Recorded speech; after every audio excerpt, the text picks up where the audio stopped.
welcome back to another episode of my braless wife bringing me a sandwich I didn't ask for. So I made a Twitch account in 2018 with the intention of streaming regularly, and in the 4 years since, I have streamed once. I keep telling myself I'll go back to it, but as with everything else in life, I remember it's just so much easier not to, so I don't. But today, that all changes, thanks to the help of one man, Tyler Ninja Blevins. If you don't know who Ninja is, he's sort of the Michael Jordan of having blue hair. If you do know who Ninja is, you probably expected me to say he's the Michael Jordan of Twitch streaming, but that would imply that he's one of the very best at it. I don't know if that's true. I think at this point, there are tons of people doing an equal or better job of representing how fun and exciting Twitch can be. Ninja might just be the only streamer that, like, your grandma has heard of because she saw him on Ellen. Since there's such a large portion of the general population that had no idea what a Fortnite stream was when their kids told them it was their new favorite thing to watch, I think someone had to be anointed as like the face of it. And Ninja is a high energy guy. He's very good at video games. He made himself super marketable, and he used to stream all the time, which made him constantly accessible. He was the right dude in the right moment, playing the right game, and to his credit, he totally embraced it. Not everyone in that position would have said yes to as many things as he did. Sometimes it's actually okay not to do everything that's offered to you, because you never know when you might end up unsuccessfully trying to cheer up a bunch of cold, wet New Yorkers by flossing like your life depends on it. I'm not seeing enough movement! As far as I can tell, Ninja is just a guy who got way more famous than he ever needed to be. And apart from his weird creator beefs and notoriously bizarre tweets, I don't really have too strong of an opinion about him at this point in my life. Anyway, all of that brings us up to a few months ago, March 2022. Ninja launches his exclusive masterclass. With years of clicking and yelling now under his belt, Tyler is finally ready to share the secrets that led him to the top for the low, low price of one annual membership to masterclass.com. For the record, this is a 1-month class, but in order to take it, you have to be subscribed to the website for an entire year, which will cost you $180. A small price to pay once you find out they have classes from both Clintons. So you already know the drill. I'm going to sign up for this class, and I'm going to regret it. Full disclosure, I signed up for this already. I'm filming this intro after the fact. Can someone tell me why the fuck I bought the Duo version? Did I think I was gonna be watching him on 2 devices at the same time? What would that even accomplish for me? So anyway, I spent $240 on this class. Most people will choose to spend a little bit less. One of the first things he gives you at the start of the class is a PDF document with all sorts of gaming and streaming lingo. I cannot overstate how helpful this glossary is. There are some extremely advanced terms on here that would have thrown me for a loop had I heard them casually used throughout one of the courses. You know, things like keyboard, YouTube, mouse. Apparently that's the thing that you click with, but I don't know. I'm still new to this. The true beginning of this class is a section that has equipment for all different budgets, links on where to buy everything, and honestly, that's a pretty valuable resource to have all in one place. But I can't help but laugh whenever he says something like this. You only need one monitor. If you can afford more than one, then that is definitely recommended. But if you can't afford 2 monitors... If you can't afford a second monitor because I made you spend the cost of one on this class, then you know what? That's on me. That's my bad. Sorry about that. That's kind of the irony of this whole section. I recommend that you spend a good amount of money on your gaming PC. Relative to other hobbies, streaming can be very expensive to start out. Even the lowest end computer that he recommends is about $1,000. And you still have to buy a microphone, a webcam, a mouse, and keyboard, 2 things we just learned about earlier. He really tries to stress how every dollar is so important when you're starting out. So it's like, I don't know, maybe save 180 of them for equipment and then just watch an OBS YouTube tutorial for free. Speaking of which, I love this line. It's plug and play for a reason. It may seem a little scary, but it's not. There's tutorials everywhere on the internet. Ninja, I don't know if you know this. You're filming a tutorial. Don't outsource the work to someone else. Just tell me how to do these things while I'm here. in the class that you're teaching. In this second clip, you will already immediately see the evolution of my streaming personality.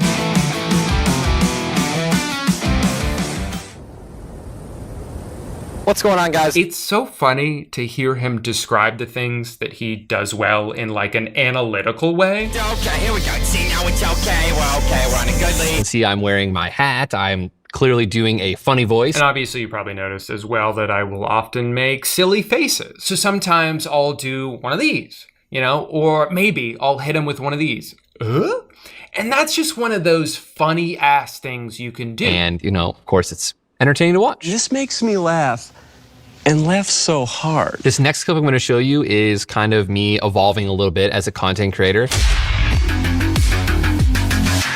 Hello, everybody. What do you guys notice that has changed? My background has changed. I had a better chair. Okay, so evolving as a creator means buying a more expensive chair. My light setup was totally different, way more appealing. All right, well, I thought maybe he was going to talk a little bit more about like evolving your personality, but it seems like his advice is just to, spend more money on the wall behind you. Hey, he's the master, and this is his class. Things in the background were more appealing. You have the gaming fridge, of course, with the energy drinks in there. That's always fun to look at. Yeah, I have a lot of fun looking at that fridge. Hey man, we're gonna go wear suits to the new Minions movie. You trying to come? No can do, big guy. I have got my day filled. Oh, wow.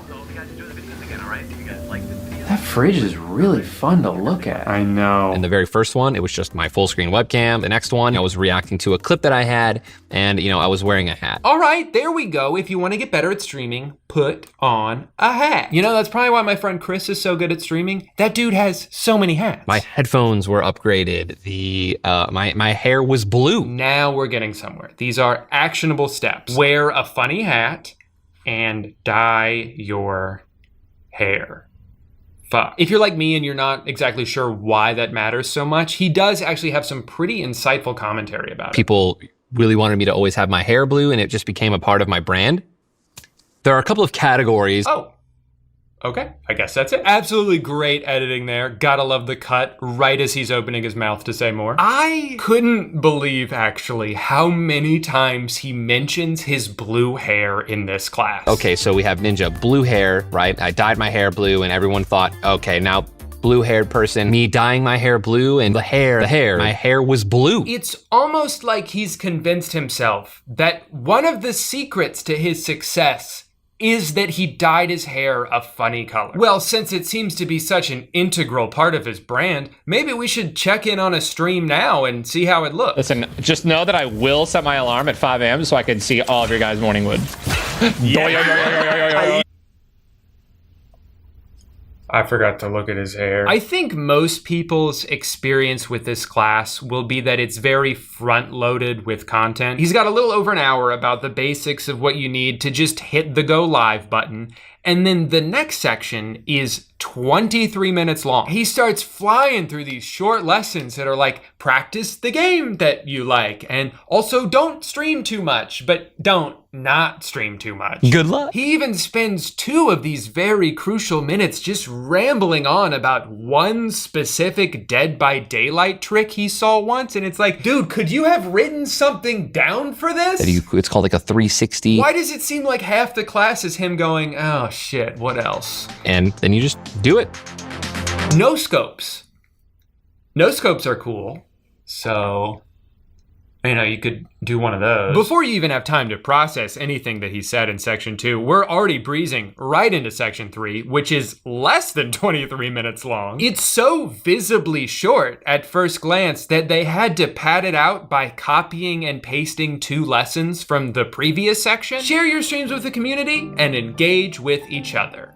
And now, do it again. Listen to your chat. The next time they come in, if they say something about their dog, maybe their dog isn't feeling well, and they come in the next day and you're just like, hey Jack, what's up buddy? How's your dog, man? You probably just secured that viewer for life. Ask people if their dog is sick. He's got a section about how to deal with trolls, which is definitely something to be wary of if you're gonna be doing anything in a live setting. I love that this is the only example of an insult that he could come up with on the spot. Like, if someone says, hey Ninja, your hair is looking really blue today, kind of weird. I'd be like, yeah, that is kind of weird. Dude had one thing on his mind that day. Blue hair. I really liked when he went on this long explanation of how to ban people and specifically described each and everything to do, but they never showed his screen. I mean, you can kind of see it in this shot, but it's a little blurry. Oh, here, now they're gonna show us. So this user, I'm going to demonstrate how to ban and unban them. It is literally as simple as pressing 2 buttons.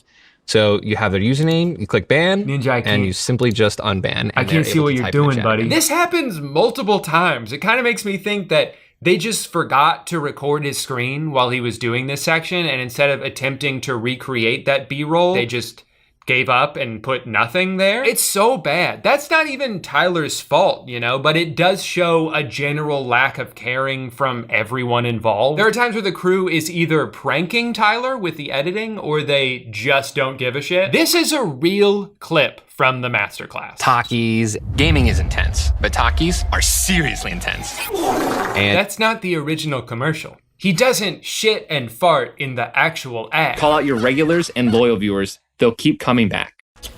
What up, this? How you doing, bro? Fufo, I think the tier 1 sub. Make sure to always talk to your chat. After all, they're your friends. Welcome back, Dick Lord. Thanks for the 6 months. How's your dog doing, by the way? You don't have a then get one so I can talk to you. you now have a lot of pressure on you to set good examples. It is going to be up to you to instill good morals, or the morals that you have, into your audience. You know, not promote harassment and not promote, you know, being negative. You're trash. You're awful. You're so stupid. You know, and just when I thought some of his advice was starting to dip in quality, he drops this banger. I have a Fortnite skin. It is no surprise that the best titles can grab potential viewers who are scrolling through channels. Yeah, so, you know, if you want to get a lot of views on a video, just get Fortnite to make you a skin and put you in the item shop. And then just tell people about it. Guaranteed millions of views, dude, and it works every time. You gotta try it. Actually, a lot of the final section of this class is about these like completely unattainable things you could do to get bigger. I always expressed my personality in gaming, but wanted to break out and do other forms of media and entertainment to expand my audience. Welcome to the Daily Show. Thank you for having me. Don't just be a streamer, go on TV. I wanted to be known in Hollywood, so I went on shows like Ellen and The Tonight Show and The Masked Singer, and was eventually cast in movies like Free Guy. Come on, get your name out there. Be in a movie. I know it sounds crazy, but it makes a big difference. Collaborations are a great way to get more people to your stream, and it's very exciting for your viewers. And of course, you gotta play Fortnite with Drake. You may think, I don't need to do that, but don't underestimate how big that could be for your career. Starting out, you might not get to game with a celebrity. But Ninja, you just said I could. Where he could have at least stuck the landing a little bit with some solid marketing tips. The branding section at the end just annoyed me because of how unspecific everything is. It's basically just a long list of Tyler's accomplishments, most of which you're probably already aware of if you spent $200 to take a ninja class. He continually stresses the importance of branding, which I agree with, but doesn't give you any tangible steps on how to do it. And I don't expect this class to suddenly transition into a graphic design lesson, but you know, if this is Masterclass's definitive how to stream course, they could at least go into some detail about the basic stream assets that you need to make. Your subscriber emotes, your channel banner, your alerts, the screen that says starting soon or be right back, you know, all those things you can put in to make your stream unique to you. He barely even mentions any of those things. He's kind of just like,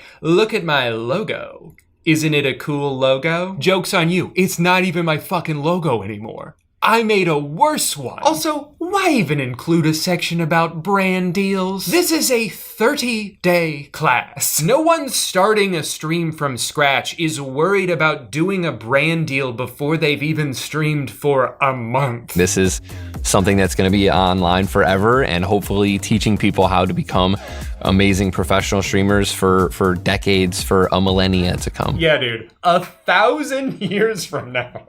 1,000 years from now, people are still going to be watching this class. Voila. I think that a good portion of the beginning of this course is helpful to someone who wants to start streaming and they have no idea what to do. But it is very clear to me that not nearly enough care or attention was put into this for it to be worthy of the cost. Also, like, I don't think Ninja is just this undeniably affable guy. He's just really fucking good at Fortnite. And you can't teach someone to be as good as he is. You especially can't teach someone to be really good at a brand new game and be better than everyone else at it before they've all caught up to you. Because that was kind of the initial wave of the early days of Fortnite for him. So to be someone who already has a net worth of like $50 million, and then you charge all your most hardcore fans off the promise that maybe they'll be famous like you, it's bullshit, man. This sucks. What I did genuinely enjoy the most about this was the community aspect of it. Like I said, there's a point where Ninja kind of puts the burden on you to support each other's streams, but for the most part, people did. And that's cool because it's pretty easy to get selfish when you're starting something and you're like, you know what? That's great. I see that you're streaming. I love that for you.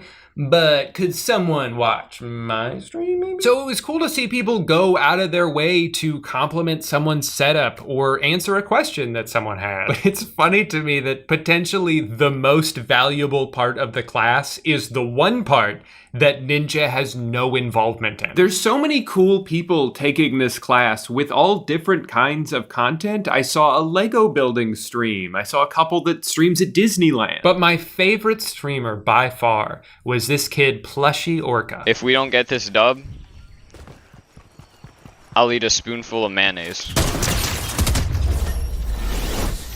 No spoonful of mayonnaise for me. Tell me that that's not the most badass clip you've ever seen. To their credit, the class does have its own TA that goes around, interacting with people's posts, but it's never anything super specific to that person. What's your favorite piece of decor? What's your favorite conversation piece? What's your favorite piece or prop? Are you working on building connections in other communities? Are you working on building connections in other communities? Tom, are you building connections? Let's go. Anything else? Anything else? Anything else? And before you ask, the TA is not Ninja himself. Not that I would expect him to be, although it would be really funny if he was commenting on these in third person. No, the TA is a mysterious and unknown entity. One who's really only there to make the community section seem more valuable than it actually is. The one silver lining with this course, if you spent almost $200 and you got to this point and you're like, that's it? Is that you're still able to watch a shit ton of content on Masterclass. It's just a matter of whether that's something that actually has value to you, because it might not. You might have noticed Marquez Brownlee just launched his own course about video creating and posting, and I feel like this class is just so much beefier than the one I just watched. He has a 21-minute video entirely dedicated to lenses. If you've ever watched his content, you know that he's extremely tech savvy, and he also has a much more natural teaching cadence with the way he lays out information. Whereas Tyler, I assume, was just riffing things off the top of his head, which is probably why he constantly trailed off into silence. Streaming just gave me the platform to, and I think that's how, but I mean, my recommendation is, but you know what? It's not fair of me to just sit here and criticize Ninja without taking his tips and tricks into the real world. So for the next 3 weeks, I will be following his advice to a T as I create my own Twitch channel and try to build it from the ground up with no promotion whatsoever. Now, obviously, I don't want this Twitch account to link back to me in any way. If someone finds my channel, I want it to be entirely organic. So I'm going to try to create a persona that's both generic and yet still true to my own brand. I can't believe that name wasn't already taken. After some light branding and a little bit of finagling on OBS, I hit start on my very first stream ever. And I forgot to enable VODs beforehand, so there is no record of it. And of course I had one of the most insane Fortnite wins I've ever had. I somehow escaped so many near-death experiences and made it all the way to the end, and then I won because the last player left just died. I didn't shoot him, I didn't see him. He must have just walked into the storm, I guess, because I won without doing anything. And you can't even see my reaction to it. Once I realized that I had nothing important to do for the rest of the day until my wife came home in a couple hours, I went live for another first stream. This time I had old school RuneScape open while I spent 8 minutes trying to figure out how to get a chat overlay on stream. If you're wondering, I learned how to do that from a free YouTube video, not the class that I paid for. But right as I was settled in and satisfied with my work, the unexpected happened.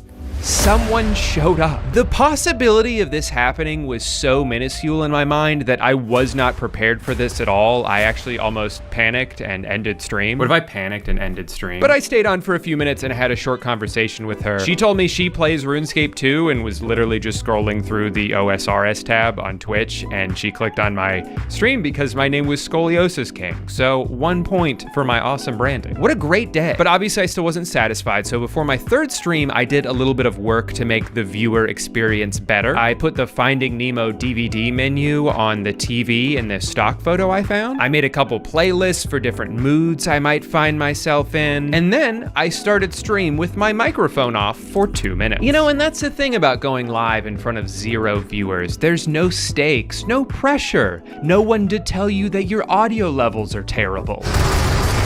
Oopsies. For stream number 4, I made sure to test the audio levels beforehand, so that was good to go. And then I put on a hat. I guess you could say I was learning. Even though no one technically watched the stream or, you know, even tuned in at any point, I felt good about my growth as a streamer. I was kicking ass in the game. No spoonful of mayonnaise for me. I was being relatable. Y'all ever drink water before? I felt like if I just stuck to it, things would turn around eventually. And then my next stream took all the wind out of my sails. It was a combination of things. I was doing one of my least favorite Slayer tasks in RuneScape, a game I've already been getting kind of bored of lately. I am bored of this game. I was really tired that day, and the repetitiveness of what I was doing certainly didn't help. When there's no one there to bounce energy off of, it's really hard to maintain energy. And you feel like you should the whole time, just in case someone pops in and you have like 2 seconds to lure them in, and you never know when it's gonna be, so you have to always be ready. Thank you so much to everybody who watched today, which from the looks of it was nobody. But even at this point, I tried to stay optimistic and keep focusing on improving the quality of my stream. I thought I had a pretty funny idea for the alert that would play whenever I got a new follower or subscriber. The thing is, like, that doesn't matter if no one's doing either of those things. So I took matters into my own hands by blowing the dust off the stream deck that I bought in 2020 and never opened, because you're too embarrassed to go to the grocery store. Yes to both. But the reason I dyed my hair is because I had something crazy in mind for the culmination of my journey. I was going to do a 24-hour stream. This was a big leap for me. Up until this point, I had only streamed for like an hour or 2 at a time, just to dip my toes in the pool. And now I was going to jump upside down into the ocean. So with my wife away for the weekend and my hair the color of toothpaste, around 12:30 p.m. on Saturday, I began what I assumed would be the most successful night of my Twitch career. I was wrong. I got off to a pretty hot start, honestly. I was feeling good. Turns out the beginning of a 24-hour stream is the same as a regular stream, because you haven't done the 24-hour part yet. Really, this is no different than what I normally do. I'm just playing video games. No one's watching me. I'm talking out loud to myself. Well, I shouldn't say no one is watching. There was a point early on where a spam bot came in and advertised something. Sure would be great if they showed Ninja's screen during that lesson on how to ban someone from your chat, because then I would know how to do it. It was several hours before any real person joined. It was my follower, Samantha. She didn't like my hair, so that's not good. Now, before all this, I had recently begun a pretty regimented meal plan, and I didn't want to lose all my progress just because of this video. So I made sure to use sound alerts to build reminders into the stream. It's oatmeal time! It's time to eat some oatmeal and suck my own dick! A fun surprise happened about 3.5 hours into the stream. A new viewer showed up. I got a new person. Welcome in. I've streamed so many times. I've only had one chatter. I was confused by his message, though. He said 24 hours? Really? Like he doesn't believe that I could do it. You don't know anything about me, dude. You don't know what kind of resolve I have. Then he told me that I look really bored and that I should chew on something. You know, it's not my fault that I have resting bored face, because my face does this. That was his final message in the chat. He never came back. When 4 o'clock rolled around, it was time for my yogurt. It's yogurt time! I'm talking Oikos 000. I hope it sends me to hell. And it was around this time when the cracks were starting to form. The regret that I felt from blowing it with Chucky earlier was really sending me on a downward spiral. I started listening to Doodlebop songs. I took multiple Doodlebops quizzes. I found out I was Rooney. 6 hours in, I made me as Ninja on The Sims. And I designed him a beautiful house with no privacy except for one curtain by the kitchen toilet. He also had a basement stream room filled with trees and portraits of faraway landscapes, places he couldn't go to because he was on house arrest for tax evasion. I forgot that I accidentally made him really mean though, so every time he tried to talk to someone, it would turn contentious immediately. The only thing he ever wanted to do with them was get into a fist fight. I figured he was just lonely and didn't know how to express himself, so I put in an online order of a cat. A guy from the adoption agency brought him out to me, and I got him confused with a different cat that I spent the next 2 hours talking to. So the guy took the cat that I was supposed to adopt, and the cat that I was talking to walked off my lot, and I never saw him again. So that was when I stopped playing The Sims. A third of the way there, my one follower Samantha suggested GeoGuessr, and this was perfect for the state of mind that I was in. A few weeks ago, I was watching this guy Banthony refuse to end his stream until he hit a state streak on GeoGuessr of 100. It ended up taking him 150 hours to do it, but when he finally did, it was one of the greatest moments I've ever seen on Twitch. I can't look! I can't look! I can't look! I can't look!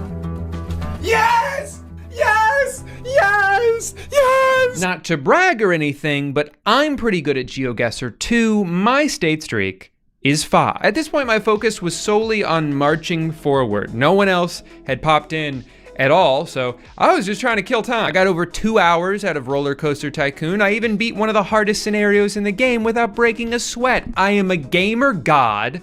Why is no one here to appreciate it? Around 4 a.m., I was starting to get a little tired. So I began a new playthrough of Wolfenstein 2 on the hardest difficulty. This is how you go down, Nazi. All things considered, went all right for a bit until I hit what proved to be an impenetrable wall. So I mumbled something incoherent, exited out of the game, and went on a short break of 3 hours and 42 minutes. I didn't go to sleep, and I don't want to go back to sleep, I don't want to go to sleep for the first time. I guess I thought about it, and I was like, no one even knows that I'm here. If I go to sleep right now, it's not like anyone will say, Drew, hey, buddy, wake up, you gotta finish your stream.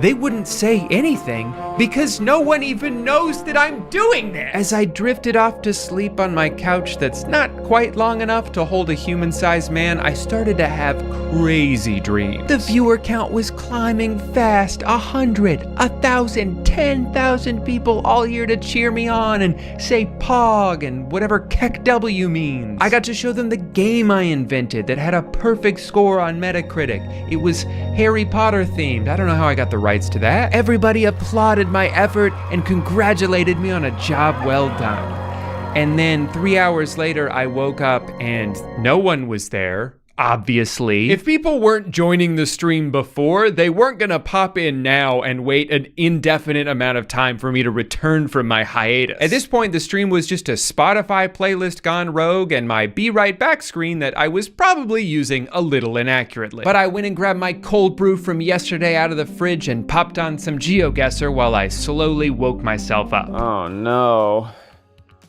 It transported me back to the past. I gotta find Doc. Even in this mental state, I managed to reach a new record-breaking state streak. That's right, 6. Time was melting away, and as the sun moved further and further towards the center of the sky, I knew that the prison sentence I had forced upon myself would soon be complete. With about 90 minutes left of stream, I decided that I would get a Fortnite dub right as time expired. A lofty goal, I know, but I was up for the challenge. Just kidding, this is some of the worst Fortnite I've ever played in my life. Turns out video games are way harder when your brain doesn't work. With a little under 30 minutes left, my boy Eddie popped in, and it was a glorious moment. 4 years ago, my Twitch career began alongside him, and even though I followed that up with roughly a 1,500-day break, it felt so poetic to be right back where I started. And during our second of 2 games together, he died because he went to ping an enemy and his controller made him take a selfie. But not even yet another quick loss could bring me down at this point. I was so close to being done. Who gives a shit? Fuck this stupid game. When it was time to get my dub right as the clock hit 24, I realized that wasn't going to happen, so instead I jumped off a cliff and lived. The stream is over. I never have to do this again. I'm never going to do this again.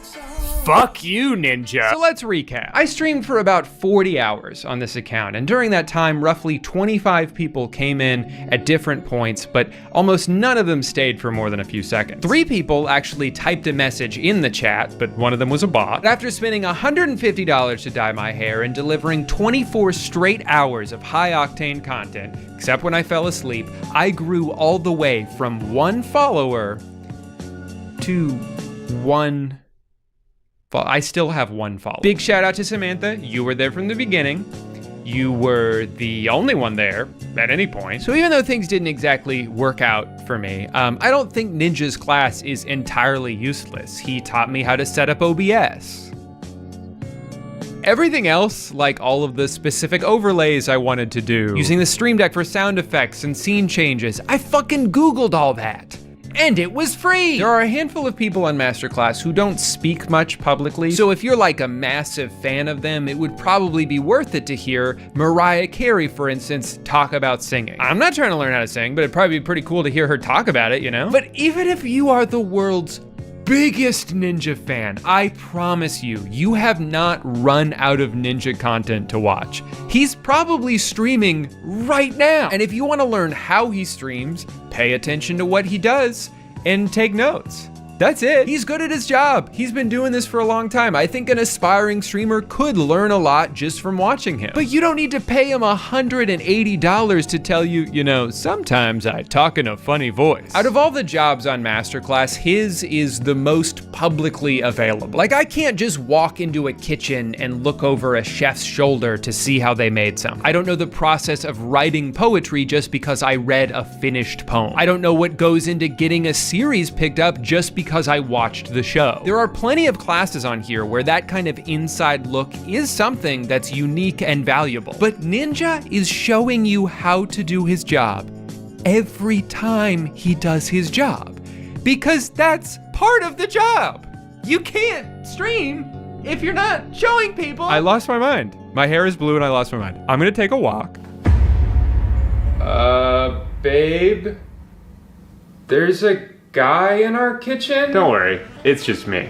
And I'm here to cook today's sponsor, HelloFresh. Having food delivered straight to your door is one of life's greatest luxuries, especially when your hair glows in the dark. Here's the thing, if I'm not looking in a mirror, I forget about this. I can't see the top of my head from this angle, so I forget that I look like if a cupcake came to life. I had a neon billboard painted onto my scalp demanding that everybody stare at me, and I don't like to be perceived.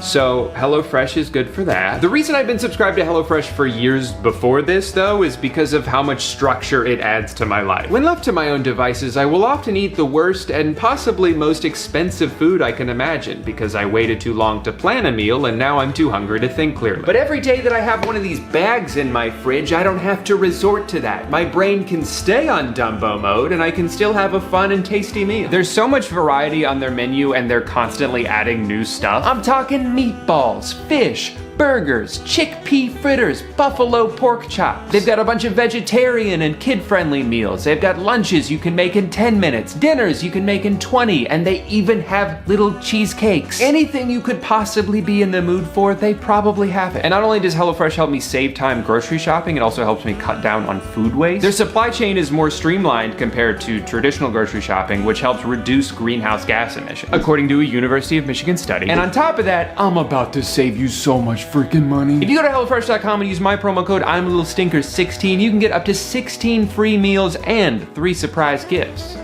Surprise, I'm in the box. Imagine. No, I don't actually know what the surprises are. They won't tell me. They said I haven't earned their trust yet. Again, that's code I'mALittleStinker16, link in description. Hey, so does like anyone know when blue hair goes away, or? Don't get me wrong, I love it. It looks so good and it suits me really well. But I keep turning all the pillows in my house blue, and I'd like to not do that anymore. So I'm sure a bunch of people are gonna go follow the Scoliosis King account on Twitch, and that's great. I appreciate it. I'm never gonna stream on there though. If I do ever stream on Twitch in the future, just follow me at DrewIsGooden, and I'll put the link in the description. There's people I've been subscribed to for like 3 or 4 years now, and I'd like to keep that streak on there. So I'm not gonna make a new account and lose all that, you know? To all the people watching this video 1,000 years from now, hello, I'm dead.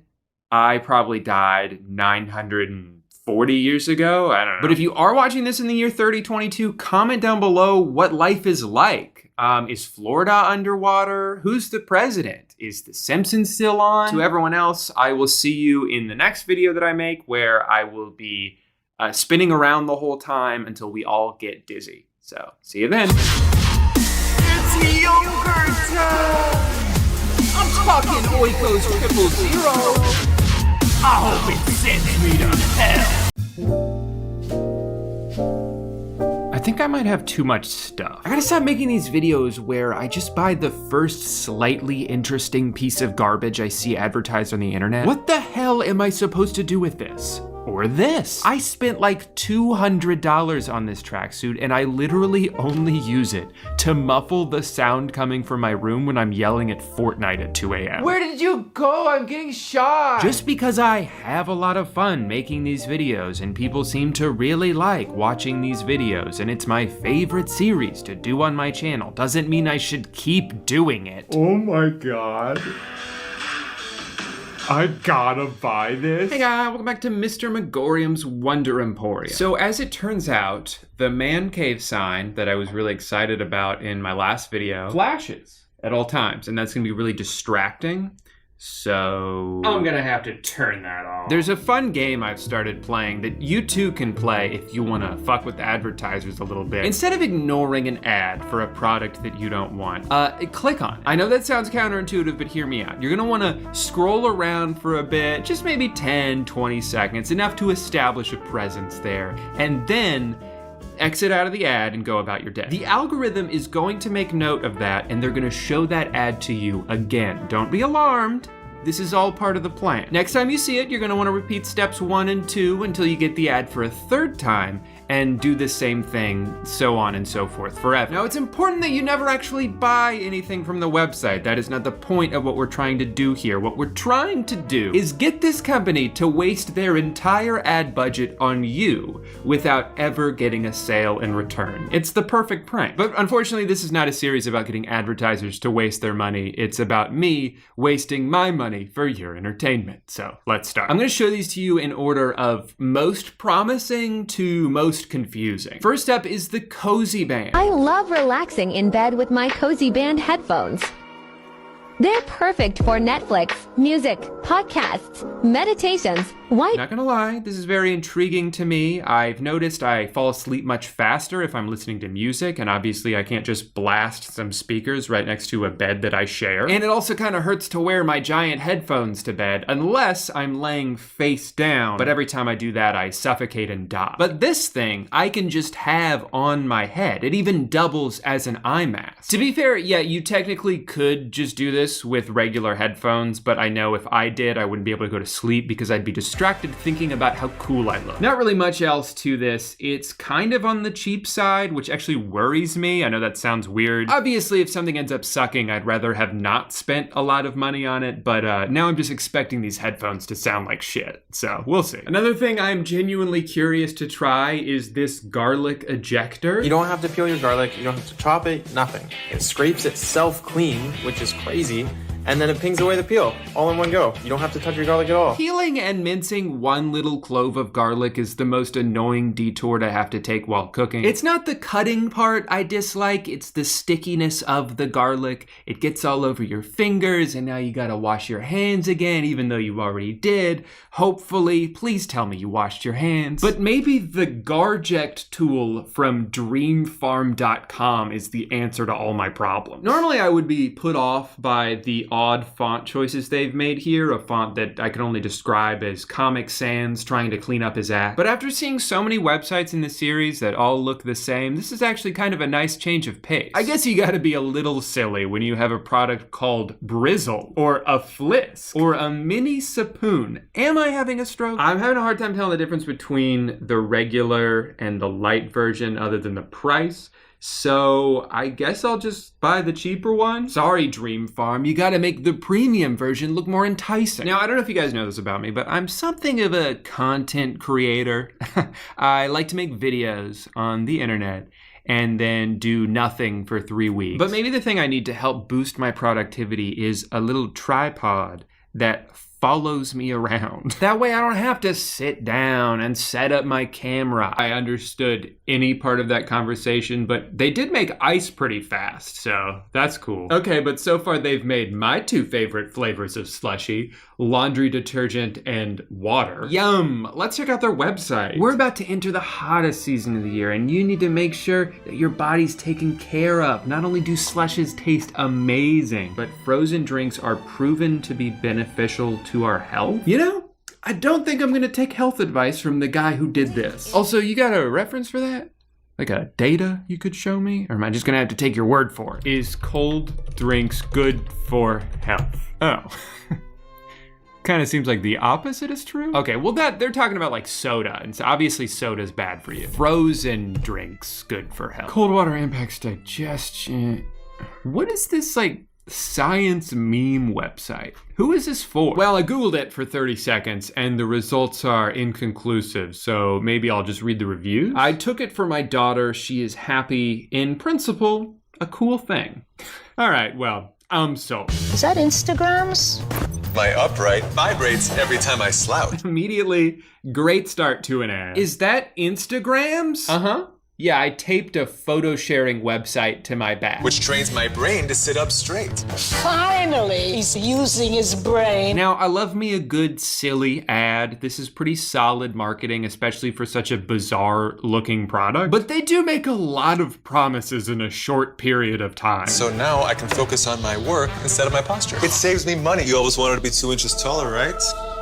So I'm gonna get more work done, I'll save money on my chiropractor, and I'll get taller by using this. That's a lot of benefits for $76. That guy who spent like $100 grand on limb lengthening surgery is gonna be pissed when he finds out about this. Okay, so there's one last product I found that I have no intention of buying because even though my scam detectors were off the charts, I'm pretty sure it's going to burn my house down. But I wanna show this to you because it's actually one of the most bizarre ads I've ever seen.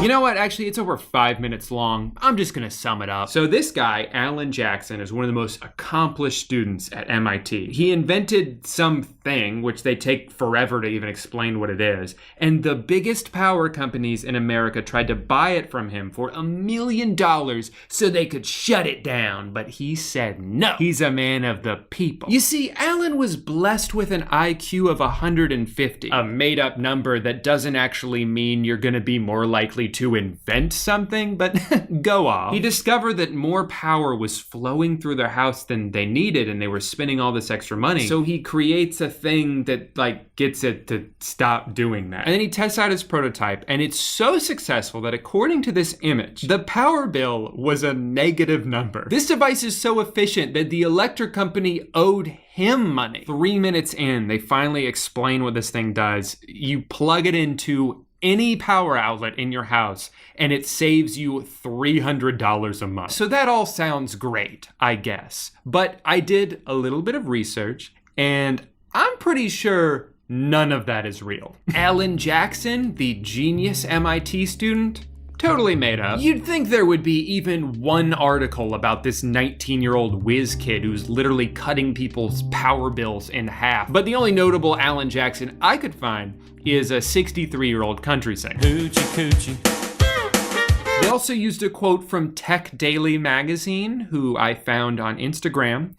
They have 0 followers and haven't posted in 15 months. So maybe this is a quote straight from their website. Well, they also haven't updated that since last year. And you're not gonna believe this, but PowerSave isn't even trademarked, at least not by Alan. He would not have even been born yet when this was registered in 1994. So I guess my question is, who the hell is this kid? They have all this footage of, is this like a YouTuber they found? Or is this just more stock footage? I mean, they certainly got their money's worth from their Storyblock subscription. I'm pretty sure they used their entire library in this ad. But whoever it is, I would love to find him and bring this to his attention. So if you recognize this man, let me know. So to summarize, the inventor's not real, his backstory's not real, and the product is clearly just a piece of crap that's either extremely useless or, worst case, extremely dangerous. But like, you can do that? You can just resell some cheap bullshit you found on AliExpress and make up an entirely fake narrative to go along with it? Don't mind if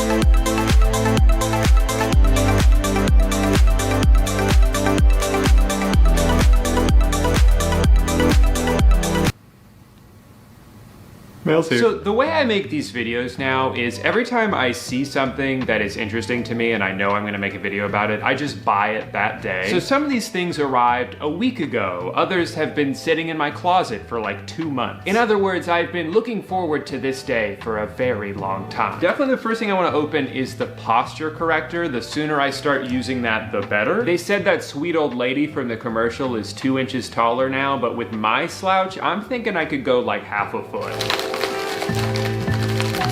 I don't know if I mentioned this earlier, this is the Upright Go 2. They worked out all the kinks from the first one. I don't know what those kinks might have been. Maybe it shocked you too hard. Yep, see this one says gentle vibration feedback. Definitely it was too harsh before. You can track your posture from day to day. You can have daily goals. I assume the goal would just be to have good posture every day. This box is very reminiscent of opening up an iPhone for the first time, only way more disappointing.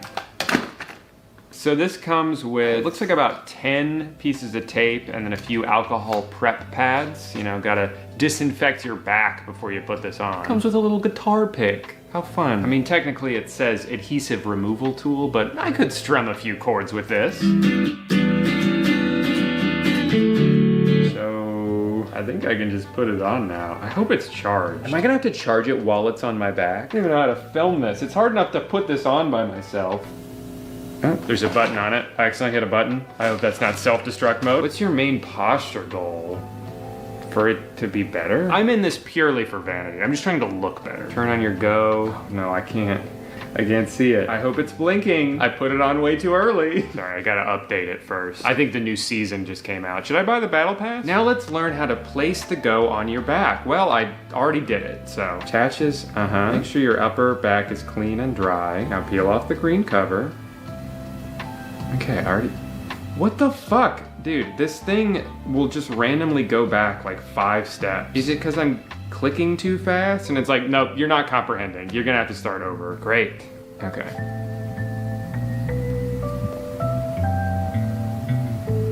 Did the app crash? Or... I think I broke the app. by trying to use it. What is happening? It's just stuck on this black screen, and every time I exit out, it's still on the black screen. What if my posture is just so bad that the app took one look at me and was like, yeah, dude, there's nothing we can do here, sorry. This guy is a lost cause. It's not my fault that puberty gave me scoliosis. That moment when your posture app crashes, so you have to restart your phone. All right, let's fucking go, dude. I'm so pumped for this shit. I don't even know what to do. All right, last resort. I am going to delete the app and I'm going to download it again. I'm having a great time. This is the best day of my life. Let's learn how to place it on your back. More on adhesives. Yeah, can you tell me how tape works, please? Jesus Christ. Okay, should I watch the video?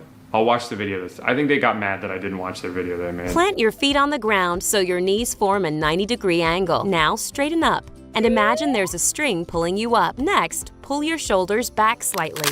Being upright should feel comfortable. Lastly, relax. And don't forget to breathe. Let's start by saying hello to your avatar. Every day you get a daily uptime goal. Fill up this ring to complete your daily goal. Okay, yeah. My goal is an hour a day. That doesn't seem that, like, it doesn't seem like that much. Like, I feel like if I'm slouching for every other hour of the day, I'm not doing a good job. All right, let's see. 4, 3, 2, 1. Ah. I knew it was gonna happen. It still scared me. It doesn't just buzz once to let you know that you're fucking up. It keeps going until you correct it. Cool. Well, the battery life is already 50%. I'm curious to see how long it lasts. But other than that, I guess I can just go about the rest of my day and check in on this when I need to. This is definitely the nano bag because it is microscopic. Oh, that's right. I got 2. They just gave me a free one at the end. This is the regular one. And this is the mini. As you can see, there's a pretty massive difference there. This is probably 1/4 of an inch taller. I feel like it's gonna be really hard to fold it up the perfect size and get it back in here. Have you ever taken a cover off of a beanbag chair, washed it, and then tried to put it back on? It's a nightmare. And I'm gonna have to do this every time I go shopping? I don't know about that. Okay, it's going in. No, this is pretty cool. Maybe I'll just leave the handle out, so. Okay, this is gonna take some getting used to. For the next 6 days, I wore my upright everywhere I went. I wore it to Best Buy. I wore it to a thrift shop. I wore it to Curtis Connor's stand-up show because good posture takes no days off. I treated it like a boot camp. When the battery died, I just plugged it in and kept on going. And whenever my back would vibrate, I would punish myself by doing 50 push-ups. Unfortunately, it would think that I was still slouching while doing the push-ups, so then I would have to do even more. It was sort of this endless cycle of I probably did thousands of push-ups yesterday. Long story short, my arms are very tired. So this thing definitely gets in your head about how you're sitting. There's so many things you do every day that you don't even realize that you slouch during, but that also arguably don't really matter that you're slouching. Like every day, when I eat my lunch and I'm leaning over to eat my food, this thing screams at me, no, that's not how you're supposed to sit. You're supposed to sit up straight. God forbid I bend over a little bit. And then the opposite of eating, which is of course going to the bathroom, upright does not like that. Back must be pressed against the toilet at all times. This is how you poop. Although it took me like 3 days to stop thinking that I was getting a text every time it buzzed. My shirt would randomly start vibrating and I would be like, wait, is that Instagram? I very quickly had to raise the delay from 15 to 30 seconds because it was driving me crazy. The constant buzzing whenever you're so much as reading an email is, I think, more annoying than helpful. I think it was also a good idea to turn off the device while I was doing an activity that I knew I would have to slouch during. Like if I know I'm gonna be leaning over my stove for half an hour, I don't want my back vibrating at me every 5 seconds because I had the audacity to look down at what I was doing. I don't think I would feel comfortable saying that this is worth $76. But if I were to ignore the cost and just look at it objectively, I think it did have a slightly positive impact on me. At the very least, it gets me thinking about my posture. And if I'm able to transform that into more of a subconscious thought, and that's what it takes to finally fix my gamer boy slouch, then, you know, so be it. Did someone say bag test? I did. It was me. In an effort to review the most utilitarian product in an interesting way, I'm just gonna keep putting a bunch of stuff in it until it breaks. Don't worry though, if it does break, no harm will be done because I'm gonna do the test above my very soft and very big beanbag chair. Oh, I'm sorry. Did you think I was talking about you? Hell no. You're not soft. You're not big. If I dropped my valuable possessions on top of you, they would all break. So anyway, let's get started. The website says it holds up to 66 pounds, but I think they're talking about the regular version. This is the mini. I assume it would hold less than that. I have like 55 pounds worth of weight, so we'll see if it can do all that. The best part is I didn't spend any money on this, so if it does break, that's okay. It was free. 17 pounds. So far, so good. This will be 27 pounds. 37 pounds. Okay. So if I were just doing this test in my regular life, I would stop here because I can't imagine myself ever needing to carry more than this. If I did, I would just take more bags. But this isn't real life. This is a YouTube video. So yeah, I'm gonna do all the weights. If it'll fit. 55 pounds. I'm not stalling because it's going to be difficult for me to lift this up at this angle. I guess I could stand on the beanbag, but then if it drops, it's going to drop on my foot, and I might like break my foot, and I don't want to do that. Gotta be real careful with it. I would find more things around my house to put in there and make it weigh more, but the fact that this holds 55 pounds with no issues, and I myself can't really hold 55 pounds with no issues, I don't see this ever being a problem if I'm out in public and this is the only bag I have. I'm not gonna get 70 pounds worth of stuff because my arms will fall off. Alright, let me try again. I really thought this would break. I don't think I've been this surprised to see a product do what it was advertised to do since I poured Gatorade all over that shirt. Lucky for me, I have another tiny bag here. This one holds the Cozy Band. Now, usually you would hope and even expect that a device like this would come with written instructions, but these two items were literally the only things in the box. Guess I'll just figure it out on my own. First thing I noticed is somewhat of a troubling aroma emanating from this thing, which is fine, you know, I only have to put it on my face. I wasn't sure if the inside would have actual earbuds that like hook into your ear. Looks like little speakers kind of hidden beneath the band. Oh cool, you could have like the wire stick out if you want. Maybe that I could hook onto my ear, make sure it doesn't go anywhere. So far so good.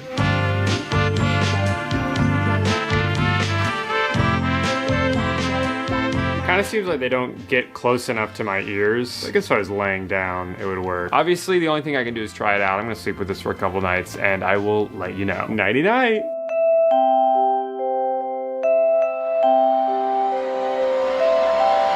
Okay, well, it's been a couple days now, and you can definitely notice the cheapness here. The sound quality's not great. It kinda seems like they just shoved two speakers into a sweatband, probably because that's what they did. If you were hoping to wash this in some capacity, you have to painstakingly remove the electronics from the Cozy Band and then put them back in exactly where they were, which is an extremely tedious process. This one single sentence on their website did not prepare me for how difficult it would be. It's certainly more comfortable than wearing regular headphones, although the speakers fit so loosely that they end up kind of sliding around and ending up in places they're not supposed to. So the solution for that is to make it louder, but the sound kind of bleeds out, and then I can't fully relax because now I'm worried I'm gonna wake Amanda up with the Law Dispute song that came up on Shuffle. I will say it fits really well for me specifically. So hopefully you and I have the same sized head, otherwise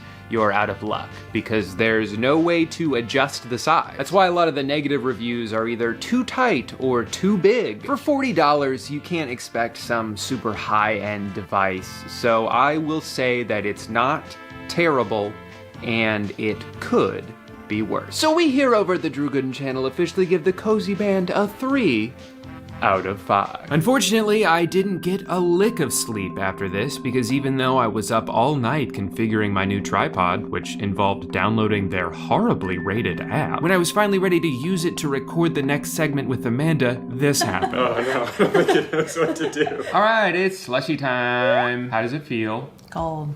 Yeah. Based on what I saw on this person's Instagram, they did an orange juice one, they did a strawberry milk one, famously from earlier in the video. And they also did a Coke one, but I'm more of a Dr. Pepper guy. You wanna shake this up before we open it? Yeah, it's probably a good idea. Just do a little bit.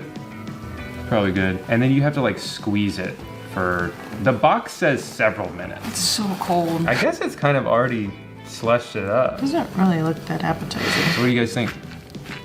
All right, bottom up. Oh no. It's like slimy.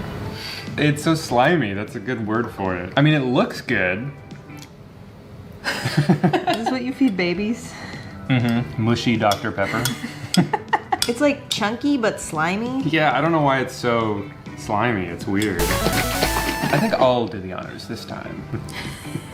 This is strawberry milk. It's not quite as pink as the one from the video. This looks exactly like a baby bottle. Oh my god. This looks wrong. I promise you this is what we're supposed to do. This one took significantly longer to freeze, so in the meantime, I'm going to read to you some of my favorite phrases from the box. As far as I can tell, the text on here went through one single pass of Google Translate. Frozen Magic Squeeze Cup slushifies your drink in minutes. It's that easy. No mess, no fuss. Put on the lid and squeeze, squeeze, squeeze. Use Frozen Magic Squeeze Cup over and over again. The fun never ends. So is the point of this product to make drinks out of it, or is the point just that it's a fun toy? It's BPA free, it's non-toxic, it's easy make, it's no mess, no fuss. Attention, because of various brand models of refrigerator freezer temperature adjustment by different, sometimes need to put more time will be frozen. This is a normal phenomenon. This one I'm the most excited about. The orange juice, I don't really give a shit.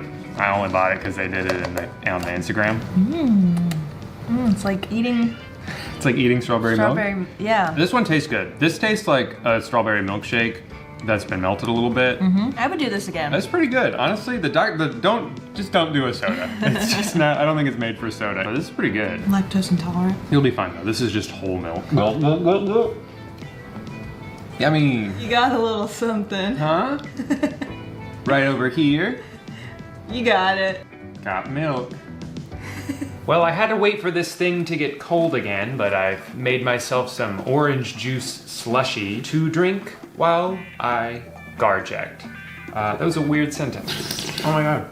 It tastes just like orange juice, but a little bit colder. So anyway, I tried using this thing once already, and it kind of worked. As you can attempt to see in this extremely blurry footage, the peel doesn't exactly slide off in one swift movement as was advertised. If you leave it on like they said you could, it gets ripped up into little pieces and hitchhikes a ride into whatever food you're making. It's kind of like how if you had an egg and you tried to shove it through a cheese grater, the shell isn't gonna just magically disappear. It's coming too. But you know, that one major bit of false advertising aside, it works pretty well once the garlic is peeled. See, that's the part I was hoping to not have to do. It's a shame that you still have to like touch it if you don't want to waste all the garlic that's still stuck to the thing. But then of course your fingers get all sticky, which is the other thing I was hoping to not have to do anymore. We're kind of 0 for 2 on the two things I was looking most forward to. Is this better than having to dice up the garlic myself? Absolutely. Am I glad I bought it? Absolutely. But am I, you know, a little disappointed that I can't just do everything in one foul swoop? Yeah. I'm gonna have to do like 3 or 4 foul swoops. And that's too many foul swoops. Anyway, it looks like I have a frozen treat and a pile of minced garlic here, and there's 2 of us. So I'm gonna let you choose which one you want the, yeah, I thought you'd want the orange juice. No, that's fine. Yeah, you can have that. I'll just grab, I guess, a fork for this. No, you made up your mind. You can have the orange juice. No, you can have the orange juice, all right? You can't take it back now because you feel bad about what you've made me done. What you have to what I have to do. I bought all those onions and never used them. Ultimately for me, HelloFresh just makes the entire process of cooking simpler and therefore more enjoyable. I think they're a big reason why I like cooking so much now and why I feel so confident doing it. So if you want to try out HelloFresh for yourself, now is the perfect time because I've got a deal for you. Just go to HelloFresh.com and use my promo code I'mALittleStinker16 for 16 free meals and 3 surprise gifts. Again, my promo code is I'mALittleStinker16. Thank you to HelloFresh for sponsoring today's video. Okay, that's the whole video now. Buy my merch if you want, but you don't have to. See you next time. Thanks for watching. Bye. A few months ago, I made a video called Efficiency in Comedy, The Office vs. Friends. In this video, I took 2 shows that both hold a special place in my heart and compared them based on one metric. How many jokes are there per minute, aka which show, in my eyes, is more comedically efficient? While I'm very happy with the way this video turned out and the reception was mostly positive, I think the biggest problem with this video, despite just not being thorough enough with my data, is that these 2 shows are just too different to compare head to head. Completely different styles of comedy made during 2 distinct eras of pop culture, making this relationship too apples versus oranges to draw any real conclusions. So when I set out to revisit this format, I made it my goal to only compare shows that are both apples or both oranges or both bananas. You get the idea. 2 shows that are very similar. And when I made this my goal, 2 shows immediately came to mind: Arrested Development and Community. The closer I started to compare these shows, the more I realized how many elements between them are nearly identical. They each feature ensemble casts made up of a bunch of quirky weirdos and one straight man to react to their quirky weirdness. They're both very meta shows that repeatedly break the fourth wall in ways most other shows don't, and they both seem to have mastered the art of the callback, with numerous jokes that span multiple seasons. Shut up, Leonard. Her? Hell, each show even has one notorious asshole fuckface that has a history of making the people they work with feel unsafe, so we're really checking all the boxes here. But the biggest thing that ties these series together is their shared fate. These are both shows that were critically acclaimed, but ultimately unsuccessful during their initial network runs, and were each given individual opportunities to come back to life, but with underwhelming results. But while these 2 shows suffered eerily similar fates, the path they each took to get there really couldn't have been more different. Arrested Development 2.0 was served on a silver platter and still managed to disappoint, while Community's attempt at resurrection seemed doomed to fail from the start. 2 shows each given a second chance at life, but which one did a better job at fucking it up? And would they have been better off just quitting while they were ahead? So first, let's do a quick history lesson that will never be taught in any school ever. Starting with Arrested Development. The first season premiered in 2003 to initially high ratings that slowly dwindled over the next few months. Almost instantaneously, Fox was ready to give up on Arrested Development, despite the fact that they were literally winning awards immediately. They won 5 Emmys in 2004, and yet none of the cast was even sure if they were going to be brought back for another season because the critical acclaim wasn't translating into broad enough popularity for Fox's liking. You see, Arrested Development was always praised for its cleverness and originality during a time when simplistic, formulaic sitcoms were being birthed left and right. Each episode weaved together storylines and long-running bits in such a carefully crafted way that just wasn't typically seen on television. In fact, the show was so jam-packed with jokes that I think it was actually ahead of its time in a bad way. Because while Arrested Development has since earned a reputation as a show you sometimes have to pause and rewind or rewatch episodes altogether to catch subtle nuances you may not have noticed at first,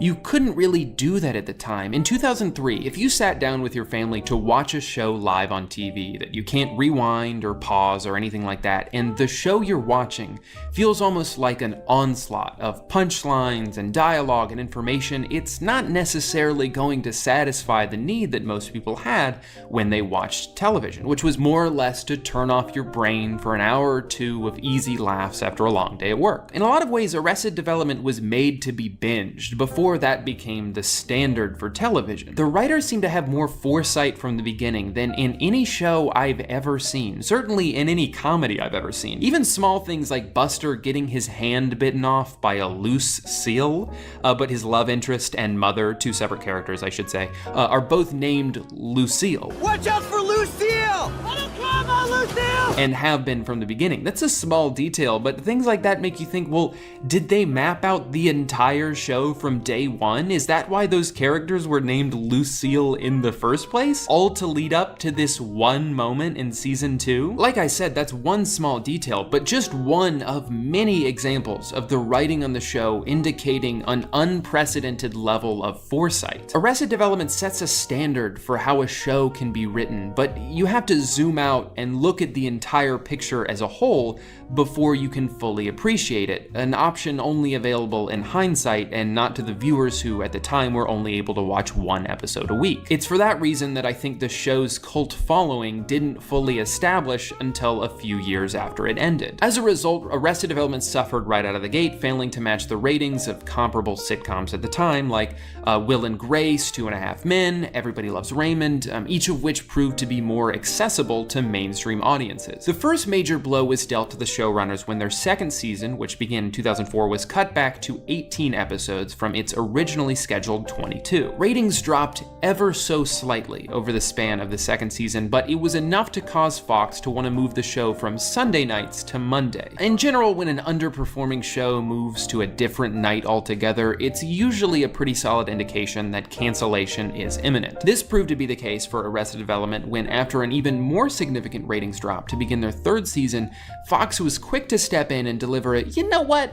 I think we're done here, giving the show only 13 episodes to finish its final season. But although Fox felt they had seen enough of Arrested Development, the show wasn't dead in the water just yet. Or I guess I should say dead in a police boat in the water. Like in the show? It's a reference to the show. Anyway, both Showtime and ABC were originally in talks of taking Arrested Development on, with Showtime actually offering Mitch Hurwitz, the show's creator, 2 seasons spanning 24 episodes, which he eventually declined, stating the show had reached its end creatively as a series. However, we now know that that is not the case, because in October 2011, over 5 years after the last episode aired, it was announced by Mitch Hurwitz on a panel at the New Yorker Festival that there would be a 4th season to serve as a quote limited run TV series, which would lead into a movie. 4 seasons and a movie.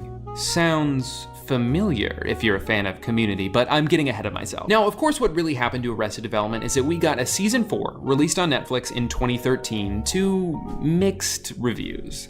At that point, it had been over 7 years since the show's hiatus began, and it ultimately proved to be too long of a time to not do something before attempting to do it again. Despite years of fan anticipation and excitement for the new rendition of the show, season 4 didn't receive nearly the same praise of its original network run, with several factors potentially to blame. For one, due to schedule restrictions with the now absurdly famous cast, episodes had to be split up to focus on only 1 or 2 characters at a time, which made the plot move along in a palpably awkward way. Another one of my personal complaints was that each episode is just too long. Rather than a nice, compact 22 minutes, every episode seemed to drag on with none of the fat trimmed, simply, I think, because there was no network anymore forcing them to trim it. And yes, there are some incredible moments in season 4, and I personally think that the episode where Will Arnett and Ben Stiller are both under the impression that the other wants to have sex with them, but actually neither of them do, it's probably the funniest thing I've ever seen in my life, seriously. But aside from moments like that, which are unfortunately few and far between, too much of the season is just when Arrested Development had built its reputation on being this joke-filled powerhouse of a comedy. Arrested Development continues to live on today with a 5th season now on Netflix, which might actually be news to you, because it was to me. I wasn't even aware of it until I started writing this video. But even as the show lives on, fan reception seems to be pretty unanimous in deciding that Arrested Development 2.0 just doesn't hold a candle to the original. And while the reception and audience both continue to decline, it feels like it's only a matter of time before Arrested Development is gone for good, perhaps even ruining their own reputation on the way out. I've made a huge mistake. So So now let's transition over to Community, a show with a similar story, but a sadder, weirder, darkest timeline kind of a story. Community premiered its first episode on NBC in September 2009 with what would end up being a series high of just under 8 million viewers. As tends to happen with television, the show started off a little wonky, but seemed to find its footing throughout its first season, which culminated in a fantastic and highly rated final episode, Modern Warfare, the first of many paintball-related season finales to come. At the time, Community was unlike anything else on TV, with the exception of maybe 30 Rock, because where most shows have a very simplistic and safe format that they rarely stray away from, Community seemed to pride itself in its boldness. Community wasn't so much a sitcom as it was a parody of a sitcom, and would alternate genres from week to week. You could watch 5 episodes of Community in a row and feel like you were watching a different show every time. It seemed the goal with Community wasn't just to tell a story or to make people laugh, but to transcend the genre that it was a part of, and it did that successfully, establishing itself as one of the most inventive shows on television. Unfortunately, much like with Arrested Development, this didn't necessarily result in commercial success. In fact,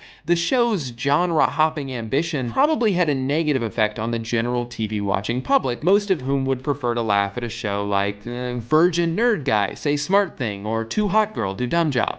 Because it's simple, it's easy, you know what you're gonna get every week, and you don't have to think. The first season of Community averaged just short of 5 million viewers per episode, underperforming relative to similar shows airing at the time like The Office, 30 Rock, and How I Met Your Mother, each of which garnered nearly double the viewership of Community. Although the quality of the show only improved immensely over the first 3 seasons, especially in season 3. If you haven't seen the show and you just want to watch one episode, watch season 3, episode 3, Remedial Chaos Theory. I believe this episode was nominated for a Hugo Award and an Emmy, but you watch this episode and you just think, like, how did they write this? How long did it take to conceptualize this? It's fucking brilliant. But anyway, even though the quality of the show continued to improve as time went on, the ratings consistently were on the decline, and so NBC, after 3 seasons, felt like they needed to make a change. So in 2012, Dan Harmon, creator and writer of Community, was, without much explanation, let go by Sony Pictures Television and replaced with David Garasio and Moses Port, who found success with their 90s sitcom Just Shoot Me, starring David Spade.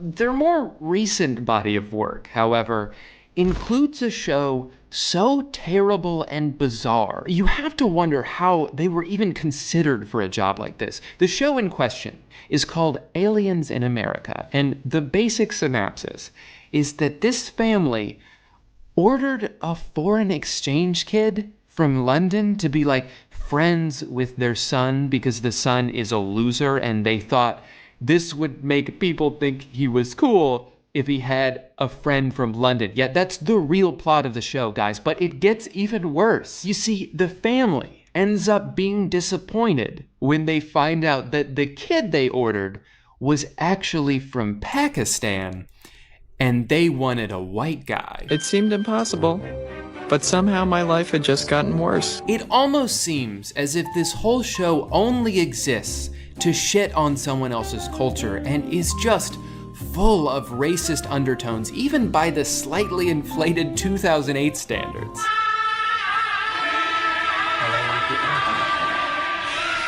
Aliens in America ran for, and you're not gonna believe this, but only 1 season. Crazy, right? On the CW. And all the episodes are on YouTube, to my knowledge, if you want to see how bad this gets. But the point is, the masterminds behind this embarrassing travesty were given the keys to one of the most creative and unique shows in modern television history right at its peak. What could go wrong, right? Well, pretty much everything. Needless to say, the 4th season didn't go so well, with the drop in quality immediately apparent to fans. In fact, the season was so out of place and generally disliked that they even began the eventual season 5 by having Abed relate the previous year to that weird final season of Scrubs that nobody asked for and basically ruined the show. See?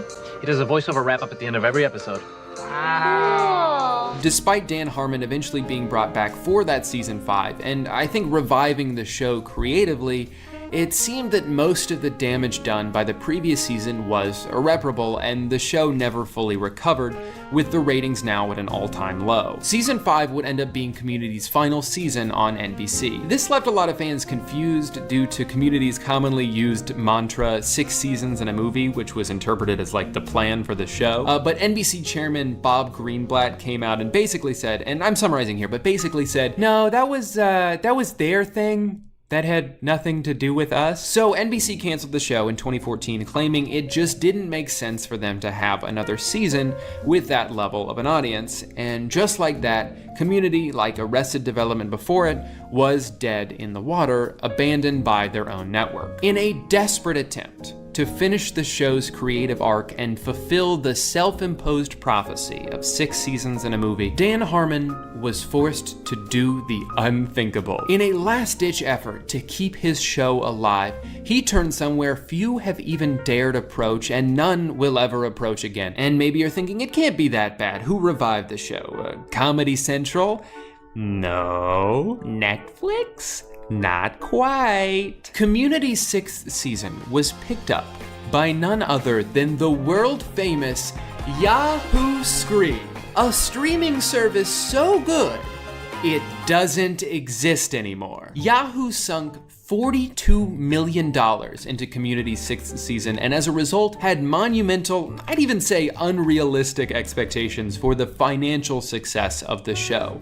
As you can probably imagine, advertisers didn't really have any interest in providing funding for a show that failed on its own network and then moved to a streaming service that nobody had ever heard of. Community's tumultuous 6th season would end up being its last, with most of the cast out of their contracts and moving on to bigger and better things.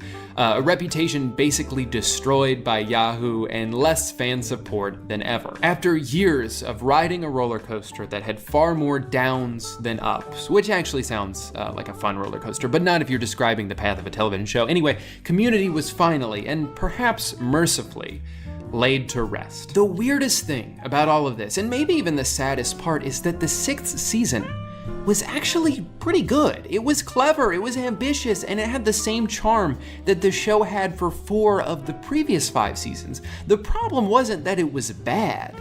The problem was that nobody watched it because it was on Yahoo fucking Screen. That sounds like a joke. That sounds like something Clickhole would come up with. Like, what's next? AOL Go? The Blockbuster app? What did this gift of a show do to deserve this fate besides try their best? Nothing. Because sometimes life just isn't fair, especially when you're trying to make a television show. So you have 2 well-received shows that were murdered, brought back to life, and then murdered once more. Well, one of them hasn't been murdered quite yet, but it feels inevitable. Most review websites have season 5 of Arrested Development rated even lower than the already disappointing season 4, so it's safe to say that it's trending in the wrong direction. But you have 2 shows who both died twice. But which one died worse? At first glance, it's easy to point at Community's almost comically explosive ending and say, well, it doesn't get much worse than that. To lose your showrunner, who was imperative to the voice of the show, to then get kicked off your own network only to be rescued by essentially a geriatric patient who then not only died while trying to save you, but then blamed you for being the reason he died, how could it possibly get any worse than that? It doesn't.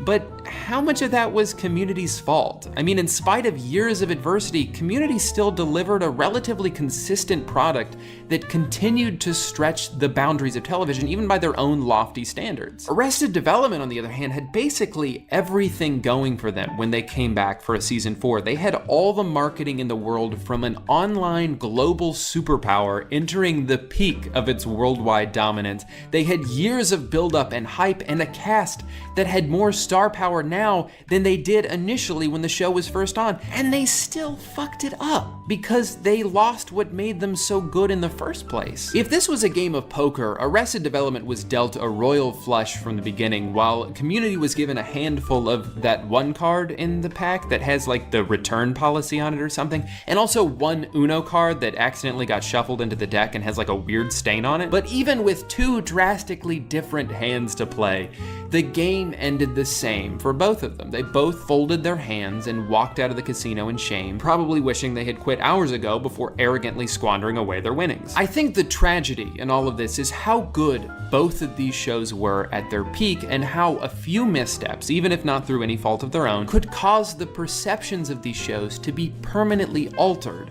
in a negative way. Maybe the story can be a lesson to networks and streaming services out there who insist on pulling dead shows out of their grave to dance around for us one last time, only to disappoint us when we realize that the corpse doesn't dance as well as it did when it was alive. Am I getting a little out of hand here with the analogies? I feel like I might be, but the point is, maybe it's okay to let something end, even if it's still good. Not every mildly successful movie needs 14 sequels. Not every Full House needs to get fuller. Sometimes it's okay to just let our memories be memories, because we as humans suffer from recency bias, so we should do our best when we can to let our most recent memory of someone or something we love be a positive one. That's it for today's video, guys. I really wanted to do a video like this again. I know it's been a while since I tackled something like this, but again, I had a lot of fun making this, so if you liked it, let me know. If you didn't like it, don't let me know, because it'll hurt my feelings. And remember, as always, our goal with this video is to get 1 billion likes, so don't forget to smash that like button on the way out. Thank you guys so much for watching. Remember to like, subscribe, comment, and do whatever else you feel is necessary to show support. Thanks again for watching, and I'll see you guys next time.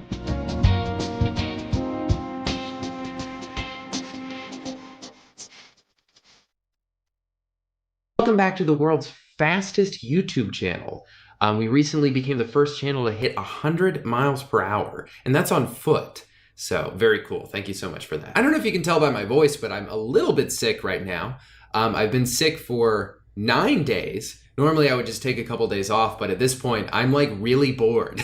I've run out of things to do. I've watched everything I've wanted to watch, even things I didn't want to watch, like this new weird dolphin movie on Netflix, which is hilarious and terrible, and I might make a video about it, but probably not. So inevitably I ended up falling face first down a very weird rabbit hole on YouTube, a very specific genre of prank that we're gonna be talking about today. Now, pranks are kind of a thing of the past on YouTube, or at least I thought. They're very much out of style. You don't see a lot of thriving prank channels these days, but there's plenty of couple channels that didn't seem to get the memo because they're still trucking along. So there's a whole trend going on right now that I stumbled upon, joining the army prank on girlfriend. It's time to go to the army, baby. I was pretty shocked when I saw the first one. I thought it was gonna be some kind of joke, but it's not, because it seems really insensitive to couples who actually go through that. And then I was even more shocked when I saw the like to dislike ratio was so positive, scrolling through the comments expecting to see a little bit more backlash, and everyone's just like, great prank, bro. There's a video where he's completely pretending to be in the army. He's not in the army. He has no intention of joining the army. And one of the comments is like,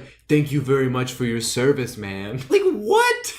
He's not in the army. Anyway, I'm gonna show you the first video I saw in this genre by JD Vlogs, joining the army prank on girlfriend. We both cried. That is not true. And the first like 30 seconds of this video are a total fever dream. I don't know what the fuck is happening. What is up, JD fam? Welcome back to another episode of Prank Wars. We live, baby.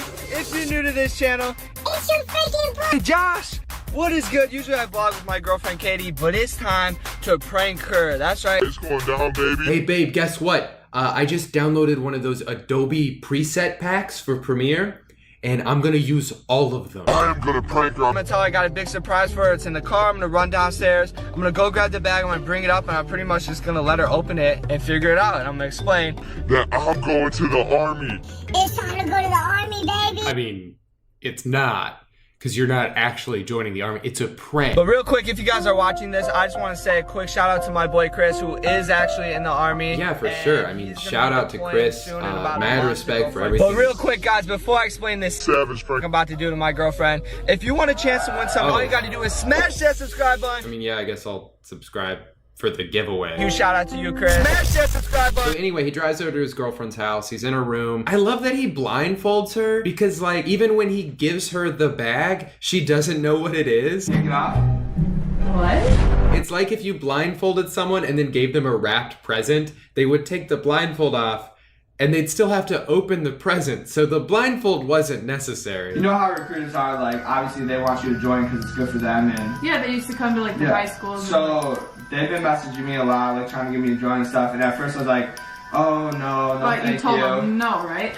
Yeah, so at first I told them no, and then... At first? Yeah, well they kept calling me, and one recruiter called me, and then I was like, you know how I am, like, I'm like, alright, let me hear you out. So far, basically, his explanation is like, well, the recruiter asked me to join, and you know how I am. I can't say no to stuff. So I said yes. I'm in the army now. You know how I am with, like, purpose and everything, and, like, I feel like I've already, like, made my purpose and impact with, like, YouTube and stuff, and this is, like, on a bigger scale. Like, this is, like, fighting for our country, like... Wow, that would be really meaningful if it wasn't a total lie. Why didn't you tell me anything? Babe, because I didn't know how to tell you. You know, this is not like something like What do you you sit mean and you think didn't know how about. to tell me? We talk about everything. I know. Don't cry. Babe, don't cry. Why are you crying, babe? Whoa, why are you crying? Are you stupid? Look it. Like, I got pants, I got the boots. Come on, I'm so excited to tell you. He's like so excited about the outfit. Are you sad? Hey, will you chill? Okay, yeah, like I'll be gone for months at a time, risking my life in the process. But like, check out the new kicks. They're fresh, right? Like, Hey, it is I was excited so to get this excited stuff. to tell you. Like, What the hell, babe? I thought you'd be excited for me. I got new shoes. you know how I said I was gonna do something big for my birthday, babe? Oh my god, that guy entirely said it! No, don't say that. Come on. That mind reader that I told you not to talk to, he said 2 big things are gonna happen. I didn't know it would be this though. Plot twist! The mind reader they talked to in Thailand, who told him he was going to do something big, she realizes, oh my god, he joined the army because we talked to a psychic in Thailand. Why? I don't want to be left alone. This is, or would be, a genuinely emotional moment if it was real. But then it's like edited like a Marvel movie. We can't even go a day without each other. Babe, it'll be okay. Come here. The music suggests that the villain just showed up, but instead you just lied to your girlfriend about joining the military. I wrote you a note that every day if you miss me, you can read it every single day. Oh, you did? Wait, no, he really wrote a whole letter. A whole fake letter. I haven't even left you yet, but I already know how hard this is going to be to you. The detail he put into this is, I guess, impressive by prank standards, but also like, does he secretly want to join the army? He gave some really convincing reasons earlier. He even put in the letter that he's like, glad to spend time away from her. Even though this is crazy hard, I think it will be good for us to be apart. But then, of course, the big reveal. It's just a prank. It's just a fucking prank, you idiot. Yes, this is a prank.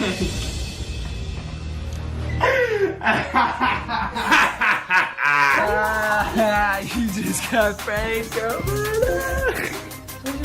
Say it to the camera. Go ahead. That was not funny. My Honestly, name's Katie Betsing, and I just got pranked. I want to hear it. I want to hear it. Aw, your makeup's so messed up, babe. Wait, what the fuck, babe? You actually thought I was serious? I would never join the army. What the hell? I'm so happy.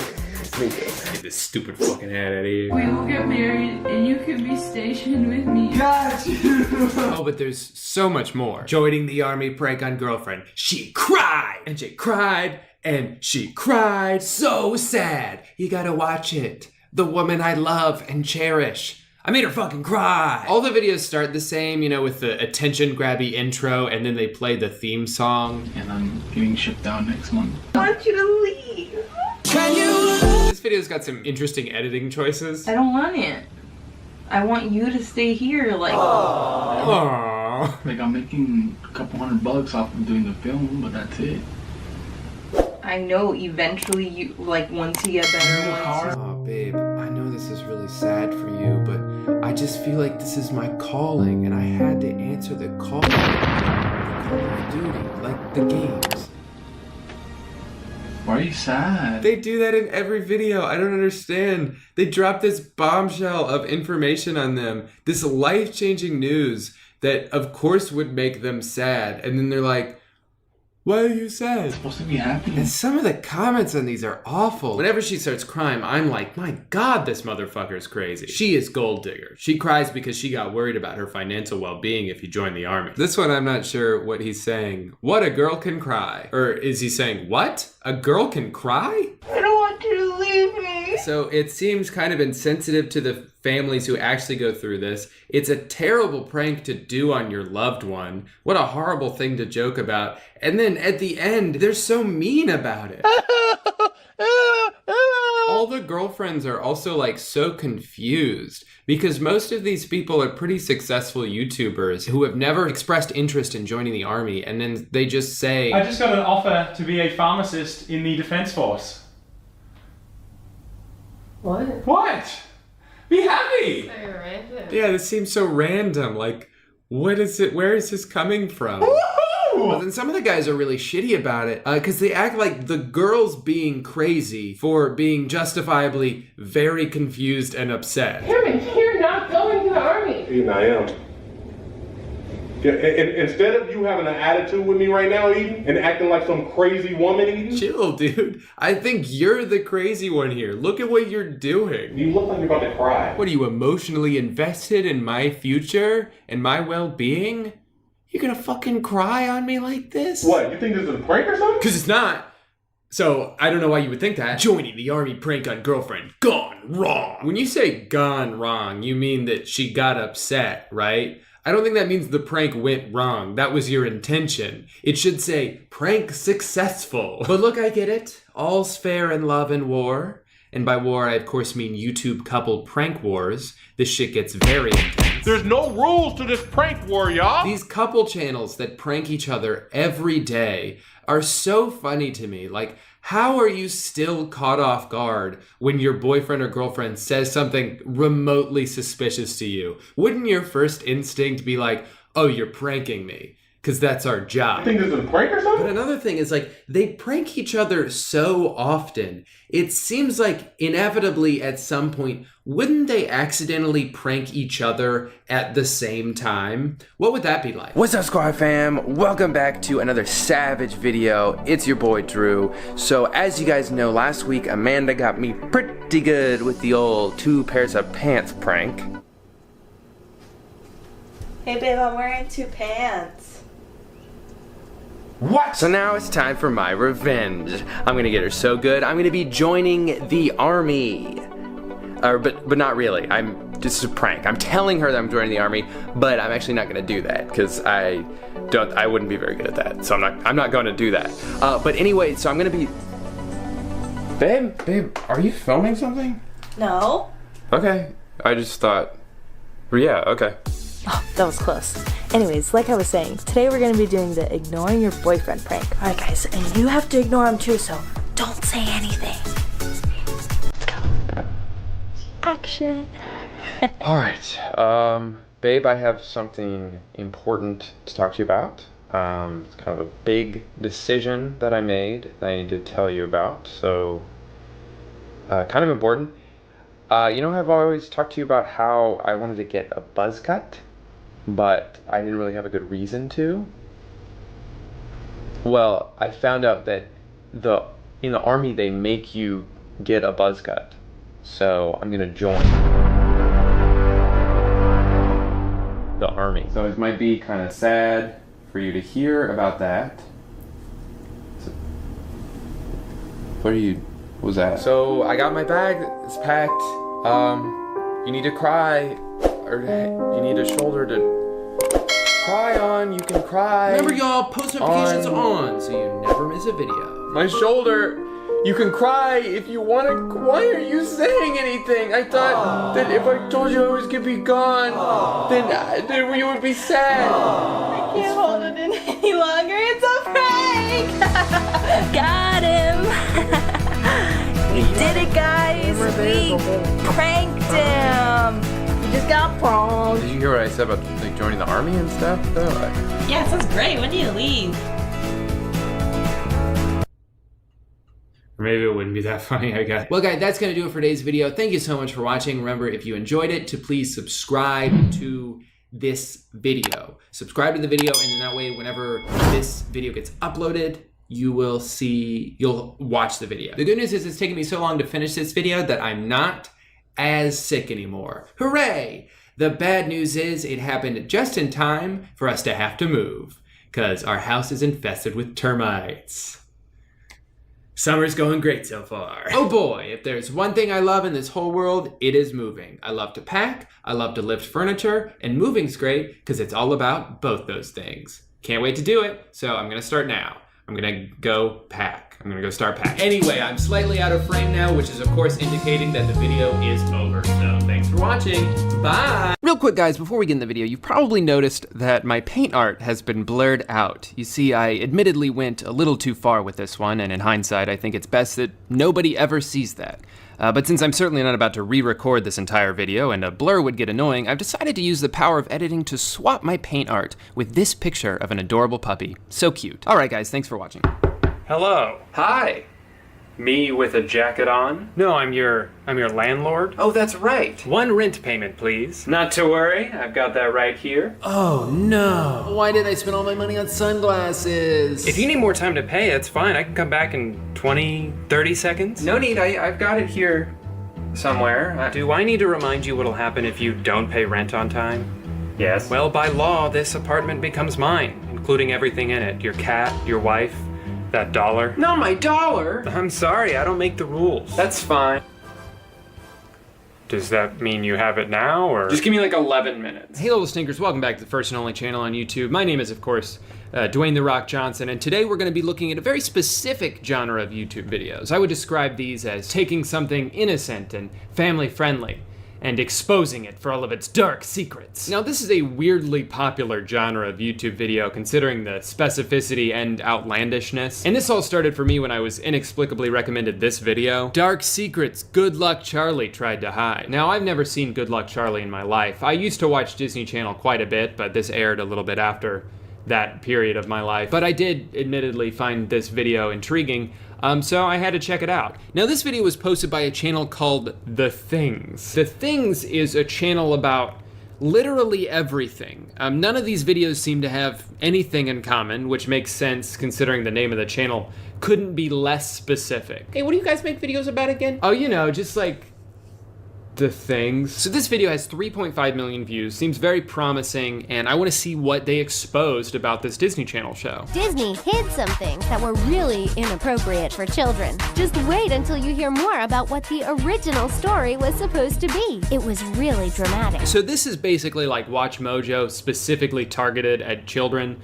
She's talking as if she's reading us a Dr. Seuss book. If you love Good Luck Charlie as much as we do, don't forget to subscribe, and please give this video a big thumbs up. Remember kids, if you like Disney, be sure to like this video, or Mickey Mouse will find out and murder your parents. Today we are showing you dark secrets Good Luck Charlie tried to hide.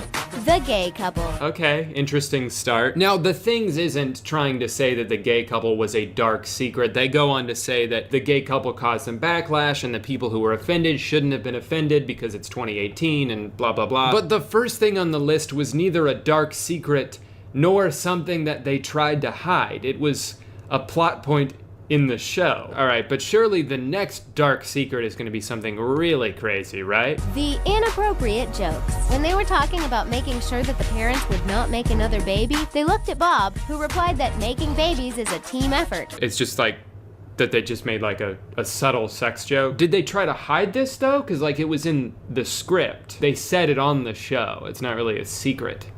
Do you know what a secret is? All right, let's keep going. The Boys. Ah, The Boys. Yeah, another dark secret that Good Luck Charlie tried to hide, The Boys. The explanation behind this is that the main character seemed too boy crazy, and sometimes the parents would complain about this. Again, these aren't secrets, nor are they even really that dark. The Audience. Did you know that some scenes of the TV series were filmed in front of an audience? This is why we hear people laughing during the show. All right, so this has been a very weak video so far, but we're coming to the end now. This is, typically what these videos will do. They'll save the best for last. They'll tease it in the beginning. You watch a whole bunch of nonsense, and then you get to the end, you're like, okay, well, at least that last one was interesting. So let's see the biggest, darkest secret that Good Luck Charlie tried to hide. The original story. This one is nothing but a rumor. It's just a rumor. In this story, the teenager had everything she ever wanted. Then everything changed. She spent the night with a man that she didn't want to see ever again until she realized that she was pregnant. Then, when the baby was born, Teddy's parents pretended that they were the biological parents and forbidden any close contact for Teddy and her baby. Okay, that's pretty interesting if true. However, there is no proof that anyone working for Disney ever thought about that. What? This theory just became popular when people started writing fan fiction. Dark secrets that Good Luck Charlie tried to hide. Well, here's something that a fan came up with that has no association with the show or the network, but the show tried to hide this. What does that have to do with the title?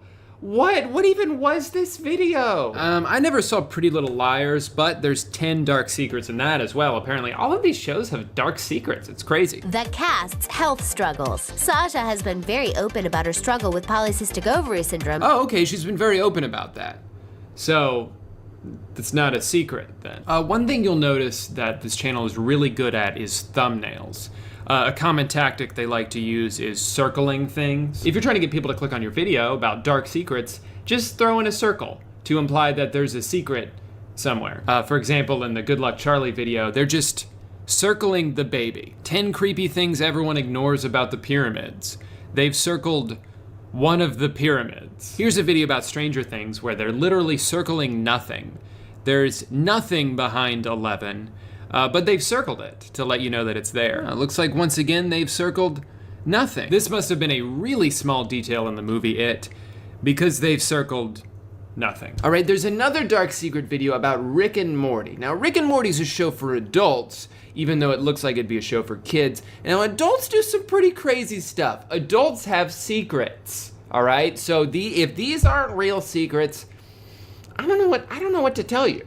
So let's check it out. Justin Roiland, the creator who also voices our favorite character, also drinks alcohol while recording. He posted a video of him doing shots and getting drunk for a more inebriated version of Rick for the episode 4 of season 3. And the craziest thing is that creator Dan Harmon even encouraged him. They concluded that the session was by far the least productive, messiest recording day they have ever had. We hope that being hungover and knowing that he did a terrible job will make Roiland regret drinking all this alcohol. There is never any good reason to take shots at work, and even when you are partying, you should always drink responsibly. That's a lesson to be learned, Justin Roiland. What?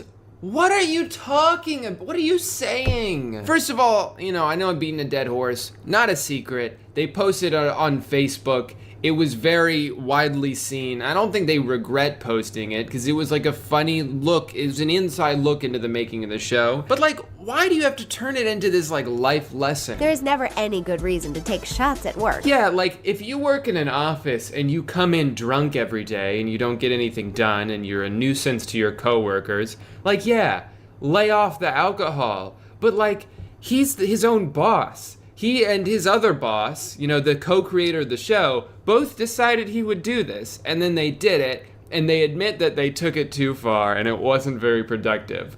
Oh well, why did you have to turn this into a PSA? I thought this was dark secrets, not 10 times we guilted you into staying sober. Now I get it, okay, you're probably thinking Drew, who cares? It's a stupid channel. Why are you even making a video about this? Well, you don't even watch these shows. Why do you want to know the secrets so bad? Those are all excellent points, and honestly, it's just kind of hard to come up with a new video every week sometimes. But for real, sure, I've never seen these shows. I don't actually care about the secrets on the show. I just don't like being lied to, okay? I feel like, I was promised literally hundreds of secrets. If you add up all the videos, hundreds of secrets, and I haven't even learned one. And I love secrets.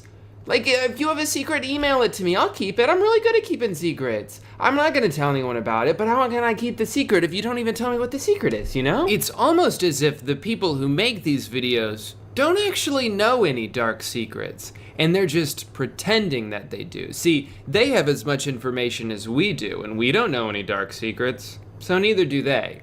But if they just title the video Dark Secrets and then throw out like some semi-interesting facts that you can find on Wikipedia, then that kind of counts in their eyes. Let's just check out some of their other videos, right? The things, like I said, they're about everything. So we're gonna learn, we may not learn secrets, but we could learn, this is the most beautiful girl in Syria.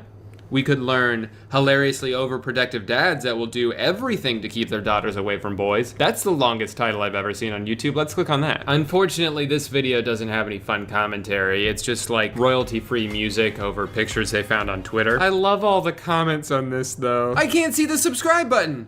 Oh wait, I'm already subscribed. Whew, love your videos. You did a great job. That was close. They almost weren't able to subscribe. My dad would definitely do some of this stuff. LOL. Edit. OMG, my comment was pinned. Heart you things. Second edit, it was unpinned. It's funny though because they didn't pin another comment in replacement. They just pinned that and then must have seen that they were way too excited and like too needy and they're like, ooh, yeah, I don't like that, unpin. Lol, I'm glad I don't have a dad. All right guys, so what did we learn today? That's right, nothing. Why did I make this video? I don't know. Maybe the whole reason I made this video was to introduce my new editing tactic to you guys that I'm borrowing from The Things. See, The Things does something pretty interesting in their videos where they put subtitles in, but not throughout the whole video and not really during meaningful parts. They just kind of randomly have subtitles on and then they just don't. And when Morty used the seeds, he was highly intelligent for a moment until the effect faded and he started drooling from his mouth. Does that remind you of someone? But I like that, you know, I think it adds a little bit of flair to your videos without having to commit to fully doing subtitles. You can just sort of put some subtitles and that'll be enough. Guys, I'm really excited to start integrating this new editing tactic into my videos. I think it's gonna add a lot to them, especially if you're someone who likes to read and not listen. Guys, thank you so much for watching today's video. Be sure to like and subscribe if you want to. 27, 28, 29, 30. All right, see you next month. Drew, you gave me $30. Oh, is that not, is rent more than that? Uh-huh. Ah, crap. Did they only give you $30 for that? No, I spent the rest on balloons. Why? To celebrate being able to pay rent. All right, well, you're an idiot. Well, I guess this is your apartment now. I'm afraid so. I mean, those are the stakes we set up. Yeah, they were. Well, take good care of the place. I will. I promise. So there I was, homeless. No apartment, no wife. Just the clothes on my back and a car full of balloons. Why did I bring the balloons?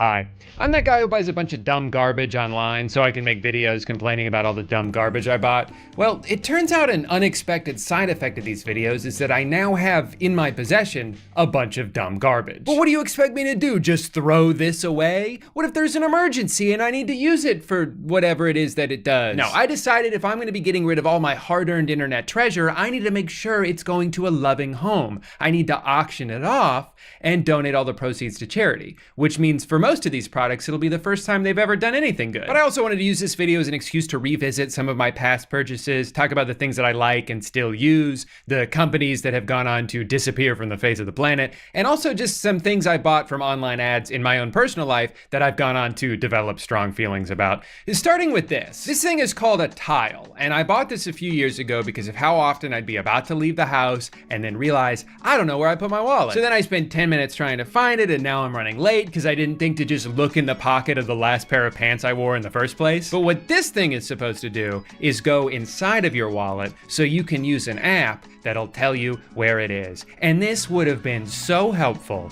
if it ever worked even one time. Now, whenever I tried to use this thing, it would just say, searching. Searching. Shit, I don't know, man. I tried. All it would ever be able to tell me is that it was somewhere in my house, which was usually the only bit of information I already had. If you want us to tell you exactly where it is, you're gonna have to get closer to it, which obviously you can't do because you don't know where closer is. Your tile can connect to your device from up to 100 feet away. So if your tile is nearby, but your app says it's out of range, you might be a little bit confused. The only time it would ever play the sound it was supposed to would be several minutes after I had already found it. Like I'd be in the car already driving and my pants start playing a little song. Hilarious comedic timing, no doubt, but that's not what I spent $30 on. Also, the reason I'm referring to this product in the past tense is because as of last January, it is completely dead. There's no way to charge it. There's not a battery I can change. It's just done. It called in sick to work every day of its life and then retired at the age of 1. It's advertised as lasting 3 years, and I didn't even get half of that. But what's really weird to me is that their app has close to 1 million positive reviews. Does this thing work for everyone but me? In hindsight, it's probably my fault for just buying a product and expecting it to work. What I should have done is sign up for Tile Premium, their yearly subscription service. Then I would have gotten a warranty. Then I would have gotten customer service. How stupid of me to expect access to basic features for just one $30 payment when I should have been paying $30 every year forever. If you're wondering what my solution to the wallet problem is since this one didn't pan out, I've just started putting it in the same spot every time I come home. Probably should have tried that first, huh? Not everything I buy online is bad, though. There was a video I started working on a few years ago where I was going to review a bunch of my counterfeit merch from Redbubble, which is weirdly kind of the entire business model of Redbubble. And I never ended up making it, but I did buy some of the things that I saw. One of them is this beautiful pillow that I've had in my office ever since. Road work ahead. It's me.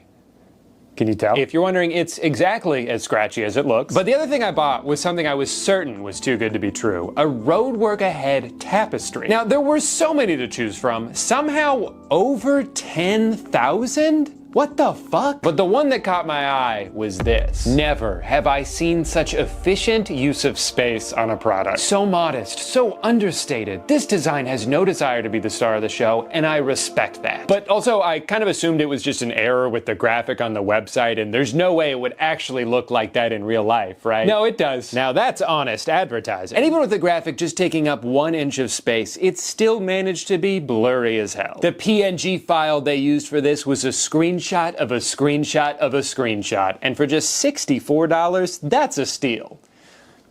In that they are stealing from anyone who actually bought this. And now to rank the products I've bought for this channel on a scale of pretty good to infuriating. And number 1 goes to a fucking bidet. The best thing I've ever bought for this channel is a toilet accessory. This is gonna sound a little hyperbolic, but I truly think this purchase acts as a dividing line between 2 distinct eras of my life. I feel like a caveman for having spent 27 years without one. Seriously, what are we doing in this country? Why is there a stigma around getting your butt a little bit wet? I feel like the only consistent critique I've seen of bidets is from men who see it as a threat to their masculinity to have water sprayed into their ass. But then what's the alternative? Sticking your little fingers up there for 5 straight minutes? Yeah, why don't you look in the mirror, buddy? As a human race, we need not be divided on this. We should all stand together on the side of good butt hygiene, and yet the war rages on. But Drew, what about wet wipes? You mean the wet wipes that only say the word flushable on them because they technically can be flushed, but you absolutely shouldn't? Please don't buy these. They clog up sewers and cause a bunch of problems for other people in your city. They're also a huge waste of money, which you can save a lot of on both toilet paper and wet wipes by investing in a bidet. And if all of this is starting to sound like I'm doing an ad for this company, don't worry, I'm not. I don't care which bidet you buy. They all do the same thing. This one randomly starts leaking every few months, and that's pretty annoying. If I was starting from scratch, I'd probably get a toilet with the bidet already built into it, along with other cool features like a seat warmer,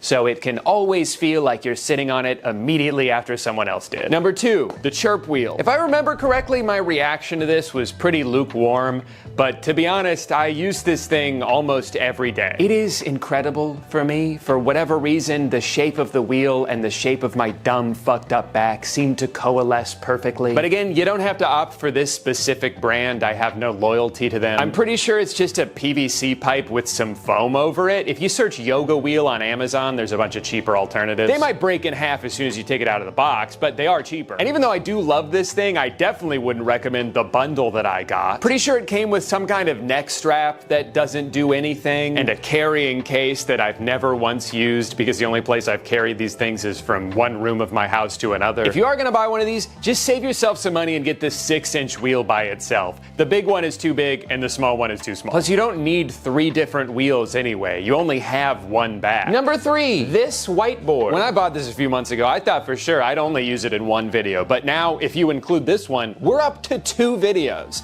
That's a pretty good value. Number 4, the Kizik shoes. I don't know why I wrote the K like that. Actually, all of those letters look bad, not just the K. These shoes are built in a way that you can step into them without having to use your hands, which you could also do with most pairs of shoes, but not as easily as you can in these. Now, I'm definitely a little biased towards this company because after I mentioned in that video that the pair of shoes that I wanted was out of stock, they actually emailed me and asked if they could send me some, and then they did, and that was really cool. I've mentioned so many products in so many videos, and no other company has ever reached out to me afterwards.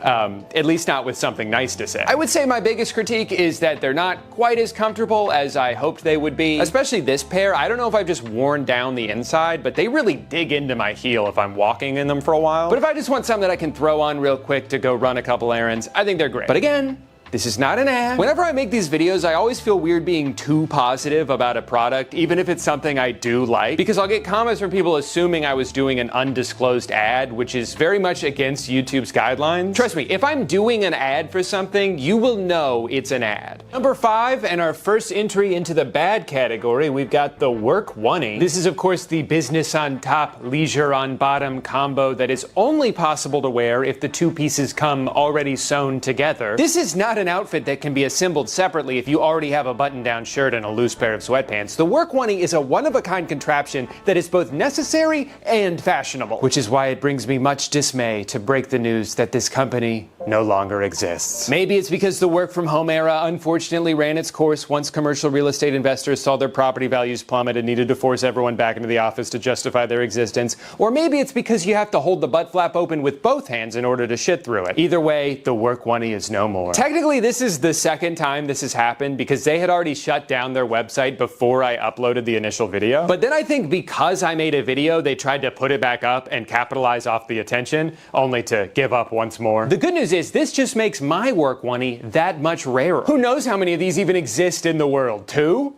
3? I'm not going to say a higher number because I already feel like I'm overestimating. And that's why I think this makes perfect sense as our first auction item of the night. Let's hear it for the Work Oneie, everyone. Don't worry, I will wash it before mailing it out. At number 6, we've got another relic from the earlier days of the pandemic, the microclimate filtered helmet. Weird, I'm not sure how this ended up so low on the list. I wear this all the time, whenever I run errands or go to the moon. But I suppose I am willing to part with it, if it's for a good cause. Plus, version 3 is supposed to come out any day now, as of a year ago. And even though they haven't given a single specific as to what's new about this version, I trust these guys. After all, who wouldn't? So what makes this one different from the previous ones you had? Lighter, more durable, scratch resistant, waterproof, can tolerate the elements? Okay, but what about drinking? How can you drink? I want. Me too, Serge. Me too. At number 7, we've got by far the most expensive product I've ever reviewed, the Moonwalker shoes. Why number 7? Well, because the top speed is 7 miles per hour, and the average range is 7 miles, and the stopping distance is 1 human step. Kind of curious why they felt the need to specify human step, as if there's some other kind of step we could take. Coming in at a market value of $1,400, these are going to be the highest ticket item in the auction, unless, of course, nobody bids on them, in which case you might get them for $40. That's the fun of an auction, baby. I've got no clue how this will go. I'm not sure what the future holds for this company. I worry for their sake they've already botched the initial release by making them way too expensive and only available in a country where nobody walks anywhere. They've gone from being pretty active on social media to radio silent for like 4 months now. So hopefully they're just in the lab cooking up version 2 of these that isn't so goddamn loud every time you take a human step. Final entry into the bad tier is Tom Brady's bundle of crap, which offers varying degrees of uselessness. I bought so much shit from this man. There was a cookbook that jump scares me every time I walk into my kitchen at night, protein powder that only tastes good when I put it in oatmeal and I don't even eat oatmeal anymore, a water bottle too unwieldy to ever take anywhere, vitamins I've never touched, electrolytes that taste okay, and a giant bag of resistance bands that's been sitting in the corner of my office so long it'll probably leave a permanent dent in the carpet. it. And out of all of these, the one thing that I actually used regularly, the shaker, slowly started to change shape over time until eventually the lid wouldn't stay on anymore, which is not ideal for something that's supposed to keep liquid inside of it while you shake it around. Goodbye, misshapen TB12 bottle. I'm sorry my dishwasher turned you into a hideous monster. But maybe your death can get them to update the description on the website? At least then, your sacrifice won't be in vain. In between bad and infuriating is what I'm calling the forgettable category, because one of the only things worse to me than a product that sucks is a product that's boring. A product whose existence is so benign, I can't even muster the energy to get mad at it. And there's been a lot of these over the years. I bought a big bag, a tiny bag, a spine deck, and a spine neck, a plastic hand to cosplay as 2016 Alfred Payton, a sleep mask with shitty headphones that I never bothered to connect to anything, a tripod that spins on its own but I've only ever used it in a stationary position, an inversion table that did not make me any taller, a calendar puzzle I'm still too stupid to solve, a belt that works fine but I never wear it because I bought it in bright red. This purchase was doomed from the start. All of this stuff has had no tangible impact on my life since the moment I finished whatever video I bought them for. And the sheer quantity of clutter that I ended up with is part of the reason I stopped making these videos. And also because they were getting repetitive. It's funny, as YouTubers, I think we're all trying to find something easily replicable that we enjoy making and our audience enjoys watching, and that's what this series was for me for a long time, until randomly one day I was just like, actually, I never want to make one of those videos ever again. And maybe I still will at some point. I'm not ruling it out forever. I like reviewing things, I like complaining about stuff, and I like when I can direct those complaints at a company rather than an individual. But every time I walk into my closet and I see this drop-shipped lime green wrapping paper cutter sitting at the top of a bucket of junk that only takes up space, I start to wonder if those minimalism guys were onto something. Maybe to get back at me for making a video about them, they started targeting me with ads so insane they knew I wouldn't be able to resist the urge to buy it for a video. And then another video. And then another video, until before long I had surrounded myself with the worst thing you can. Stuff. They destroyed my life from the inside without ever lifting a finger. It's the perfect crime. And finally, we've arrived at the infuriating category. I've only got two things in here, and I'm sure you can guess what one of them is. It's, of course, nemesis of the channel, the moon pot, which I don't have anymore because I gave it to my friends who just moved into a new apartment. And now it's their problem. Those fools. My ongoing vendetta with this stupid beanbag chair is pretty well documented at this point. I've tried escalating things every time I bring it up, hoping that maybe once and for all I could finally bring this company down.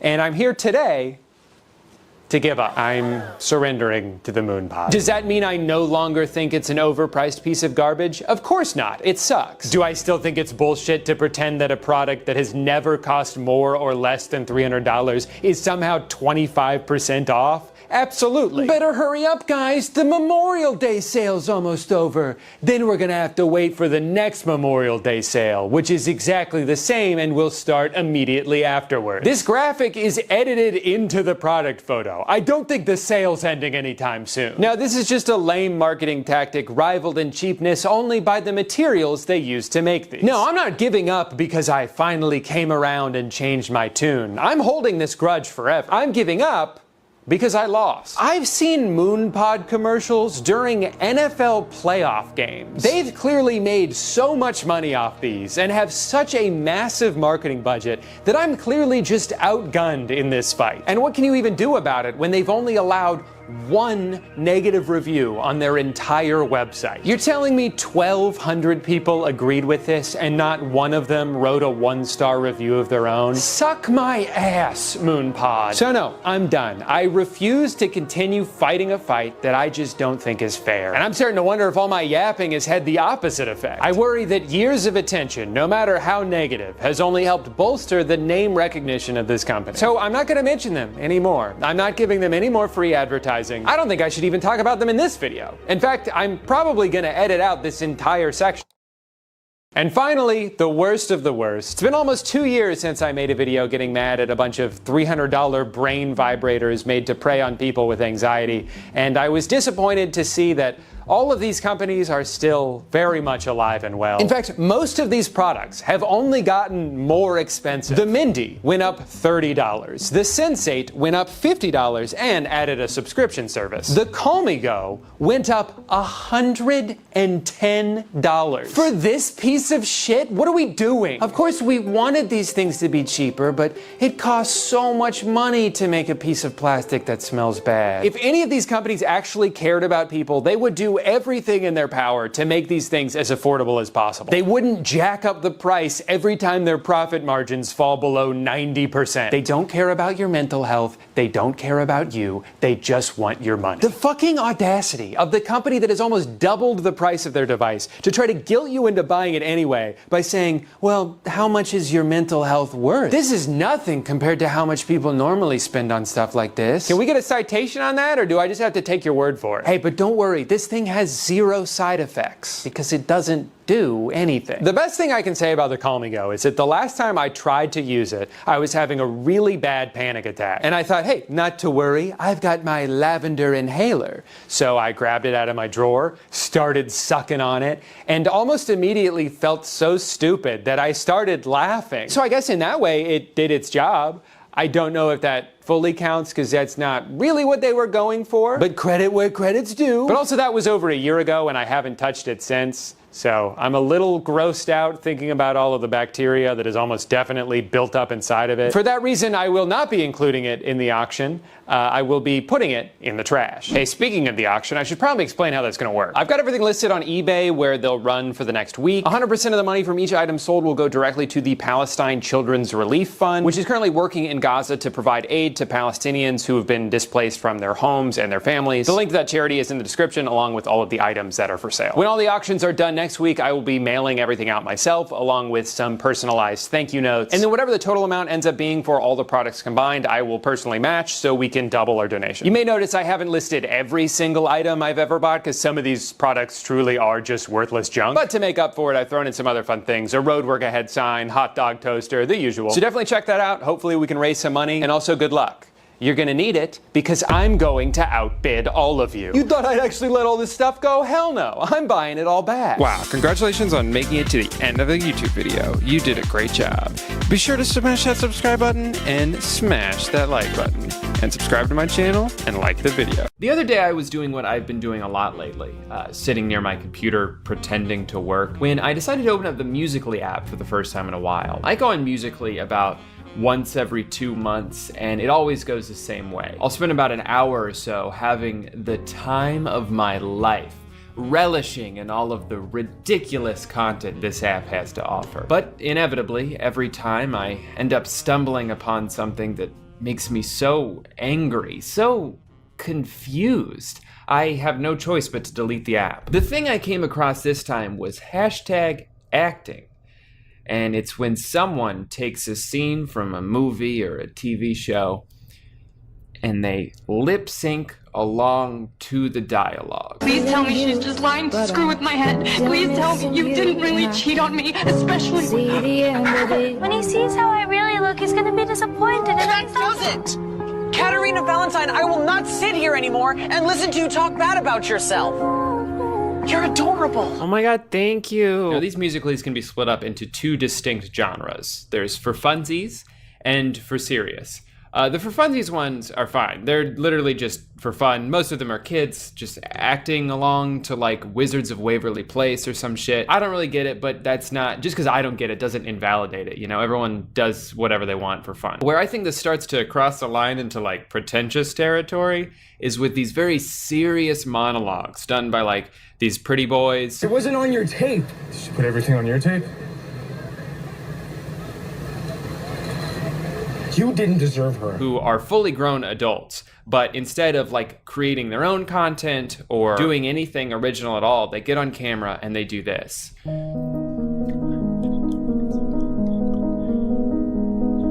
then they add like sappy music and they make the caption, "I love acting so much."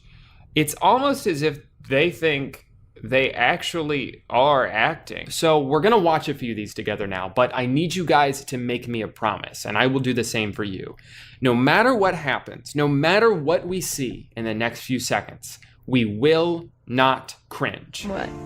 I didn't say anything. Why are you looking at me like that? Because you're beautiful. Oh my god. I enjoy looking at beautiful people. Every day you've spent in here has been because of him. Until today. Now you're in here because of me, and I'm so sorry. Did you actually cry? 'Cause don't cry. Klar, dass Sie nicht die gleichen Gefühle für mich haben wie ich für Sie. I love acting, but you're not. I think the biggest reason that this bothers me more than like regular musicallys is because I think when people do regular musicallys, they aren't like, oh wow, I'm such a good singer. They just accept that it's like a performance. They're just lip syncing. But with this, they're like, no, I'm acting. This is acting. This is what acting is. You like the idea of me. You like the idea of having a girlfriend. But really, you're just using me to make yourself feel better about everything in your life that sucks. 230,000 people liked this. I'm not saying this is bad. I'm not saying she did a bad job pretending to say words. I'm just saying, what's the point? Here's a few of the comments. Wow, your acting is so good. Do more acting, please. Sig, get your own show already. Get your own show. You were so good pretending to say 14 words. I think you deserve your own television show. Are you kidding me? Can you even imagine what would happen if one of these famous Musical.ly #actors went to a real audition for like a real acting role? How do you think that would go? Next. Hi. Sorry, I'm just a little nervous. Hey, everybody's nervous, okay? Don't worry about it. Yeah, you're gonna do great. Thank you, I'm gonna try. So today I have prepared for you guys a monologue from an Elle Mills YouTube video. Okay, interesting. Well, whenever you're ready. Okay, you can do this. Hi, I'm Elle Mills. Oh. And Valentine's Day is my favorite holiday. This isn't- But to be fair, I spend every year alone. But this year's gonna be different. All right, pause. Stop for a second. Could you maybe do it without the phone playing? Yeah, we can't hear you over the video. Oh, that's because I wasn't saying anything. What? You weren't talking? No, I think Elle does a great job. I didn't want to step on her toes. Okay, but Elle isn't the one auditioning. You are. Idea. Maybe for this, instead of doing an Elle Mills video, you could read the lines from the script we gave you. Oh, that was the script? I thought that was a landmine. I destroyed it. Okay. Well, here's another copy. All of your lines are highlighted, so just go ahead and read that over and give it another shot. That's what I'm doing. You're not close to me. I can kick your ass. You're not my dad. All right, I think I got it. Perfect. All right, whenever you're ready. Not Elle Mills. This is all I know. All right, well, I think we've seen enough. You can go ahead and leave. Thank you. You won't regret this. Okay. And this is the exit right here? No, that's the ceiling. Oh, okay. You can just go out the way you came in. Guys, I got the part. Man, that guy sucked. I know, I thought he'd never leave. You wanna make out? You bet. At least that's what I thought would happen. But it turns out Musical.ly stars have been acting this whole time on a YouTube channel called Brat. This channel is home to some of the funniest shit I've ever seen in my life. According to this article I found on Business Insider, Brat was created as a way to make TV quality scripted shows for kids that would rival Netflix and YouTube by casting pretty much exclusively Musical.ly and Instagram stars. From a business standpoint, it makes a lot of sense. You throw a bunch of teenagers with large online followings all in one place, you have them each promoted individually, and you're gonna get hella views. However, it seems that popularity might have been their one and only goal, because as you can probably imagine, the shows are terrible, and it goes beyond bad acting. Let's start by watching a little bit of Brat's flagship show, The Chicken Girls. Now, The Chicken Girls has been around for a little over a year now. It's by far their most popular series. I was amazed that it took me so long to hear about this show because each episode pulls in an average of about 10 million views, which is like insane. But Drew, what's the show about? Could you tell us? Okay. The Chicken Girls is a show about 3 best friends who may all be 4 years apart in age, but the one thing they have in common is an unbreakable bond over their lifelong passion for dance. They all go to high school together, despite this girl being 12, and drama ensues moments into the show when they realize there's not enough spots in the dance team for all of them. So that's the plot, but this show isn't about the plot. In fact, the plot is totally secondary to the real appeal of the Chicken Girls: constant production errors and shots that make no sense.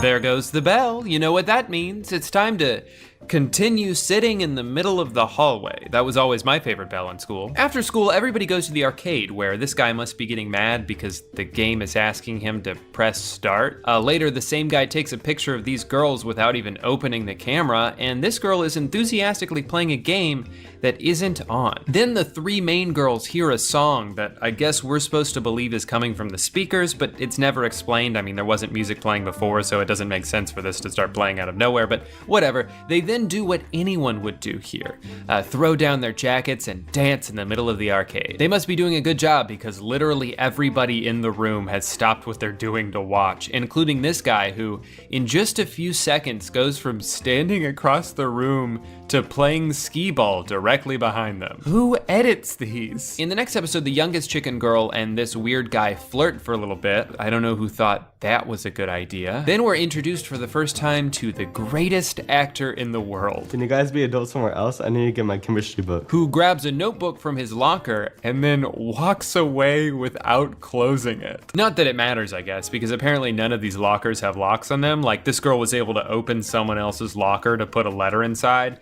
And unlike what the guy did, this wasn't a mistake. This was written into the show. Let's just skip to the next episode where one of the girls is in the guy's bathroom. He'll probably just say something normal, right? Are you here to do the makeout? Are you here to do the makeout? Has anybody ever said that? Unfortunately, we're not gonna have time to figure out the answer for that because this makeout session is getting cut short by, once again, the greatest actor in the world. You pranked me.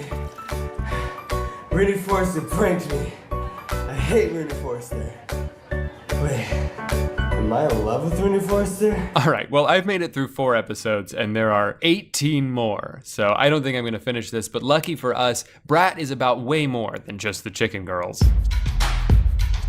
You guys know Tessa Brooks, right? The former Team 10 superstar turned vlogger. Danny Gonzalez has a great video about her revolutionary style of low energy vlogging, and if you've seen that, you probably think she'd be perfect playing the role of an authoritative figure. Didn't think so, started giving them a top. And that's exactly who she is in this show, the leader of a cheer team made up of a bunch of people in their 20s and one 11-year-old. This show makes no goddamn sense. Also, I love how vague the dialogue always is. And I can't go back to my job at the restaurant, especially not after I left. No one who works at a restaurant would say, my job at the restaurant. They'd say, my job at Chili's or my job at Longhorn Steakhouse. No one's that vague in real life. Hey Drew, what do you do for a living? I make videos on the website.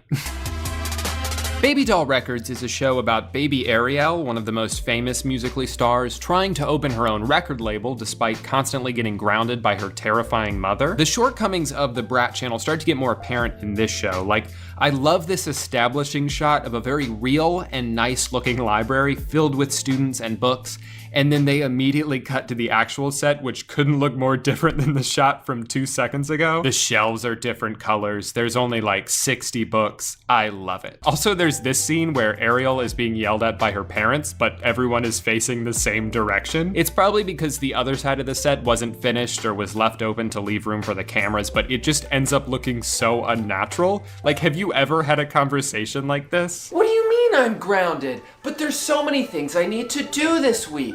I've got to hang out with my friends every single day. Man, you know how much I love to make music after school. It's my passion. Plus, there's a guy I like. He's clearly gay, but I can convert him. You guys just don't hurt. That being said, Baby Doll Records is easily the best show on this channel. The one and only reason for that being that the main character's name is my name. Good night, Drew. My favorite moment in the show is in episode 2. They're laying down a sick new track, but Drew isn't satisfied. Drew knows there's something missing, so she gives everyone a mission. At school tomorrow, listen to all the distinct sounds you may hear, and we're gonna use those in the background of the song to make it stand out. So that's what they do, and then they listen to the song at the end and dance along to the newest hit. That's honestly fine. That's a good plot point. It makes perfect sense considering like their age. I'm not gonna argue with that. But hold up. Can we listen to the song?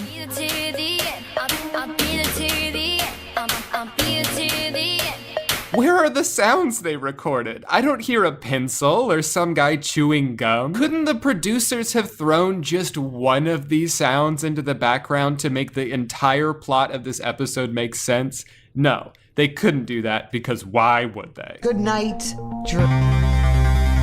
Brobot is the coolest and most intense show on the Brat channel. This show is about a family of hackers hoarding a powerful technology from the CIA.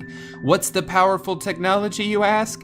It's Brent Rivera as a hologram. I can't believe I'm not making that up. What's funny about this is that they never explain what exactly it is that Brent does. Like, he's supposed to be this revolutionary, state-of-the-art technology the government is trying to hunt down. But all you really know about him is he's just like a charismatic guy who makes jokes sometimes and can do math quickly. Why is the CIA so hell-bent on stealing him? What is he gonna do for the US government? Help them talk to boys? Bobby's coming, try the joke. All in all, the show has potential, but Brent never takes his shirt off, so you can probably skip it. I found this one hard to watch much of, I think because it's supposed to be based in the 50s, and all that really means is they're wearing costumes and the color grading is a little bit different. The only thing I really need to show you from this is this real moment from the show. I did not edit this. You can go see this for yourself. It's about 8 minutes into the first episode. What are you looking at? These guys should win an award. And lastly, we have The Overnights. This is a show about 4 teens who have absolutely nothing in common and 4 distinctly different tastes in music. And so naturally they start a band. Nah, it's fun to groove. Nah. I really, really love. More coffee house crap. It's better than your top 40 nacho cheese fest. Seriously though, none of them agree on anything. Do you know how much planning and coordination it takes to start a band? That's not just something that happens, especially not with 4 people who are practically strangers and one of them isn't even allowed to be here. Crap, man, I gotta go. But let's just fast forward to the end of the first episode. It's now Friday night and it's their big gig they've been waiting for all week. Unfortunately though, things turn south pretty quickly.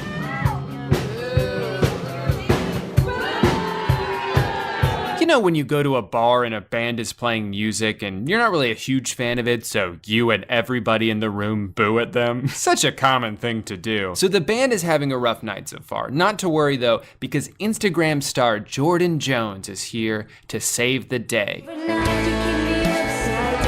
Man, they've really improved in just a few days. They went from cluelessly holding instruments in a garage together to performing an entire song they've never practiced before. That's the power of friendship. All right, we're almost done. Great job, production team. Now let's just close it out strong with a solid shot of everyone looking happy and enjoying their triumph, or okay, I guess we could use a shot of Jordan struggling with the microphone and everyone in the audience totally stone-faced despite the sound of thunderous applause. All I gotta say is, love this episode. Everyone did awesome job. Love you, Brat. Waited so long for this episode to come. Now, can't wait for the next episode to come out. Love the song. Now, is it mean to make fun of these kids? Yes. Does that make me a bad person? Yes. Am I going to hell for this? Yes. But do I care about any of that? Yes. Oh. I think what I realized while making this video and watching more and more of these shows is that the kids have very little to do with like the shitty quality of the shows. It 100% traces back to the production team themselves, because it's very apparent while watching all of these shows that no one involved in the production gives even half a shit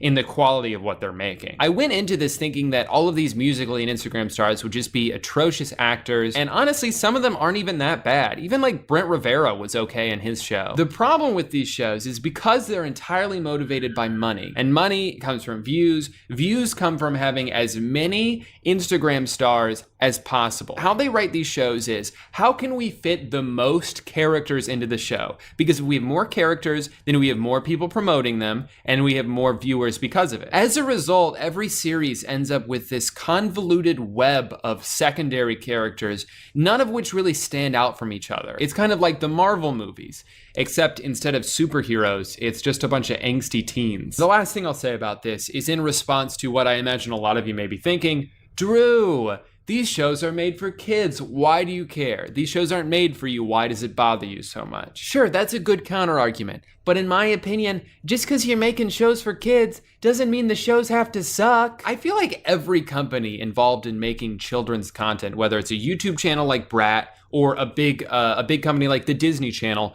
realized several years ago that kids are so dumb that they'll just put anything in front of them and kids will like it. So no one tries to make anything good because in their eyes it doesn't matter. And I hate that. I hate that mentality. Part of the reason I'm so passionate about this is because Amanda and I just watched the Mr. Rogers documentary, and it was so insightful and just, I don't know, it's so wonderful to see someone whose number one motivation with the content he created was that he wanted to teach values to children. He saw what kids were watching and saw how empty and corruptive it was to their young, impressionable brains, and he was inspired to make things that would stick with them and make them better people. And it sucks that everyone involved in these shows doesn't give a shit about what they're making. It's just a mass production of barely passable content. I guess all I'm really getting at is Mr. Rogers was amazing, and now that he's gone, the world is missing someone like that.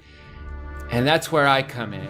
I, Drew Gooden, am gonna take the place of Mr. Rogers, and I'm gonna make a show that's good for kids and it teaches them lessons. And when I'm done with that, I'm gonna run for president of the United States. No, not really. I think I've just gone insane because I've spent like 12 hours this week watching shows on the Brat channel, and I don't know how to be a person anymore because of it. I also don't know how to end this video, so let's just cut to a commercial. Well, guy, that's it. Thank you so much for watching today's video. If you liked it, remember to subscribe down in that comment section and leave a like on that bell. It's 12:30 p.m. and it's dark as fuck outside. I'll be back next week like I always am with some more spicy content. Follow me on Instagram and buy my merch. Goodbye.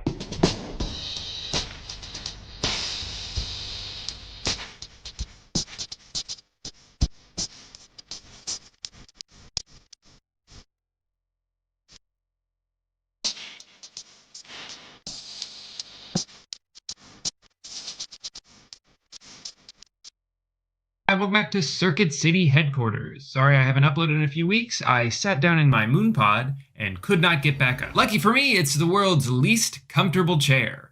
I would set it on fire, but I'm afraid he'd survive and attempt to retaliate. Anyway, y'all ever heard of TikTok? Of course you have. Maybe you've also heard of a show on Netflix called The Circle. Well, Awesomeness TV, the production company behind almost every Noah Centineo movie, has decided to combine those two things into the world's first, and hopefully last, TikTok star reality show. I say it's similar to the show on Netflix because it's also a competition based on social rankings, but where The Circle has people catfishing and anonymity and using hashtags and text conversations, the Awesomeness TV show is just a bunch of 19-year-olds yelling at each other. You're ugly anyways. That's why Coley doesn't even want to you. Even better, they're all from Florida.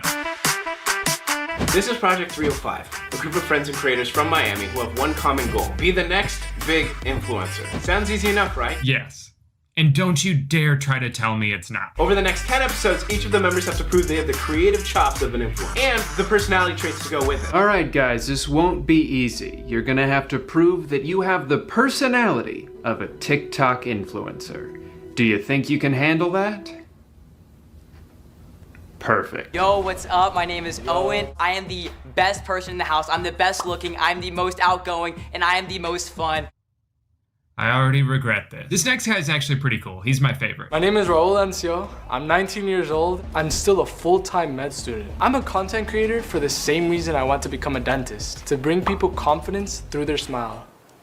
What a nice guy. He does not belong in this house. Everyone else is like, yo, I'm here to make TikToks and get my dick sucked. And Raul's just like, hey, can you guys keep it down? I got dentist homework. I brought all my energy drinks, 2 suitcases of candy. I got like packets of sugar. She brought packets of sugar? This morning, everyone had eggs. I had 9 bags of sugar. Oh, right, because she eats them for breakfast. Why did I even ask? Everyone head to the living room. It's time to meet your host. What? Oh shit, time to see who the host is. Honestly, I feel like it's gonna be like Brent Rivera, like Nikki and Gabby or something like that. Either Brent Rivera or Ben Asler. It might be Brent. Come on, Brent. Ah! Surprise! Yo, Alex? Daddy Alex? I feel like I should know who this person is based on their reactions, but I don't. Where this show really shines, though, is in the competitions. These newborn babies are ruthless competitors. The first one is kind of lame, though. They just had to guess what other people's answers to personal questions were. Things like pet names, that sort of thing. Her pet's name is Mouse. And it's a mouse. That's so dumb. Really, it was just an excuse to push them into the pool in slow motion. But guess who wins? Raul! I won? That's right, my boy Raul. Of course, the nicest guy in the house won this competition because he's a good listener. And what's his prize? He gets to ask the host for advice. And what advice does he want? And I just wanted to hear if you have any tips for me about how to connect with people and form lasting bonds with them. He just wants to know how to make friends. What a good person. What a wholesome guy. Maybe these people aren't so bad after all. The boys tonight, we're in flannels tonight. We're looking fly, we're looking cute. Flannel bros! Flannel bros, let's get it. And we're back. So they've been here for like 20 minutes and there's already drama. This is the first day. It is day one. Drama, drama, drama. Luckily, Coley has a brilliant idea to bring everyone together. Okay, I have an idea to get us all closer. Let's all say one thing we don't like about each other. One thing. And then something we like. Guys, I know how to get off on the right foot. Let's all insult each other. Don't worry though, she realizes her mistake and corrects herself. Actually, forget the we like. Just we don't like. Okay, well, that was the wrong part, but close enough. That was the most cringy ever. To round out episode 1, they all had to rank each other like they do in the circle, and the results will be revealed in episode 2. Which I also watched. So far though, the rankings don't seem to matter much. I mean, I guess it did determine how they got paired up for the next challenge, but the way they did it seemed a little arbitrary, like they were just trying to rig it. 1 is with 8, 3 is with 6. And then 4 and 2, obviously, I mean, that's just how this works. That's what we were gonna do the whole time. So there's a series of competitions on day 2, starting with the lipstick challenge. Your goal is to put lipstick on your partner as accurately as possible. The team whose lipstick looks the worst will be eliminated. So one person has to use their arms without looking, and the other person has to shout instructions to them over all of the other people shouting instructions inches away from each other.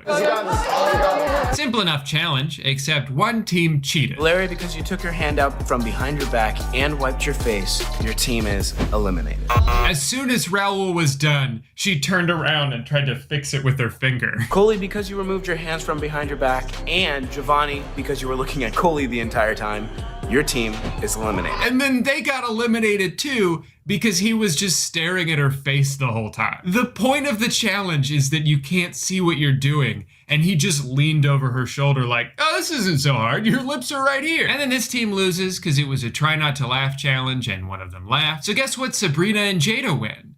That's right, now they get to talk to Alex. Is that gonna be the prize every time? Not like a special dinner or an immunity idol. They just get to go ask David Dobrik Jr. one question. Side note, I had never heard of Alex before this video, but sometimes I would hear him talk and think, man, he sounds like David. Do your best. So I looked him up and was like, oh, okay, yeah, that's not just me, that's like his whole thing. I guess that just makes it even funnier to me that his advice to Raul was, be yourself, when he's formed his entire online identity around another person. Anyway, he seems like a nice enough guy. I'm not here to shit on him. I just don't understand why having a conversation with him is such a coveted prize in this game. Maybe it's just because you get to go into the other room for 5 minutes while everybody else continues to yell at each other. I'm not gonna give you an apology if I don't mean it. Abby, you're a bitch, bro. Time to get back into it with some rankings. I still don't understand what these are for, but maybe it'll make sense eventually. You already know what I'm going. No, I do not. Sabrina. I did not know that. Morning, everyone, and welcome to the War Zone. What? Bro, what? Wait, we're playing Warzone? Let's fucking go, dude. Well, not exactly. Turns out what they actually mean is they're doing what they call an obstacle course, but what I would just call TikTok dances. Yeah, throw that stash. No, I don't think I will be watching the full dances, but thanks for the offer. So Giovanni and Sabrina had the fastest times, but Valeria and Julian... You guys have the best content. Can't argue with that. And for the final round, they did a swim race where the winners get to, say it with me, talk to Alex. He gave us so many tips. Work together, don't be afraid to be yourself. I see it a lot, especially in this industry where, you know, it's very easy to become someone you're not. After doing a real quick anti-vaping PSA, I used to cope with it in a way that I'm not proud of. Like, I used to vape because all my friends would do it. They revealed the new rankings and everybody's yelling again. Just because I thought you guys were. I thought you said you're not interested. What are the two of you guys? What are the interested? Why am I watching this? I hate everyone here and I don't want to be here. Couldn't have said it better myself. So I'm going to put Jada at the bottom. Jada. Okay, they keep ranking people, but no one gets voted out. So what is the point of the ranking? Are you gonna send someone home or not? Jada's practically begging for you to do it for her. That's it. I'm done. Y'all won't be hearing no more from me. I'm out. Flannel gang, let's go! But we're 3 episodes in and no one has been eliminated. I thought that would be part of the game. I guess I don't understand. Wow, really exciting challenge in day 4. They're doing trivia. What shape is the like button on TikTok? It won't be nearly as fun to watch as all those popular dances were, but at least this gives me a chance to play along at home. What girl were Noah Beck and Griffin Johnson beefing over? Never mind. Honestly, they might as well be speaking gibberish. I have no idea what any of these words mean. Is Andrew Davila part of the Sway House? Who left the hype house to start the clubhouse? Finally though, a pretty cool prize. The winning team gets to talk to Alex. Talking to Alex today again, because you know I won today's challenge, was honestly super motivational. Thank you, Internet Sherpa, for you have shown me the way. But it was worth it this time not to lose because the losing team received a punishment. We'll have to spend the afternoon cleaning the house. And the way they react to it makes it seem like this is the single worst day of their life. Episode 4 ends with some spin the bottle, so now they're screaming and kissing. I gotta say, I'm happy for Raul. He got to kiss the girl he liked, and that's about it as far as good news goes. In episode 5, they play a game where they pop a balloon on someone's head, and then that person has to spin a wheel, and then they talk shit about whoever it lands on. Julian actually wet his bed. My bed. Literally the bed that we're sharing. What the hell? Are you serious? Wait, you peed? Bro, why did you're 21? As an honorary member of the former bedwetter club, I do feel for the guy. I used to wet the bed when I was a kid, but I never did it while someone else was sharing the bed with me. If I did, I don't think that shame would ever wear off. Okay, but here's the best part of the game. I guess Jada didn't realize she was supposed to pop the balloon, so she fucking chucked that shit right at someone's head. Move over, Raul. I've got a new favorite. For some reason, halfway through, they went inside for a rain delay, as if they weren't already soaking wet. But they never went outside and finished the game. They just skipped right to the rankings, which they all did on their phones. But then these girls were wondering what Owen was up to, so they went outside to Wait, I thought it was raining. Where's the rain, guys? Did they make that up? Anyway, these two lovebirds, who I thought just met like 3 days ago, went on a poolside date where he reveals this. I might have wrote a song about you. You wrote a song about me? Yeah. Yep. He wrote her a song and recorded the song and produced the song in the house? Well, let's hear it. Here's the song. I just wanna be with you forever. She makes me pancakes. I just want to be with you forever. She makes me pancakes. This show is the best. Guess what time it is? FaceTime time. Now it's Jada who gets to ask for advice. If I was to give you my best advice, I'd say is let your guard down a little bit, get to know the people, show them that you're not a threat, because I feel like they may view you as a threat. That's actually really good advice. Thank you, House Messiah. Your infinite wisdom shall prove invaluable. We are the same age. Wait a minute, there's a phone number you can text for exclusive next influencer content? Hello? Hello? Is this the number for... Speak up, I can't hear you. Is this the number for Is this the number... This is a voicemail. Who talks on the phone anymore? Text me instead.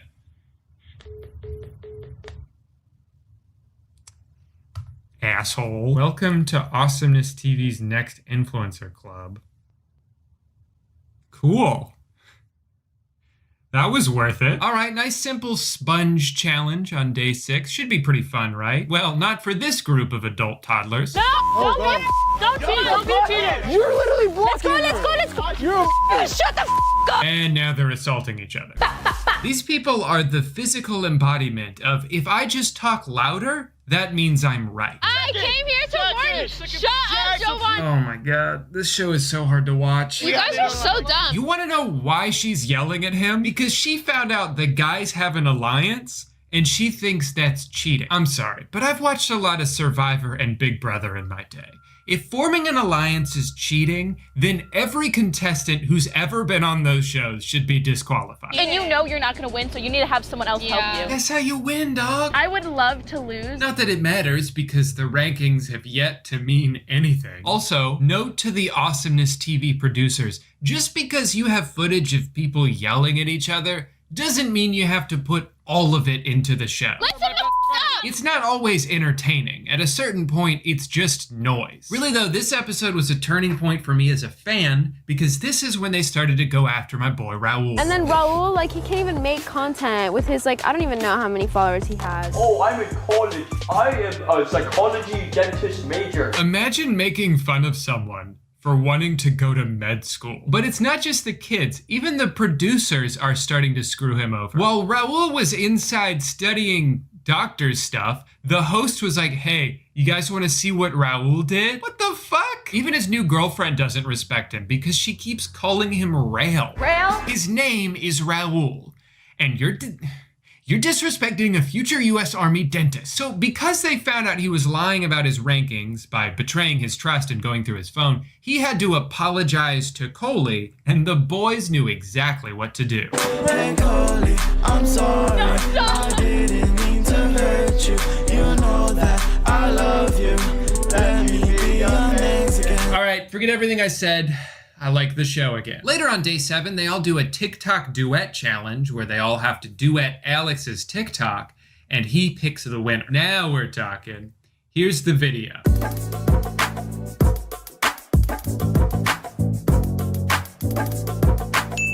Oh boy, that'll make for some wacky collabs.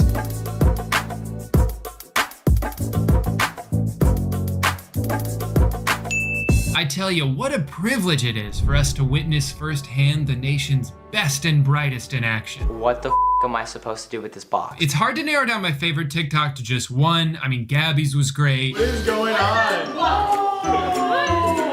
Bro, what? Meanwhile, Owen jumped into the box. And Valeria brought out the special effects. Okay. Gonna be hard to choose. Except not really, because Jada was the only one who put in any effort. Surprise! They're all yelling at each other again. No, he's muted. But I'm more interested in the banner that they blurred out in the background. It very clearly says, "Happy birthday, Ian." Why did they have to blur that out? That's like the least revealing information. All right, so we know this was Ian's birthday. Now all we have to figure out is his last name, what year he was born, what day this was filmed, and who Ian is. And then we'll have all the information we need. In episode 8, they stole a competition directly from Big Brother, where everybody takes turn hiding something, and then everyone else looks for them, and whoever's thing doesn't get found, win. They do that shit on Big Brother every season. I know this because I watch it. This show wants to be Big Brother, Alex wants David Dobrik to be his big brother, and Gabby wants to go home. I want to leave this house. Like, everyone's really so mean. I don't blame her. These people are so mean to each other, it's actually insane. Get your hands off of me, you trashy ass! All at once, they all started piling on Gabby. They screamed in her face, they trashed her room, and then while she was gone, they poured Sprite into her water bottle, which has got to be the lamest prank I've ever seen in my life. Also, Valeria's just a bully. Raul is always going on and on and on and on about rankings, alliances, friendships. Like, nobody cares. That's what everybody talks about. I don't know why I'm getting so upset. I feel like I have 2 brain cells after watching 9 episodes of this. Thank God it's almost over. So this show ends today, but the friendships you guys are making don't. No. These people are never going to talk to each other ever again. All right, so now that it's day 10, and these are the final rankings, these ones will finally matter, right? These will determine the winner? No. For 10 straight days, the rankings meant nothing. They still mean nothing because the winner is chosen by Alex. The winner of the competition and Awesomeness TV's next influencer is Owen Holt. Oh my God! Raul got robbed. It's probably for the best anyway. The grand prize was a show deal with Awesomeness TV, and I would hate for him to have to drop out of med school just to do that. I was relieved while reading the comments that most people were also hate watching this. I don't think anyone was like, man, this is some quality shit right here. And let me tell you, there have been some excellent comments, but my absolute favorite, the one that perfectly sums up how I feel about the show, is this. This is literally the worst thing I've ever seen in my life. When is season 2? So now we know what it takes to be the next top TikTok influencer. I guess Owen, good luck with your show. I can't wait to check it out. Raul, I'll be sure to hit you up if I ever need a tooth pulled. And Alex, just try not to copy everything David does. Anyway, sorry for introducing you guys to this show. I know your life would have been better off without it. Be sure to smash that subscribe button and comment something nice to me. If you say something mean, I will not go to your birthday party. But I will still buy you a present. Anyway, I will see you all next time for part 12 of my vasectomy vlog. And until then, happy birthday. That was the most cringy shit ever. Hey guy. Every day I get pulled deeper into a social media anger vortex that is surely knocking years off my life, and I'm almost positive my inability to sit alone with my thoughts for more than 5 seconds at a time without pulling out my phone and submitting to an endless scroll is making me dumber, sadder, and more anxious. But the thing is, if I didn't do all that, then I never would have found this guy. At a restaurant, while waiting for your food to arrive, your fingers can have a dance party on the table.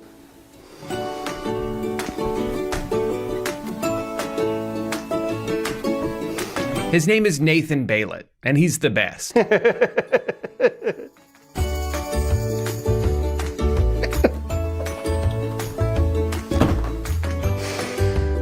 He's slowly been taking over Instagram the past couple of months with his awesome ideas, and they're all so brilliant. But what really sets him apart is the time he gives you to soak it in. An upside-down glass can become a little plate.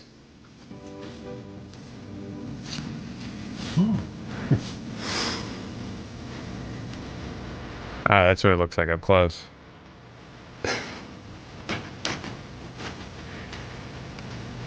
I think there should be an award for the weirdest song of the year. And they could call it the Grammy-O-Weird. Have a great day.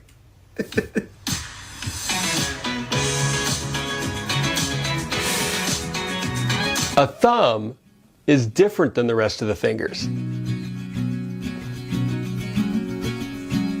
These aren't just silly thoughts that you can gloss over in a couple of seconds. He's asking the questions that, quite frankly, no one else in this country has the guts to. When fish swim, where are they going?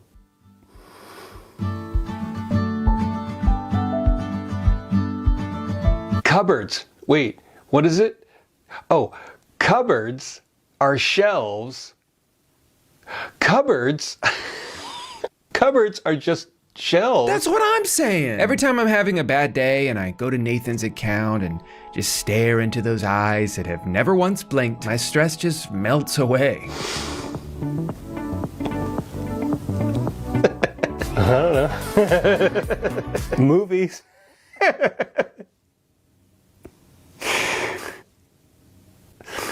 Movies. I will say though, sometimes it's not all just fun and games with him. There have been instances where I've been a little worried.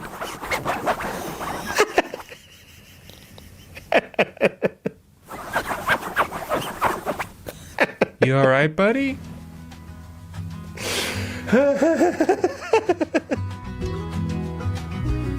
Okay. Just making sure. Let's say you're in the future and you have to get on a spaceship to travel to Mars, and you can only take one movie with you. What movie would you take to Mars? Like, I'm not really sure what he's laughing about in that one. He didn't say a joke. He just asked a pretty normal question. Oh, wait, he's coming. Hi, Nathan. We love your videos.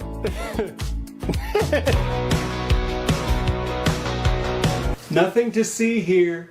Keep scrolling. Okay. I would never say to a guest, please make yourself at home. I don't want people sitting on my couch in their underwear.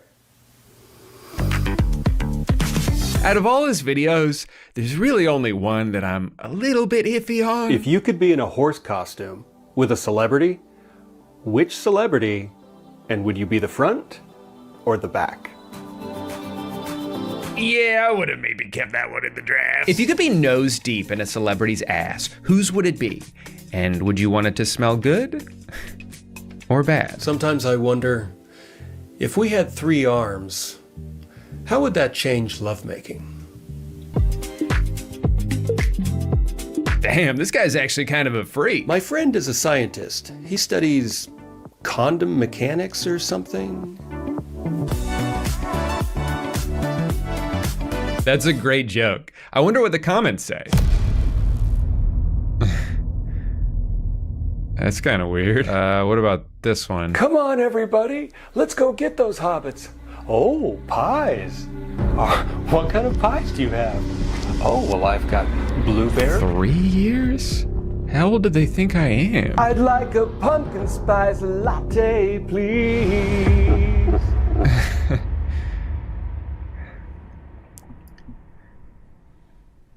I have to go to the bathroom.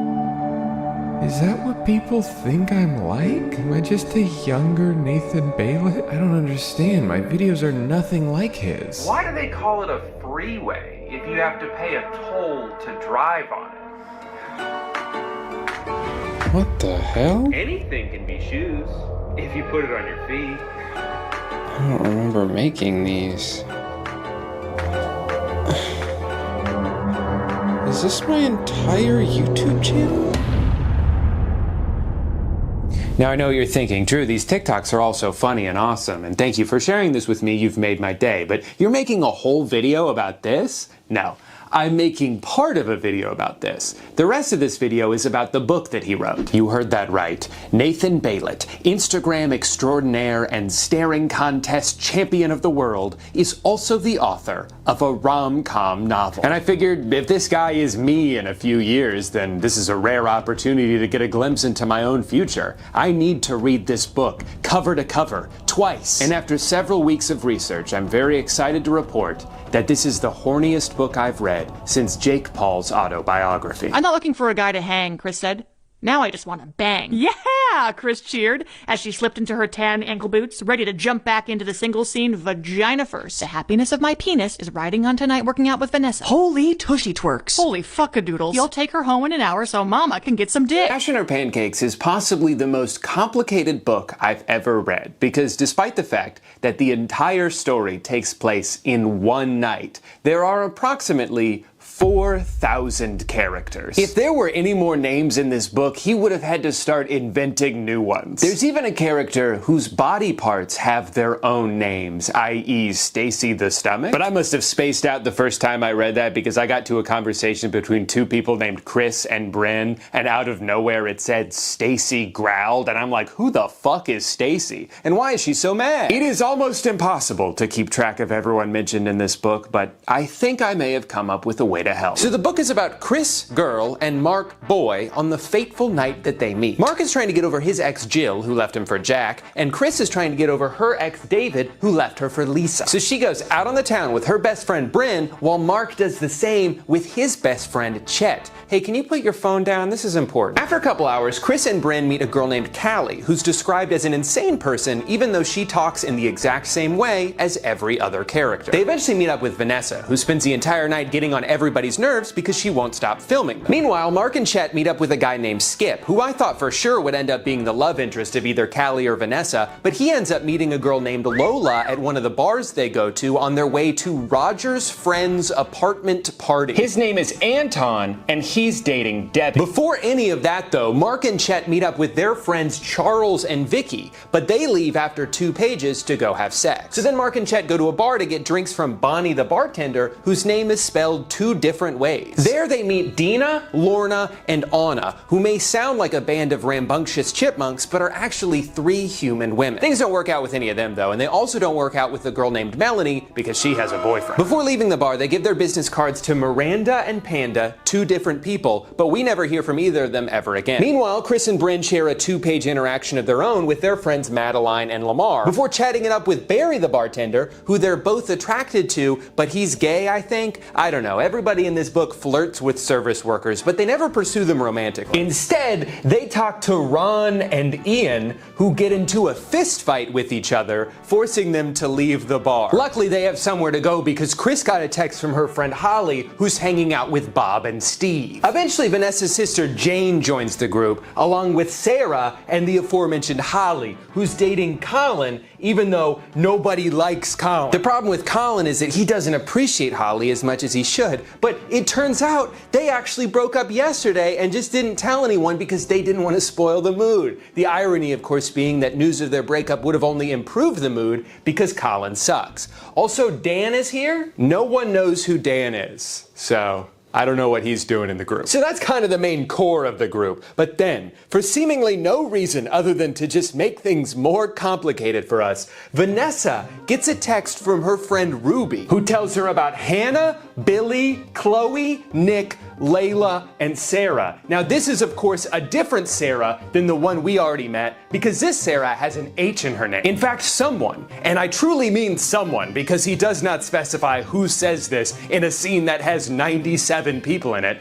says that they know 7 Sarahs. So that makes 5 additional Sarahs just hanging out in the Nathan Bailett Marina rom-com universe. Then Vanessa, who's clearly very popular, gets a text from Chantel, who updates her about Oscar, Isaac, Leo, Abby, Ezra, and Ellis, and then a text from Shane, who tells her about Camille, Blaine, Tallulah, Blair, Emma, and Blake. Now, if you're worried about having to remember all these names, don't be, because they never get brought up again. Finally, the group makes it to Roger's friend Anton's apartment building for his apartment party, but they never make it past the lobby of the apartment because Roger does something to get everyone mad, so Bryn throws a cocktail in his face, and then the police show up, and then they all go get pancakes, which you may remember from the title. All right, well, that's all of the characters in Passion or Pancakes, but you're probably wondering who ends up with who. And I'm so glad you asked. Mark ends up with Chris,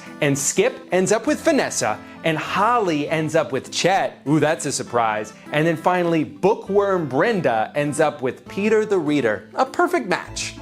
Except Peter has a girlfriend, so he just fucks off and she ends up all alone. Well, there you have it. I know it may look like a lot to remember, but if you ever find yourself reading Passion or Pancakes, which I highly recommend, it's a great book, great gift. Mother's Day is coming up in a couple months. I know what I'll be getting my mom. I'm going to be getting her 12 copies. But if you ever find yourself reading the book and you're at all confused, feel free to open up this video and refer back to this simple chart. You're welcome. I think the only thing this story is missing is a few more downs to go with all the ups. Everything kind of just works out for everyone. There's a part where they all go to karaoke and they're a little nervous to sing, but then they sing so well that a recording of it goes viral. That's awesome. I also like that Mark's character is written to be the most perfect human man ever constructed. He is tall, he's hot, he's smart, he's funny, he's rich, he has big feet, and every woman wants to fuck him. But Mark doesn't want to fuck, he wants to love. He wants passion, not pancakes. Or maybe the other way around, I can't remember which is which. Really the only conflict in the story is that Chris just wants to rip his clothes off and hook up with him on the spot, but Mark wants to get to know her first. Chris paused and looked over his poundable chest, up to his thick, grippable hair, kissable, chiseled chin, and his starry eyes looking at her so nicely that she felt the warmest whoosh tinkle up thoughts of exactly how she'd climb him. So I'd have to have a relationship with you to climb your mountain and sit on your peak? Mark chuckled. I'm afraid so. Eventually, he wins this battle. They decide to take it slow because they're a perfect match and they don't want to mess this up. This all culminates in what I think is, and I know this is going to sound hyperbolic, the single most beautiful paragraph in the history of the written word. And their fun rhythm moved them close, then apart, then back together, and over here, and over there, rockin' and swaying, to a twirl, to a deep, delicious dip, and so erotically slow back up into his strong, gentle arms for a sexy sway with a sultry stare, then starry-eyed stare, then a sweet, simple, and super sincere stare as they slowed and slowed and slowed to a sway together, a soft, slow, fun sway, just the two of them on the rooftop above the world, up in heaven, surrounded by city lights and flowers and stars and the moon and a beautiful bright green baseball field below, and everything felt wonderful, and he felt wonderful, and she felt wonderful being with him and all of this wonderful, and wow, their wonderful was a wonderful more wonderful than drunk dancing with some random dude and pulling him home for a half hour of woo-hoo.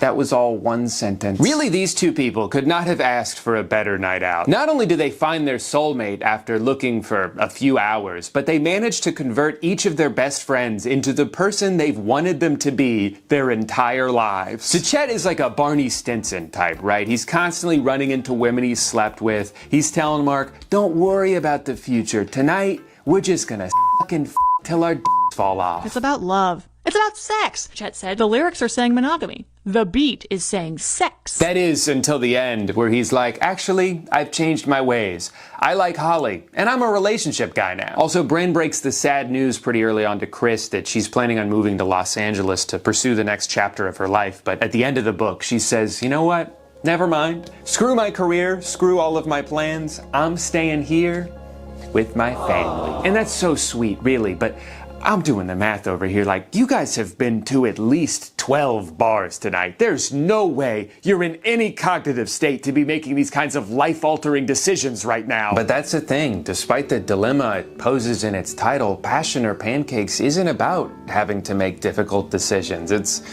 about everything working out perfectly for a group of hot drunk people. And honestly, that's the kind of story this world needs more of. So Nathan, thank you. And I'm sorry I had a full-blown existential crisis earlier when I saw 3 comments comparing us. I thought about it a lot, and I'm honored to be associated with someone who spreads as much joy as you do. In fact, I think I have a video to make. Fingers are kind of like the toes of your hands.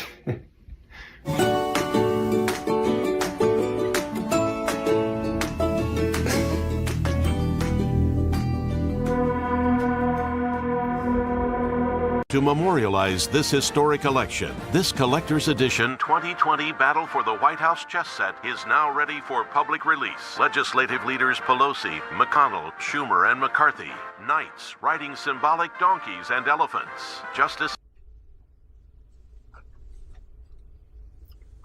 Hey guys. So I haven't really been watching much TV lately. I think it's because if I did, I'd just end up watching the news, and I don't want to do that. It's too depressing. I'd much rather scroll through Twitter for 11 hours a day. But it's also because the internet has so much to offer that cable never could. Shows with the same production value and quality that you'd expect from a network television show, but shorter and acted out entirely by teenagers. If you've been watching my videos for a couple years now, you may know I'm talking about the Brat YouTube channel, which has managed to do very well for themselves by producing hastily written shows that they know people will watch whether they're good or bad because they all feature extremely famous children, formerly Musical.ly stars and now, of course, TikTokers. And that's all well and good, I suppose, but I do have to say I think they've outdone themselves this time with their newest show, Attaway General, which is, and I'm stealing this joke from one of the comments I saw in the trailer, the Kids Bop version of Grey's Anatomy. Someone sent this show to me a few weeks ago after the first episode came out, and I watched it with my jaw just glued to the floor. And I have been so excited to finally make a video about this, but I wanted to wait till more episodes came out. The 4th one comes out today. I haven't seen that one yet, but I can't wait to. But it just feels so good now to finally be able to share this monstrosity of a show with you guys. So in a nutshell, the show is about a group of teen volunteers, or TVs,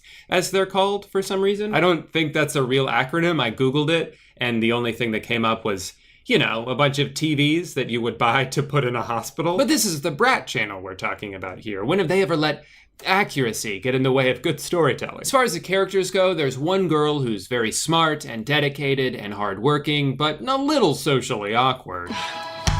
And then the other 3 just don't give a shit about anything. I don't want to be here. I'd rather be in bed. Some of you may recognize the actress who plays the main character as being that one girl from TikTok, or some of you may know her as being the sister of that one girl from TikTok, and I love her character. There's so much variety in the way she rolls her eyes. Sometimes she does it while she's talking, sometimes she does it while someone else is talking. You can tell the director really pushes these actors to their limits, finding so many unique situations in which for eyes to be rolled. Now with all that in mind, we can go ahead and start watching the show, but remember guys, this isn't your standard brat show about, high school or dance class. This is a serious medical drama that needs to be taken seriously, all right? Let's watch episode 1. Today's premiere of Ottawa General is brought to you by Just Dance 2020. Brothers, sisters, everybody. This is Nurse Sandy. She's the heart of the ER. Make her laugh and bring her chocolates, and you're golden. But if you make her mad, you're gonna have a really rough road at this hospital. I love this trope that happens so often in shows where a character describes someone else directly in front of them like they can't hear what they're saying. Oh, that's all shit for brains Kevin. Hello? If you're wondering why this hospital smells so bad, it's him. Try to stay on his good side. If he doesn't like you, you'll know it, because he will fucking stab you. All right? He will stab you. I'm not making that up. Ambulance Bay needs hands. Patient Dr. Henry and everyone on call. Metro bus crashed downtown. We're about to be at capacity. So right away, you might be noticing how weird it is that the show not only exists, but was released when it was, like right in the middle of a global pandemic, which is not really their fault. They filmed this way in advance, but you couldn't have more unlucky timing. I think it's just funny that like the last thing so many people want to be thinking about right now is the hospital. And Brad's like, what if we did a show where a bunch of teenagers pretended to work in one? There's a new shipment of donated toys in the shed. The shed? I can see why they call this room the shed. Yeah. Because it looks like a shed. He's the most brilliant surgeon in the state. Unfortunately, he doesn't have the same accolades as a father. Okay, so we learned that this girl wants to be here because clearly she wants to be a doctor, and that's why she's learning. This girl's only here because her dad already is a doctor, and she doesn't want to be here. But we don't know anything about these two yet, so let's find out. Why did you volunteer to work at a hospital? I got arrested. Beats juvie. It's an awfully bold backstory to go with and then not expand on it at all. What did you do to get arrested? In prison, you're never supposed to ask about the crime. Okay. I really like that hairnet, by the way. As long as the top of your head is covered, don't worry about the rest. Also, he's like about to put the glove on backwards. I understand that the point is, okay, these kids don't really know much about how hospitals work, but come on, you've never put a glove on before? Wait a minute, are all of these my thumbs or just this one? Meanwhile, this girl's already ignored her instructions and is just wandering around the hospital. Excuse me? Hello? Hey, excuse me? Hello? Hey. Sorry, but it's really busy right now. There's been a huge accident. I know, I was in it. Oh. I like how during this scene, there's like 12 visible doctors walking by, some of them not even in a hurry. You're telling me all of them are too busy to do something about this bleeding child? They need another child who doesn't actually work here to pull out gauze out of wherever she was holding gauze and then put it on herself. My favorite sweatshirt. You guys notice anything about this sequence? I'm Holden. Kit.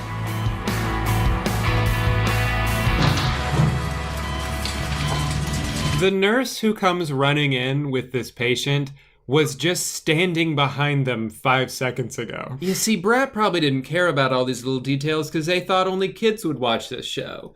Joke's on them. I'm an adult. You're new TV, aren't you? Nicely done, Sherlock. Now what are you doing? Do you always sneak up on people when they're sleeping? Actually, I had a reason to be in here. Some of us have work. Am I supposed to congratulate you? If you want to. What? Hi, nice to meet you for the first time. Oh, wait, hold on. I just gotta grab my fucking sock. I left it over there. Next week, try to be a little more professional. These will help. Wow, this is so cool. Wait, hold on. Who said that? Wow, this is so cool. It wasn't her. Wow, this is so cool. It wasn't either of them. You can't just put that line in when no one's mouth is moving? Really, it's not just the writing and directing, it's the editing that's so weird at times. Like, what is this quick ass cut? It's so jarring to just throw that in for a second and then cut back like nothing ever happened. So episode 2 starts with the smart girl just sort of roaming about as usual, and she runs into the bloody teen boy from before, this time with less blood. I would have used absorbable sutures myself, but then they couldn't bill you twice. The strangest teenager I've ever met. You're cute, but strange. You're the dumbest little piece of shit I ever met. Cute, but fucking stupid. This episode's spicy right away. First we have that little interaction, and then Georgia, the main girl, runs into the teen doctor from before. This whole interaction is great. I'm just not even gonna interrupt it because it's so good on its own. Dr. Henry's protege. What a nerd. Nerd or stud? Nerd. Smart is the new sexy. I read that somewhere. Oh, you read too? I'm impressed. I read lots of things. Novels, magazines, instruction manuals. Candy wrappers, street signs, funny t-shirts. How many times are they gonna do that? Just almost kiss in the closet. Pudding? Juice?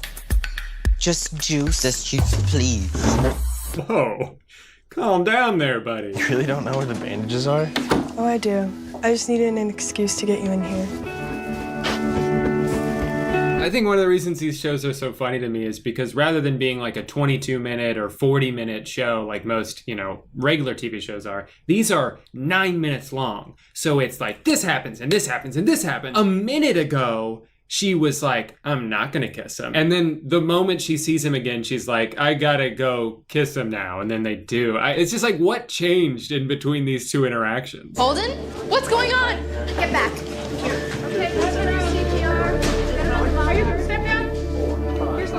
Like, and then she sees the kid again and just immediately starts crying. Because there's no way for there to be good pacing when the episodes are so short. Excuse me, Nurse Sandy. Can you tell me what happened to Holden? No updates, kid.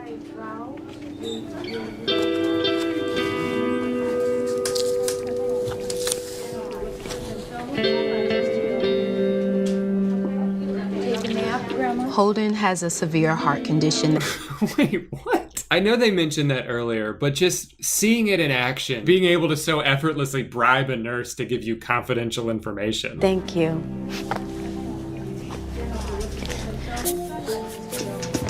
I love jitterbugs. You didn't have to say that. Next time on Attaway General. Look, I know what's going on between you and Will. You do? How? You guys walk into the storage closet together every 15 seconds. It's pretty much the only thing you've done here so far. It doesn't even seem like you're trying to hide it. Attaway General. No, that is not a disease. So now we're on to episode 3, and I'm realizing the extent of research that the writers did to create the show is that they figured sometimes people faint because it happened again. So, who's Holden? None of your business. He's a cute boy she has a crush on. Do not. Do too. Do not. Molly! 2 episodes in a row, it's like, okay, we need a startling introduction. Someone faint. Georgia, you need to take your education more seriously. I gotta go. Another great talk, Dad. Ugh, what are you gonna do? Go save someone's life? In the hospital? Where you work? Jack will be here to keep you company. Thanks. Let me know if you guys need anything. So I'm supposed to offer you pudding or juice or whatever? Want some? No. Mind if I watch TV?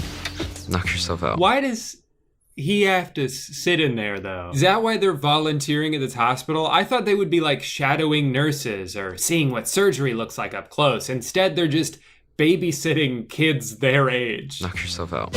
I would be annoyed too if I was at the hospital and some teenagers in my room with me dressed up like a doctor, like, yo, you mind if we watch some fucking TV, dude? Maybe the sports channel or Brat TV. It would be pretty meta if we did. Wow. Wait, did you guys see that? She went twice in a row. They have set themselves up for a continuity nightmare here. Because the board is visible in every shot, and they're just throwing all these takes together, and none of them line up at all. It's literally a different array of pieces every time they cut. At one point, you can see that the older girl already won the game. Maybe they're playing like Connect 7, I don't know. The second last week of play in the National Football. Are you okay? I don't want to talk to anyone. Just need a moment to be upset, okay? I get that. Oh, having a hole in your heart's pretty relatable, huh? Nope, but I know what it's like to pretend to be okay when you're really not. Yeah, I bet you do. Strange kid that I met 30 seconds ago. I was with the perfect answer, ready to go. No, Drop the act. What did you do to get to stay with Molly? Be Dr. Henry's pet? I am not his pet. I am his former patient. Patient? Yeah, I have the same form of brain cancer as Molly. I'm Dr. Henry's poster child. That's why he asked me to stay. I'm so sorry. I had no idea. There's a lot you don't know. What? This show's so weird. She's already got tears streaming down her face when she turns around. All the drama is so like forced and quick. It happens too fast. I don't understand. What's wrong? I have cancer. Oh, I'm sorry. I didn't know. Well, maybe you should have. I have a heart defect. You can't tell that from looking at me. Well, maybe now you can. Thanks. For what? For making me laugh. But you didn't. You didn't laugh. Why don't you distract me? Tell me more about what a bad volunteer you are. Okay. So earlier today, I totally went off on Rosie and... You mind telling me more about how you suck at your job? Sure thing. This morning I was 4 hours late because I was stealing a bunch of morphine from the supply room. And that is not a disease. So I gotta say, I was a little disappointed in episode 4. I was really looking forward to it. I even watched the premiere live. Episode 4. Episode 4. But other than a very confusing gum ad that plays at the beginning, not before the video, it's part of the video, it was a pretty boring episode. I wish I had more to show you guys, but unfortunately that's all the episodes that are out right now. Maybe if the rest of the season is insane enough and you guys are interested in seeing a part 2 to this video, I'll sit my ass right back down like a month from now when all the episodes are out and button this baby up. I've got to cut to a commercial break real quick, but don't go anywhere because when we come back, I will show you who is currently licking themselves on the futon behind me. So, don't go anywhere. It's her. Boy, does she love to steal the spotlight. Thank you guys so much for watching today's video. I hope you enjoyed it. But that's it for today's video. Thank you again for watching, guys. And be sure to tune in this time next week for another video where actually my cat does it. And I just sit back there and lick my balls the whole time. So, all right, thanks. Thomas Edward Patrick Brady Jr., the greatest quarterback of all time. He's won 7 Super Bowls, set almost every imaginable passing record, and has made probably over $1 million or something like that. But what I find truly interesting about Tom's story is that he isn't that special of an athlete. It's not like he can throw the ball further than anyone else, and he's probably the slowest player on every team he's ever been on. Giannis Antetokounmpo is superhuman. JJ Watt looks like if a muscle came to life and started talking. But on the surface, Tom just kind of looks like a guy. In fact, he's so unassuming as an athlete that almost 200 people were picked ahead of him the year he was drafted. And he played longer than every single one of them. In many ways, he got better as he got older. His face changed shape like 6 times. Everything he's doing defies all logic. So what the hell is his secret? Is he a cyborg? A time traveler? Was he an experiment created in some kind of football laboratory? Or is all of his success attributed to his famously specific diet? This dude hasn't had sugar in like 14 years. No wonder he's able to pull off the impossible. I had a toaster strudel for breakfast and now my tummy hurts. But why am I making this video? Well, because a few days ago on February 1st, Tom Brady finally retired from the NFL, which means someone has to take his place. And that's where I come in. Slightly above average height? Check. Total underdog story? Check. Lives within reasonable driving distance of the Tampa Bay Buccaneers practice facility? Check. But if I'm gonna become the new starting quarterback of the Tampa Bay Buccaneers, I'll need to eat like Tom. I'll need to train like Tom.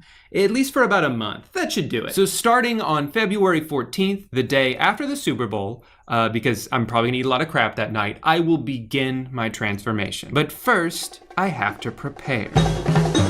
Like a lot of mega popular athletes do, Sweet Thomas has very much turned his identity into a brand. It's called the TB12 method. He has 2 books about it. He has his own recipes, his own workout gear, and supplements, and hats, and podcasts, and training centers, and Vital Fit Tart Cherry. Congrats, Tom. While this chapter is closing, the best is yet to come. You know, I hate to say it, but I don't think that's true. Some people just peak early in life. There's nothing wrong with that. You think anyone's gonna give a shit about me in 20 years? Hell no. I gotta savor this while I can. So this says get started, but then there's so much shit here that I don't even know where to begin. Oh wait. Yeah, I do. I'm getting the Big Tom. Tom Brady drinks 200 to 300 ounces of water on active days. Jesus Christ. I feel like I'm gonna have to get a second bladder surgically inserted into my body if I drink this much water. Oh, here we go. They have starter packs. Here's what people are saying. But it's not customer testimony, it's just their employees. No biases here. Guys, people have been raving about my YouTube videos. Don't believe me? Just ask my mom. You know, I am actually wondering what Brian thinks. Hey everyone, Brian Hart here, body coach down in Tampa Bay. By far my favorite product that TB12 has is the TB12 electrolytes. Helps me stay hydrated, gives me energy, prevents muscle cramping, tastes great. Does it? I saw that eye roll. Believe me, this stuff is awesome. TB12 plant-based protein, right. TB12 omega. Okay. One of the products that I really have loved recently is the TB12 sleep. And I don't really struggle to sleep or go to sleep. This stuff is amazing. I don't need it, and I've never actually taken it before, but Tom said I had to throw in a 4th thing, and so I just picked one randomly. I'll wake up every morning feeling awesome after I take that TB12 sleep. Yeah, I can tell. You're like a ball of energy. Feel free to go to tb12sports.com. What a coincidence. That's the website I was already on. Oh, I guess I should probably just get the Tom pack. Sorry, Brian. In his honor, I will at least get his favorite flavor of electrolytes, and I will think about you every time I drink them. Okay. So it's $200, and that's just the first page. Gonna be another $216 just for the equipment. That at least seems more reasonable. What was the other one? Vitamins and protein powder. And I'm supposed to buy that every month? Well, it's a good thing I'm only doing this for one. Oh, you have to subscribe to it? But what if I don't want to? Why is it $600? I got the Tom pack. The starter home gym pack should be $425, and it is $600. What the fuck, Tom? I mean, yeah, I have the water bottle in here too, but that's only $65. Oh, I see. Once you go to check out, they sneakily raise the price of the exercise equipment by $111. That's cool. No, I get it. I would do the same thing if I was the worst. You know what, though? I have to suck it up. I'm trying to change my life here. I want to live to be 300 years old, and you can't put a price on that. So I guess I'm already out $600. And I haven't even bought any food yet. It's funny, I've always heard the main criticism of the TB12 brand is that it's overly expensive and inaccessible to the average person, but I actually think we're off to a great start. Oh my God, I still have to buy the book. I almost forgot. They're sold out on the website, so I have to settle for an acceptable used copy from Amazon. Would I like to spend half of that on a new copy? Of course I would. But then I won't get it for a month, and I'm trying to start this diet in a few days. What are you gonna do? Before I forget, I should also go ahead and cancel my subscriptions while I'm here. Luckily, they've made it as difficult as possible by making you do one at a time. Hello. My first impression when I saw this in front of my door was that this box is way bigger than I thought it would be. And then I remembered I bought the Big Tom. So I'm picturing that that's pretty much taking up most of the space. It's just like a giant fat water bottle, and then everything else is just pushed into the corner. Forgot my box cutter. I'll be right back.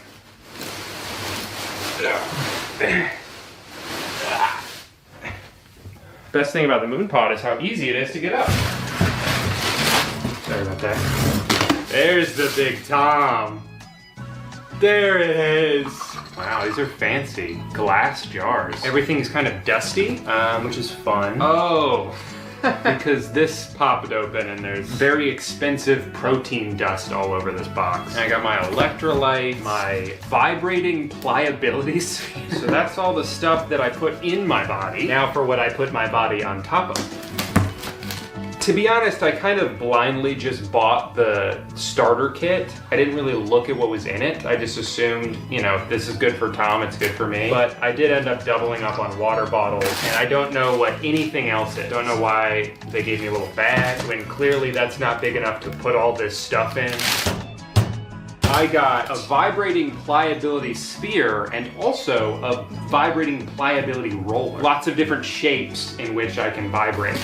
This is just like a phone stand that they threw in here. Don't know what I was expecting. It's gonna be a journey figuring out what to do with all this crap.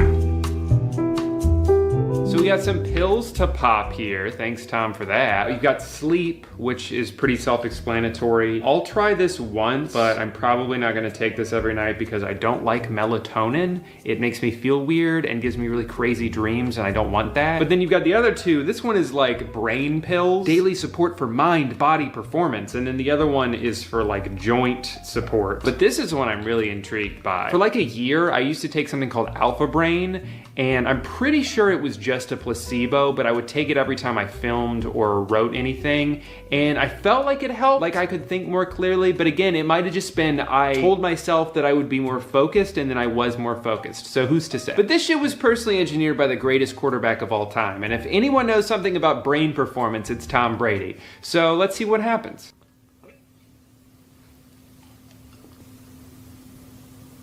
I don't know, I didn't really, whoa! What's going on? I have so many thoughts. I think I'm finally using 100% of my brain, just like Bradley Cooper in that Limitless movie. Oh my God, the ideas. I can't stop them. Hey, sorry to bother you. I know you're at work right now, but I had to call you. I just thought of a new invention.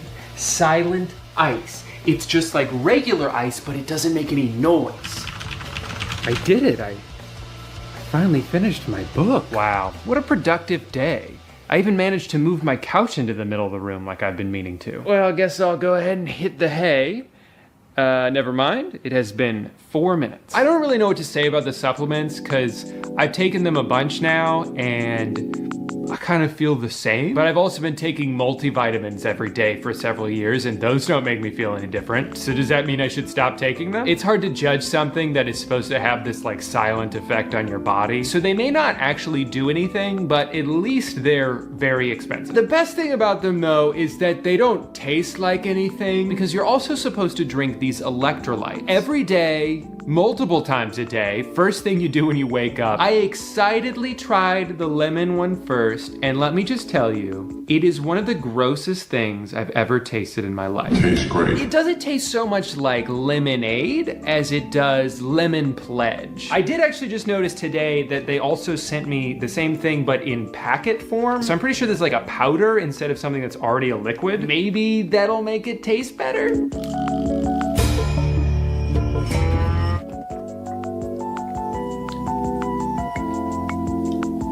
Oh, thank God. Okay, this is way better. This is a huge relief because drinking electrolytes is very much part of Tom's daily routine, and I physically was not able to drink the other one. It was so gross. And it's not like, oh, it doesn't taste like Gatorade. This isn't very good. I don't need it to taste like Gatorade. I don't need it to taste sweet. Honestly, I don't need it to taste like anything. Good thing they also have one called unflavored. This has no flavor. It's just gonna go in my water. I'm not even gonna notice it's there. It's just gonna taste like nothing, right? No, this shit just tastes like salt. I'm just relieved that a lot of the reviews say the same thing and I'm not the only one going crazy here. This person said it tasted like watered down cough syrup. That's a good description. I love Tom, but I threw away the electrolytes. Terrible taste. The electrolytes did not agree with me, and I agree with you. I think when I run out of these packets, I'll just buy a different brand of electrolytes and hope they don't also taste like shit. As previously discussed, Tom Brady loves water. You think this is a lot? This jug that weighs almost 5 pounds when full? Well, he drinks 5 of these every day. My goal for this has been to at least drink 3 of these a day because that's still on the low end of the spectrum. And 3 a day is doable, but it's also a lot. There are a few things that I don't love about the water bottle. For one, it takes about 90 seconds for me to fill it up all the way because it's so goddamn big. It's also so heavy and bulky that you need to use 2 hands to drink out of it, and it makes you look like a baby drinking out of a sippy cup. It's too wide to fit in a cup holder, so it kind of just jostles around in my car as I drive. And unless it's more than halfway full, I can't drink out of it while I drive without it hitting the ceiling. But do you think I'm gonna ever drive somewhere without having a little beverage in my car?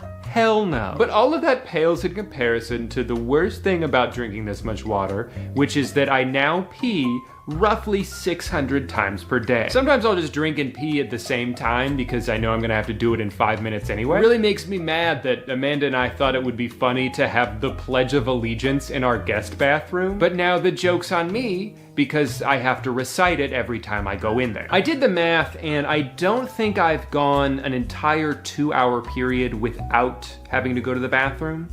And that made me realize that Tom Brady pees his pants. It's not like they have a bathroom on the sideline. It's not like you can call a timeout to do a potty break. This legend, this sports hero, has been running around on the field with piss in his uniform. Gross! I looked up to you, man. Anyway, sorry to be the bearer of bad news, but someone had to say something.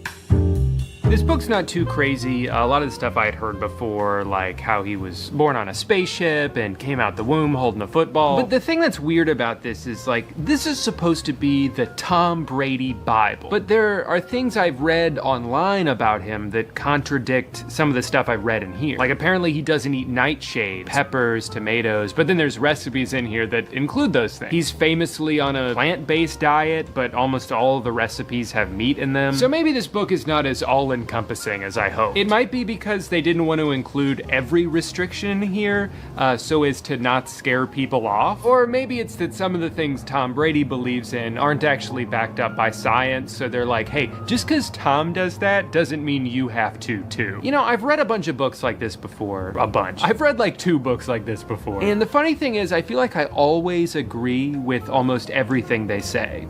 I just forget to actually do it. We all have one body and one life, and you should make it a priority to treat that body and life as respectfully as possible. And it's like, of course, what a beautiful mindset. Of course, I'm going to only eat the healthiest foods I can so my body can function as healthily and as prosperously as possible. And oh my God, is it 1 a.m. already? I'm gonna have a snack. Part of the reason I wanted to make this video is just to force myself to do it. I'm so bad at self-discipline, but I'm really good at making excuses. Like, I've had a long day today. I deserve this. I deserve to go to Twisty Treat. Twisty Treat is a restaurant shaped like ice cream, because they sell ice cream. Obviously, life would be really fucking boring if you never ate anything fun, but there has to be a balance to it, one that I rarely achieve. But one thing I've realized as an adult is that if I don't hold myself accountable, no one else will, because it's not their responsibility, it's mine. I have to do it, so I will do it. So let's start off with what you're not allowed to eat. You're not allowed to have dairy, or bread, or fast food, or soda, or things with added sugar, or overly processed foods that have a bunch of preservatives. Let me tell you the betrayal I felt when I found out these snap peas aren't actually healthy at all. They're not even real peas. They're just cleverly engineered to look like them. Everything is always too good to be true. Whatever, I'm not mad. You can have alcohol, but in extreme moderation, and I just went ahead and didn't have any because beer makes me want pizza. You can only have a little bit of caffeine, which thankfully wasn't much of a change for me. Something happened a couple years ago, and ever since then I've had an extremely low tolerance to caffeine, even though I drink coffee every single day. But I usually don't even finish 1 cup because I know if I drink it all, I'm gonna get all jittery and probably end up with a headache. You know what my Starbucks order is? I get a venti cold brew and then slowly drink it over the course of 4 days. That's not a joke, that's just my life. As far as what you are supposed to eat, it's pretty much a lot of vegetables all the time. Mostly just vegetables, actually. And you have to buy organic produce, preferably sourced locally, otherwise Tom will come to your house and kill you. According to the book, it's because non-organic food tends to have less nutrients in it, and also when food has to travel really far, it loses nutrients. I don't know how true that is, but man, was it depressing to have to ignore all the regular fruit that was on sale so I could get the special version of it. So I'll get to the meals themselves in a little bit, but there were 2 things that I've eaten every single day. Number 1, I have a smoothie with spinach and blueberries and most of a banana and almond butter and Tom powder and Greek yogurt and almond milk. These I don't mind at all. They taste really good and they fill me up for a few hours. I actually used to make smoothies like this all the time until one day our blender broke, and instead of buying a new one, I was just like, all right, well, guess I'm not doing that anymore. The hardest thing about these smoothies is that you always run out of different ingredients at different times. And it's like, am I really gonna go to the store right now just to get blueberries? For the sake of this video, yes. Yes, I am. The other thing I get to eat every single day is homemade guacamole. This is, for some reason, an absolute staple of the TB12 diet. Well, it's a good thing finding perfectly ripe avocados every single day isn't like hard to do or anything. Otherwise, this would be really annoying. For me, this was the first major example of this diet being 100 times more doable if you have someone else go buy ingredients and prepare food for you. Tom's not going to the grocery store. He throws a few footballs around and then yells, "Feed me," and an army of TB12 assistants come to shovel kale into his mouth. Now, if you're like me, you might be thinking, guacamole every day? That sounds awesome. But remember, you can't eat them with chips. That would be too easy. So usually I just add it to whatever meal I'm eating, or I'll dip celery or carrots into it and scarf it down that way. As far as grocery trips go, I've been doing them a lot.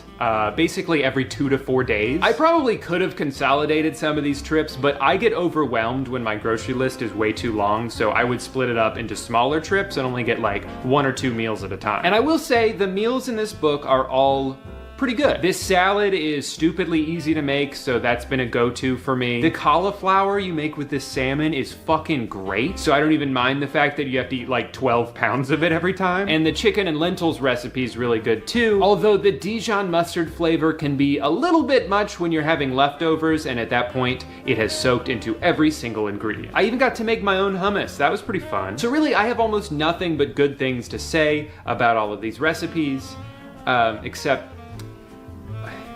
there is the one. I tried making one of Tom's famous fish taco bowls and everything went wrong. The cod completely fell apart as I was trying to cook it, so it was basically ground fish.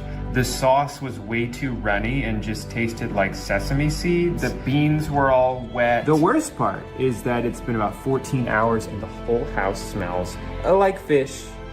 Still. To make my life a little bit easier, I have been ordering the same meal prep service that I've used for a while now. Only where before I was mostly doing it out of convenience, now I have to make sure I'm pretty much only eating chicken and vegetables or fish and vegetables. This takes care of 5 lunches a week, so I only have to worry about breakfast and dinner and then what I'm gonna eat on the weekends. I would say my biggest takeaway so far is that what you do eat is a lot more important than what you don't eat. I've had a couple of 2 or 3 day stretches in here where I don't really have the energy to cook, so then I don't eat enough, so then I don't have any energy, so then I don't cook any food. It's not enough to just not eat sugar. Just because I'm not eating McDonald's doesn't mean I'm doing a good job or being healthy. I need to have like a checklist of things that I do eat every single day, otherwise it's inevitable that I end up going crazy one night and eating half a block of cheese at 1 a.m. Am I saying that because that's what I did last night?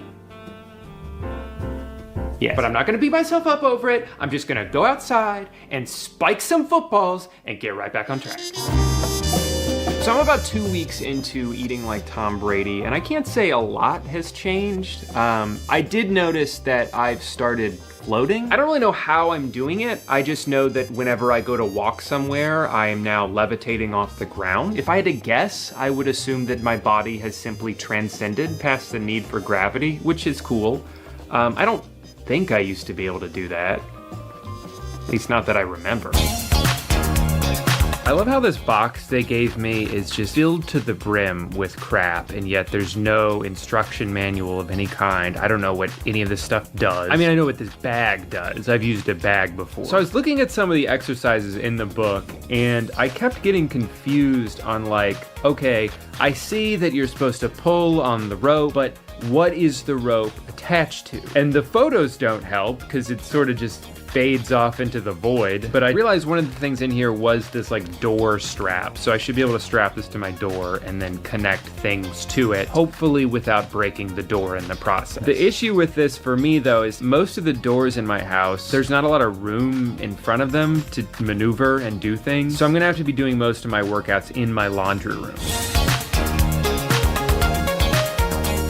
I'm realizing maybe I didn't put the camera in the right spot for this because I did the whole thing and I don't think you could see any of it. All right, looks pretty good, I think. Still worried this is somehow gonna break my door? If it does, I'll just ask Tom to buy me a new one. I now have something else I'm deathly afraid of, which is that while I'm doing one of these exercises, the back will snap propel forward into the back of my head and I will immediately die. The good news is if that does happen, I will at least get it on camera.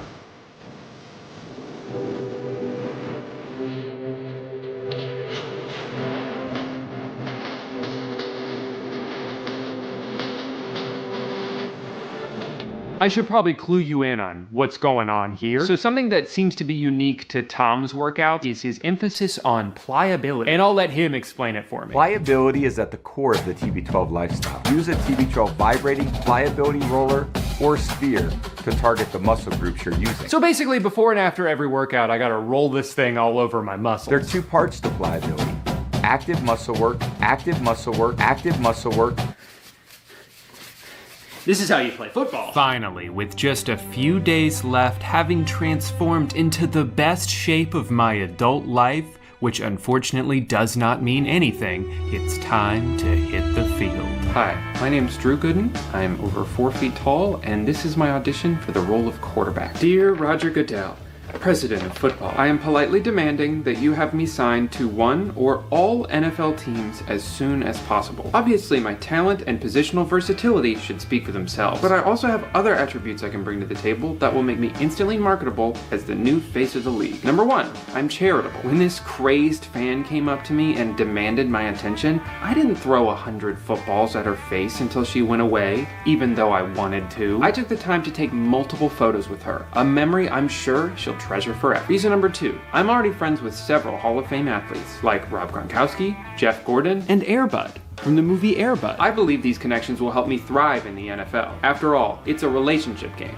not a football game. Reason number three, I think I could do a touchdown dance. And the final and most important reason why I should be immediately given a lifetime contract is that I am desperate for money. Over the past month, I have spent all of my life savings trying to do the Tom Brady diet, and now my house is being foreclosed. Not to be nosy or anything, but I saw how much you're giving some of these other guys, and I decided, can I have some? I'll do any position. I'll even be punter.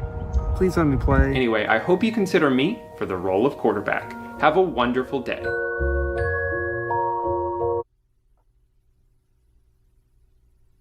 What the fuck? You're telling me I lost 5 pounds and felt great for a month and I have nothing to show for it because I can't even play professional football? I'll get you, Tom. Ooh, I just know for a fact that I am the person most negatively affected by this.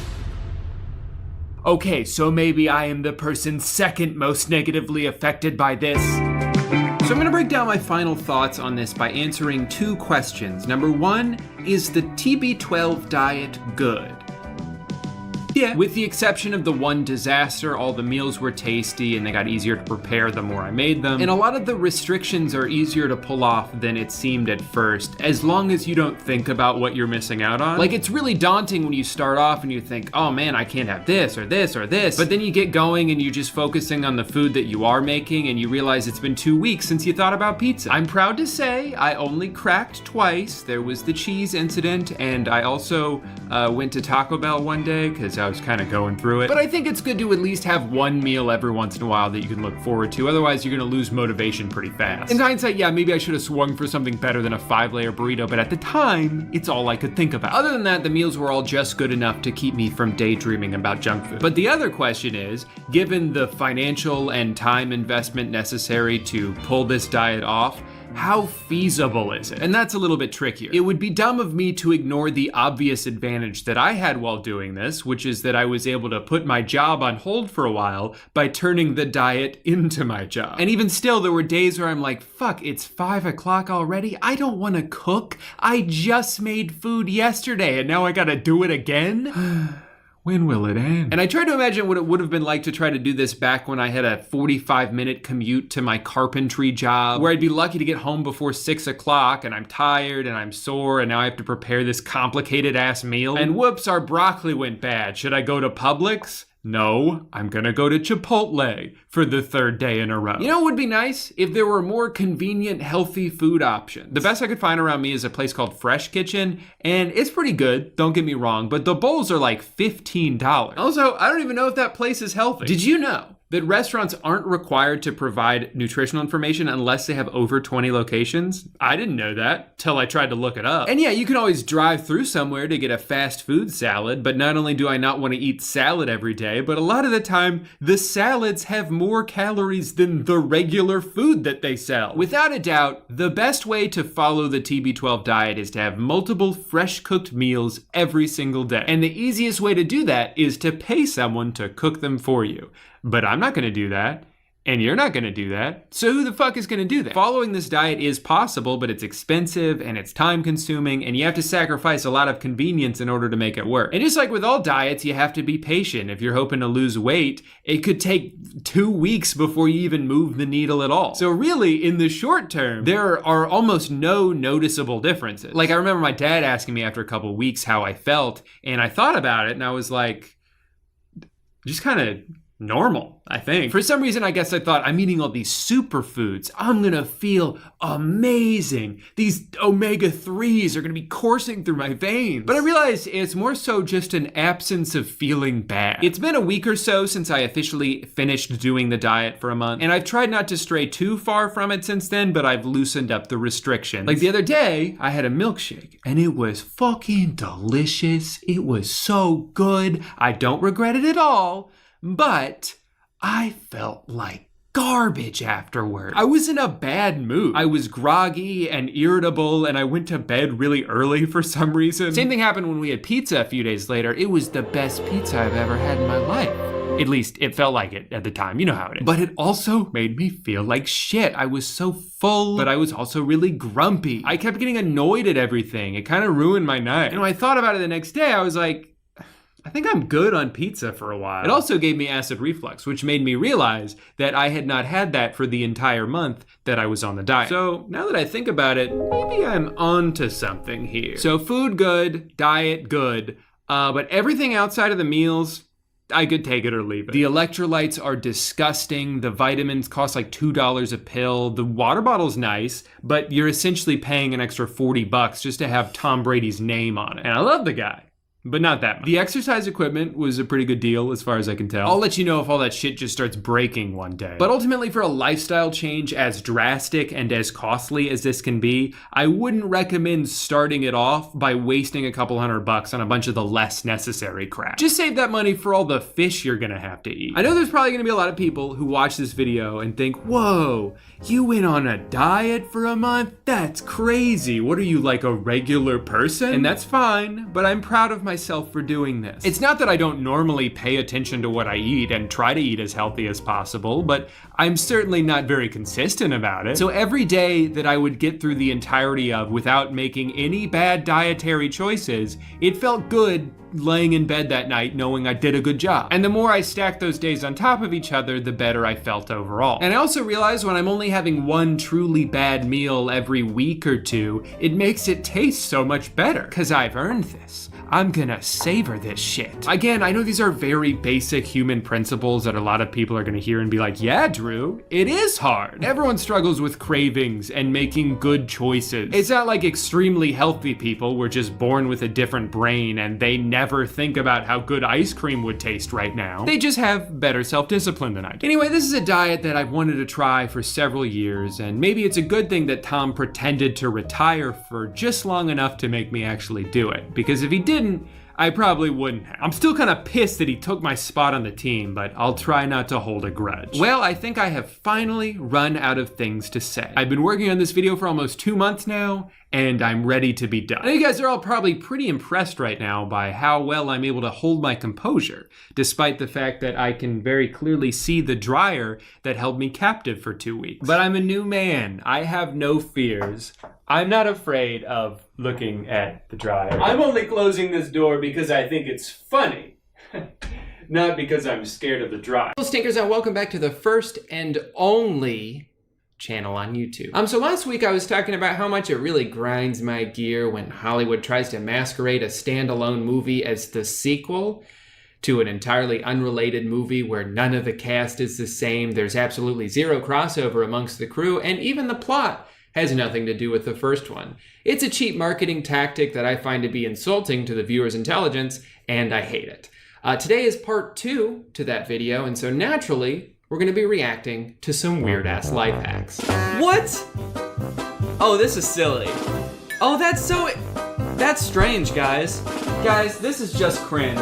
Just kidding, of course. As much as I'm sure many of you would rather watch Danny react to weird life hacks than listen to me complain about a movie that's 17 years old, I have to finish what I started and tell you guys the insane story of how this came to be.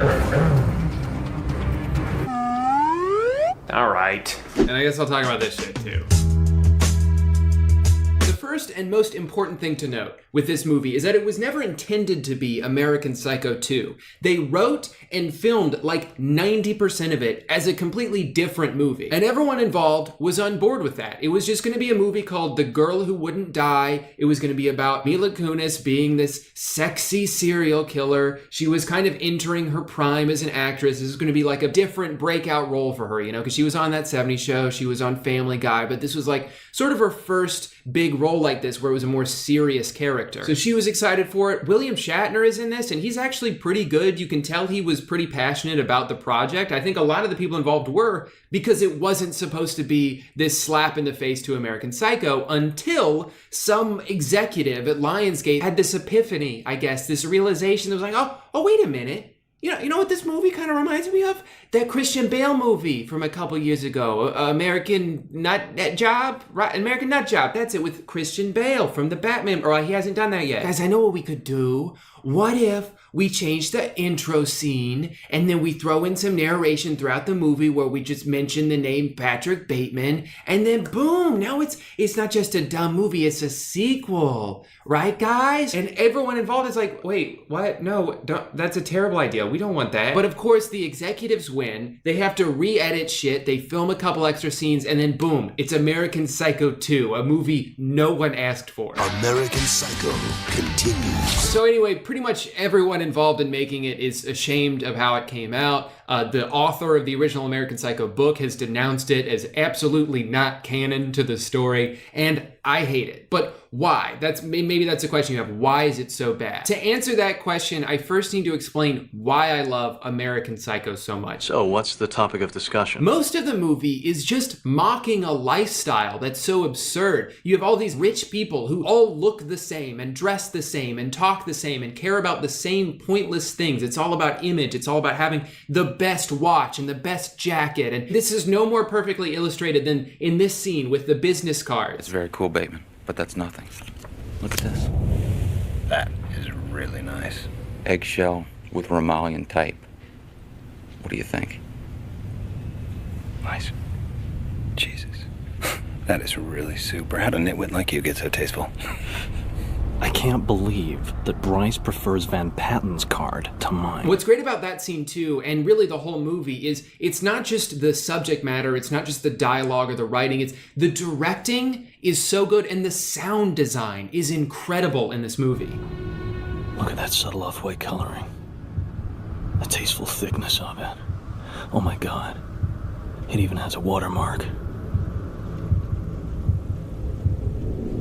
So that's a little bit of American Psycho. Let's watch the beginning of American Psycho 2. You know how some babysitters take you to the movies or rollerblading in the park? Mine brought me along on a date with a serial killer. As soon as I was free, I got really pissed, and it changed my life forever.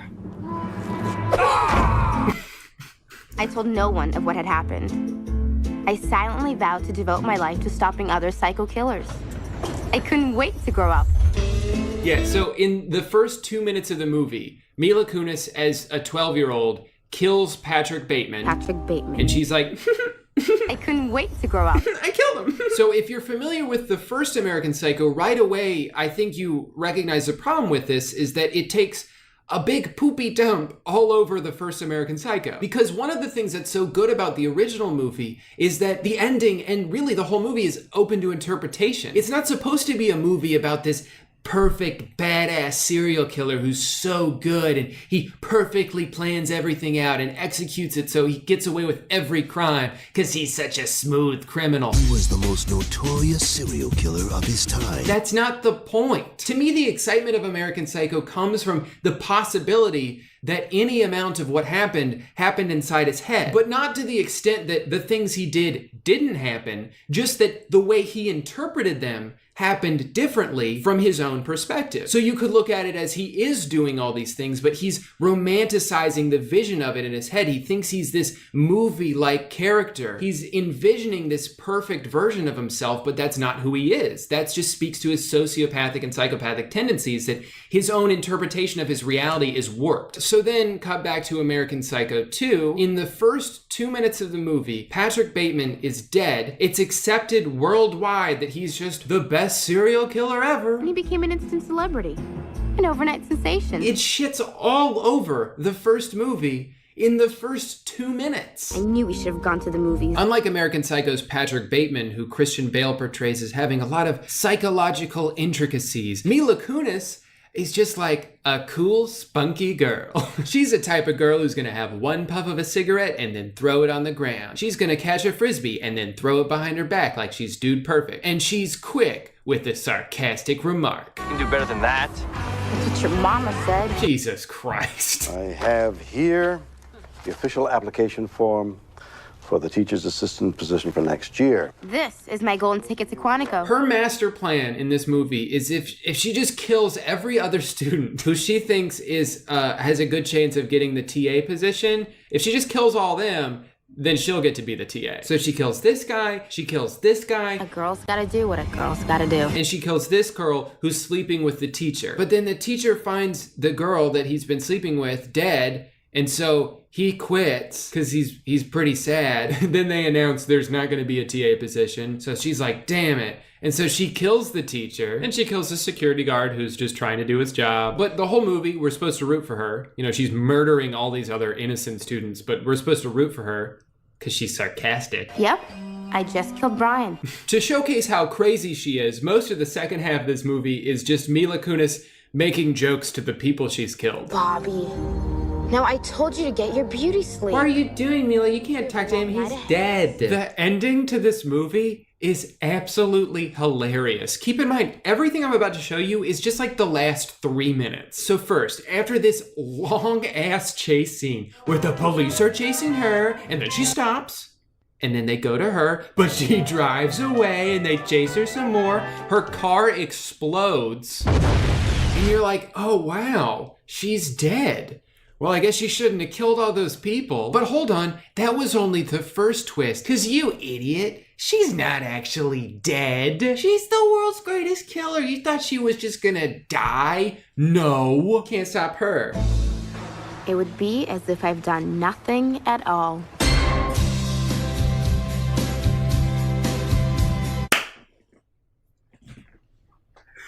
Oh, that's the closing shot of the movie. That's how the movie ends. If this was a parody of the first one, I'd be like, oh, that's brilliant satire. But it's not. It's not only is it supposed to be taken seriously, we're supposed to root for her. It's supposed to be like a happy ending. This whole movie, she's just painted as like this quirky, sarcastic, weird girl who killed 8 people.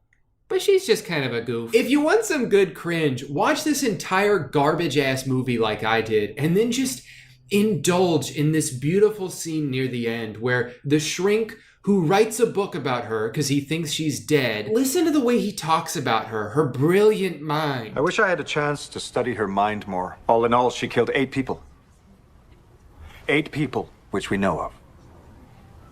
Rachel Newman is 1 in a billion. 1 in a billion. She's in a league of her own. Fuck off. This movie's so stupid. 1 in a billion. That's what your mama said. Real quick, I just want to do one last side-by-side comparison between the two movies just to show you how many creative liberties they took with American Psycho 2. And though I can hide my cold gaze, and you can shake my hand and feel flesh gripping yours, and maybe you can even sense our lifestyles are probably comparable, I simply am not there. Ooh, I got goosebumps. That's some good shit. Let's see that closing shot again. It would be as if I've done nothing at all.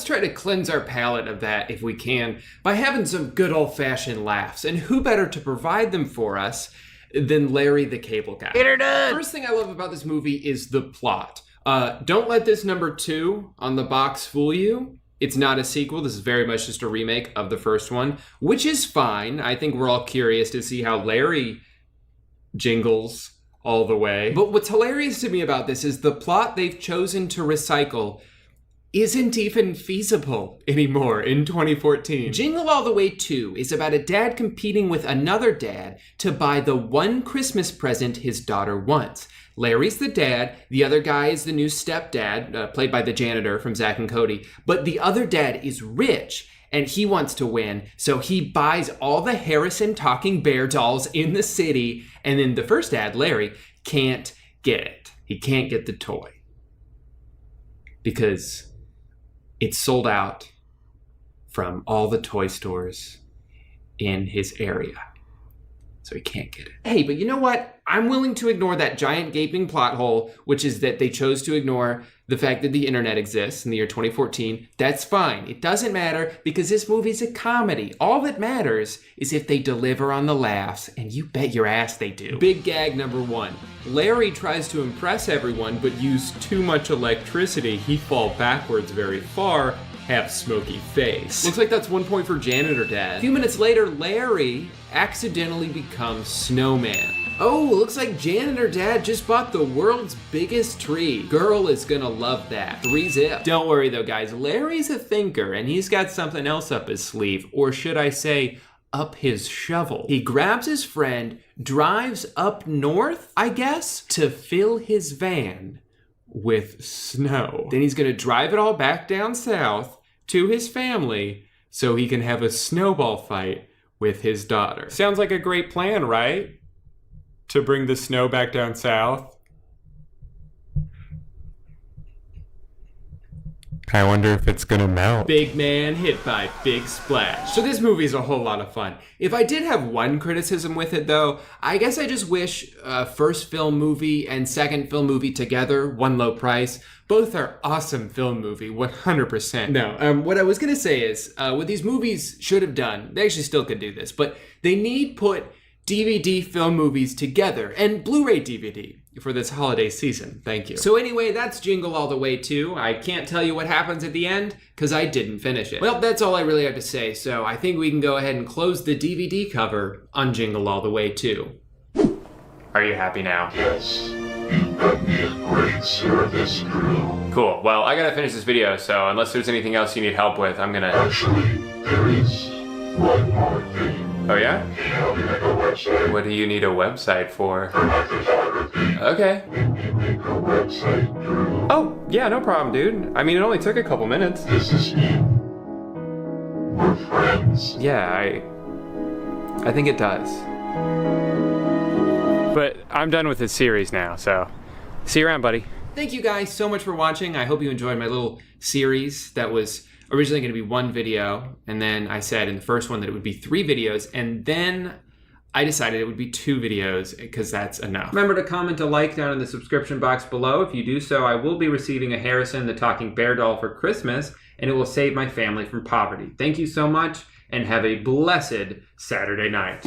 I don't know if I'm posting this on Saturday, but whenever the next Saturday is, I hope it's good. Interviewing YouTubers, not people connected with the story, just a bunch of random dudes who had Googled stuff about it before. They keep calling them web sleuths, which I guess is the most official way of saying that you just woke up one day and decided that you are a detective. Well, since no one else has been able to crack this case, I guess it's up to me. Generally, one of the big things that separates a professionally made documentary from just any average YouTube video is the access they have to the subject matter. Anyone can throw together a video where they summarize a Wikipedia page, but the most memorable and revealing documentaries are ones where we hear the perspective of the people involved. I watched one on Hulu recently called The Contestant, and not only is this an absolutely insane story, but you get to hear it from the point of view of the guy it happened to. You also get to hear from the villain of this story, who is such a monster, I can't believe he agreed to be a part of this. It's fascinating to see how proud he is of himself. Like, yeah, I tormented this guy and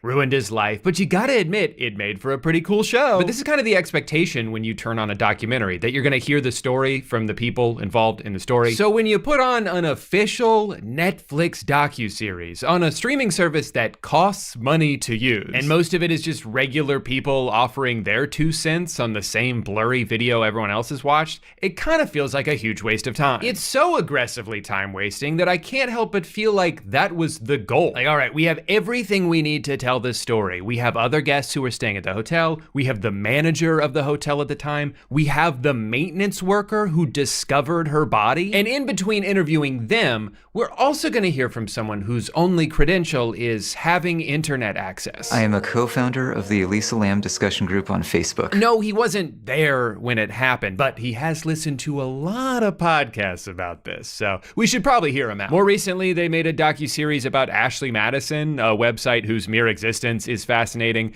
let alone all the fallout from their massive data leak that exposed a bunch of celebrities and politicians. There is absolutely a story worth telling here, and some of it was very interesting. But again, pointless interviews, backstory that's unnecessarily detailed. There's such a clear amount of filler put into these documentaries. It felt like half the runtime of the last 2 episodes was just trying to make us feel bad for this YouTube vlogging couple, which, I'm sorry, was never going to happen. In fact, I would say the best thing to come out of this was that it forced them to take a short break from exploiting their children's medical issues for AdSense revenue because they were too busy making 17 videos about how they were gonna be on Netflix. Now, I would guess, like with a lot of their scripted content, the shadowy Netflix overlords are more responsible for a lot of these decisions than the talented people who work on these. I don't think almost every single documentary is 3 60-minute episodes because that's always how much story there is to tell. I think that's the mandated runtime that their bosses give to them. So even when they end up with footage that doesn't add anything to the show, they kind of just have to leave it in anyway to pad the length. There's a series they did a couple years ago with Kristen Bell called The Woman in the House Across the Street from the Girl in the Window. As you could probably guess from the title, this was a parody of like Lifetime murder mysteries, and it was a pretty funny show. I enjoyed it.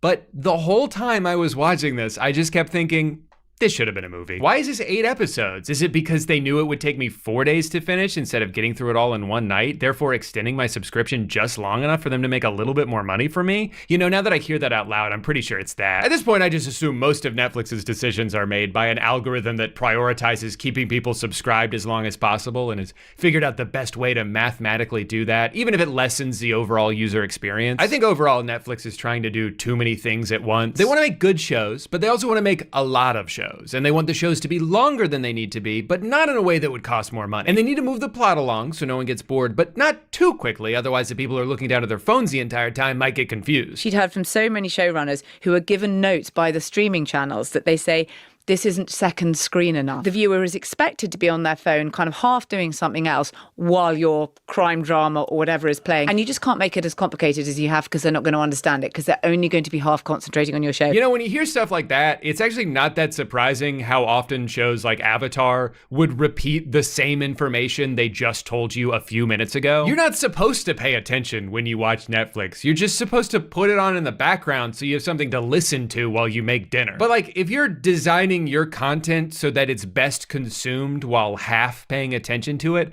why would I waste my time devoting all of my attention to it? On the topic of things that are getting too long, what's going on with YouTube videos?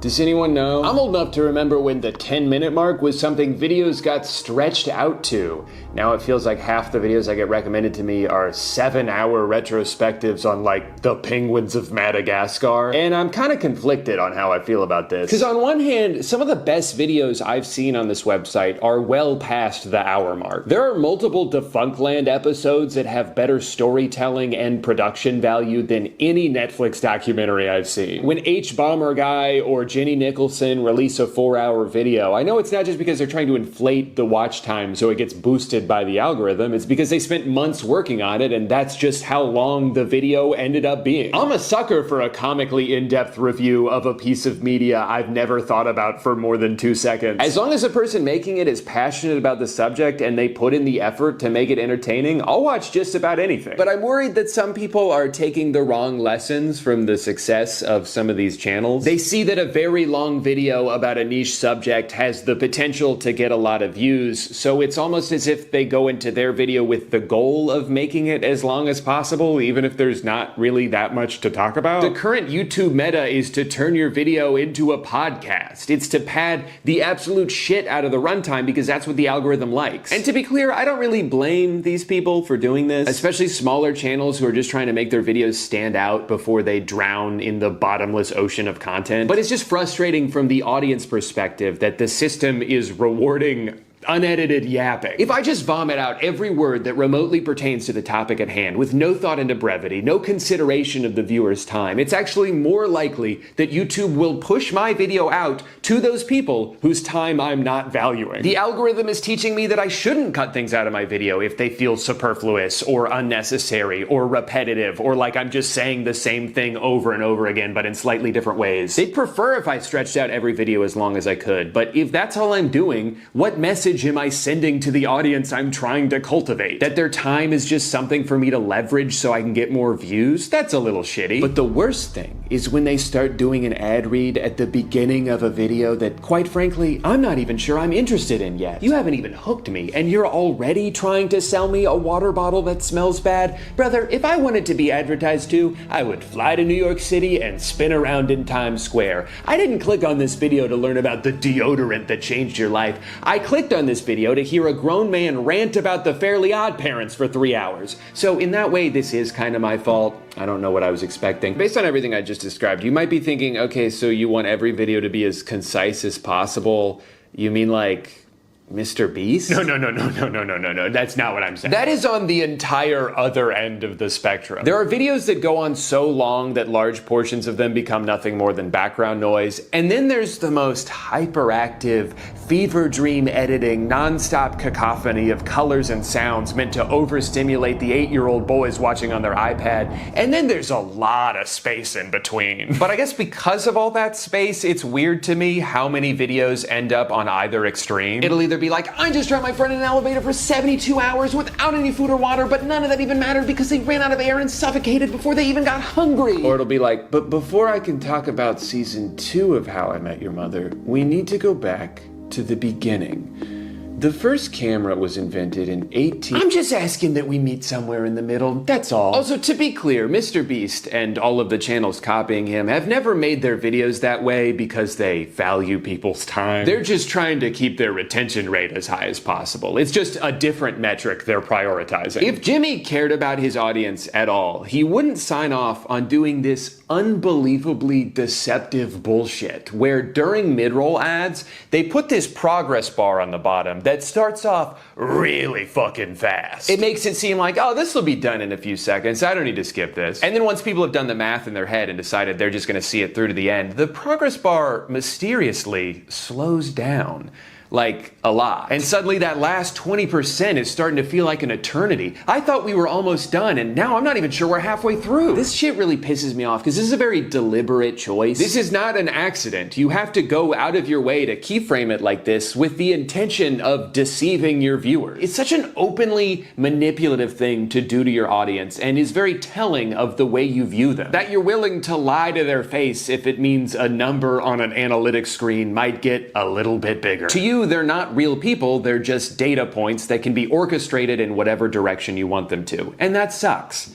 And if you agree with me, please sign up for my Patreon. Right now I'm trying to buy a bunch of Teslas so I can see how many you can stack on top of each other before they explode. I have a lot of respect for creators that make algorithmically counterintuitive decisions because they don't want to waste their viewers' time. I think Internet Shaquille is hands down the best cooking channel on YouTube. He's knowledgeable, he's funny, and he always just gets right to the point. There's a promise of information in the title, and he doesn't try to withhold it from you just because he could theoretically put more mid-rolls in by meandering for a bit. For a long time, Tom Scott was kind of the science version of this. Nerd Writer is like the film version of this. In a world where most video essays end up being somehow longer than the piece of media thereabout, Nerdwriter's still barely hitting that 7-minute mark. It's just, here's this thing I noticed in a movie, here's some insight about it, and that's all I got for you, brother. But I think it's also worth noting that these channels are successful. They're not doing the thing you're supposed to be doing, but it works for them. And I just want to use that as a testament to making things the way you want to make them, or making the type of video you wish there was more of. Sometimes going against the grain actually is the best way to make yourself stand out. Like, don't just throw together a bunch of crappy videos about whatever drama is trending. Make a retrospective about some niche hobby you had as a kid. This shit is way more interesting. Remember, this website is called YouTube, not do the thing that you think will become popular tube.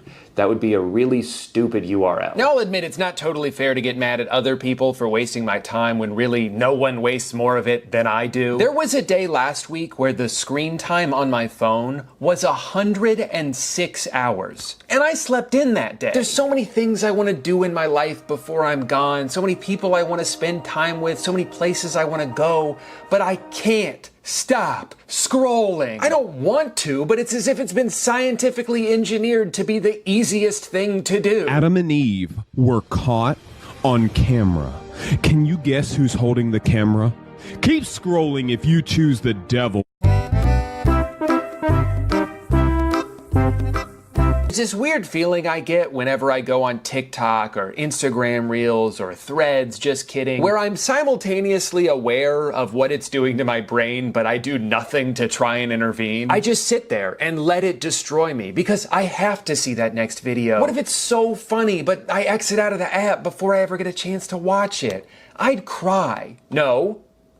I'd kill myself. And it's almost as if that feeling is intentional. They've made it so the distance between you and a chance at dopamine is just one small swipe away. I'd almost say it's malicious, but I know that's not true, because a billion-dollar company would never do that. Billionaires care about your well-being. That's how they made so much money in the first place. Twitter, Instagram, Facebook, they would never intentionally show us things to make us upset because studies show that people spend more time on a platform if they're seeing something that makes them angry. They wouldn't do that, because that's not nice. This is what most of my timeline is whenever I scroll through Twitter. It's the most blatantly obvious engagement bait that has weaseled its way into being prioritized because it's successfully baited engagement. It's arguments about body counts and whether Nickelodeon shows were good or not. And it works on me. It has the intended effect when I see it. I was scrolling one day and I saw someone say, iCarly, Victorious, Zoe 101. And at first I had to squint for a few seconds because I wasn't sure what they meant by this. And then I realized they were saying the first two are good, LeBron James, and the third is sort of an imposter that doesn't belong. And I, in my head, got defensive. I was like, what are you talking about? Zoe 101 was good. It was certainly better than Victorious. How does this have so many likes? What's wrong with Zoe 101? And then I exited out of Twitter and sat in silence for a few seconds as I pondered what just happened. How I got upset that someone I don't know said a show from 20 years ago that I kind of liked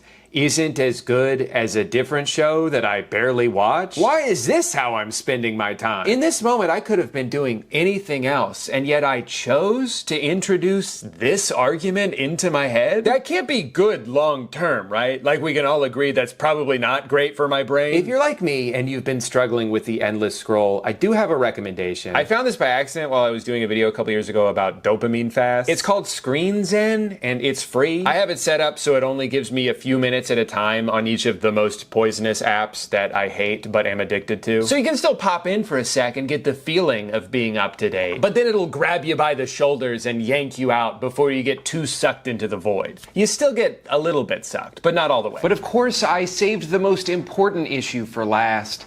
Video games are too big now, and I'm tired of pretending like they're not. When I was a kid, the idea of an open world game blew my mind. Up until a certain point, everything was very linear, very insulated. You load into an area, you do what you have to do there, and then you move on to the next place. But this idea that you could go anywhere, in any order, what could be more immersive than a world that you could essentially live in? And boy, did I want to live in any other world than the one in which I played clarinet and got bullied by someone who who also played clarinet. You're not better than me. We're the same. To me, open world games felt like the culmination of every technological milestone. It felt like the future of gaming. And then over time, it became the standard. It became what every game had to be. And then all of a sudden, it seemed like the goal shifted from making the best game to making the biggest game. I guess because it's easier to market something based on scale than to just come out and say, hey, the story's really good in this one, trust me. I started to get overwhelmed by games because of the seemingly endless list of tasks I needed to complete, the chores that I needed to do. And to be clear, I'm not talking about games like Crime Scene Cleaner. That's a great game, okay? I don't mind chores when the game is chores. I'll play Power Wash Simulator all day. I played unpacking shortly after moving into this house, and I hadn't finished unpacking in real life yet.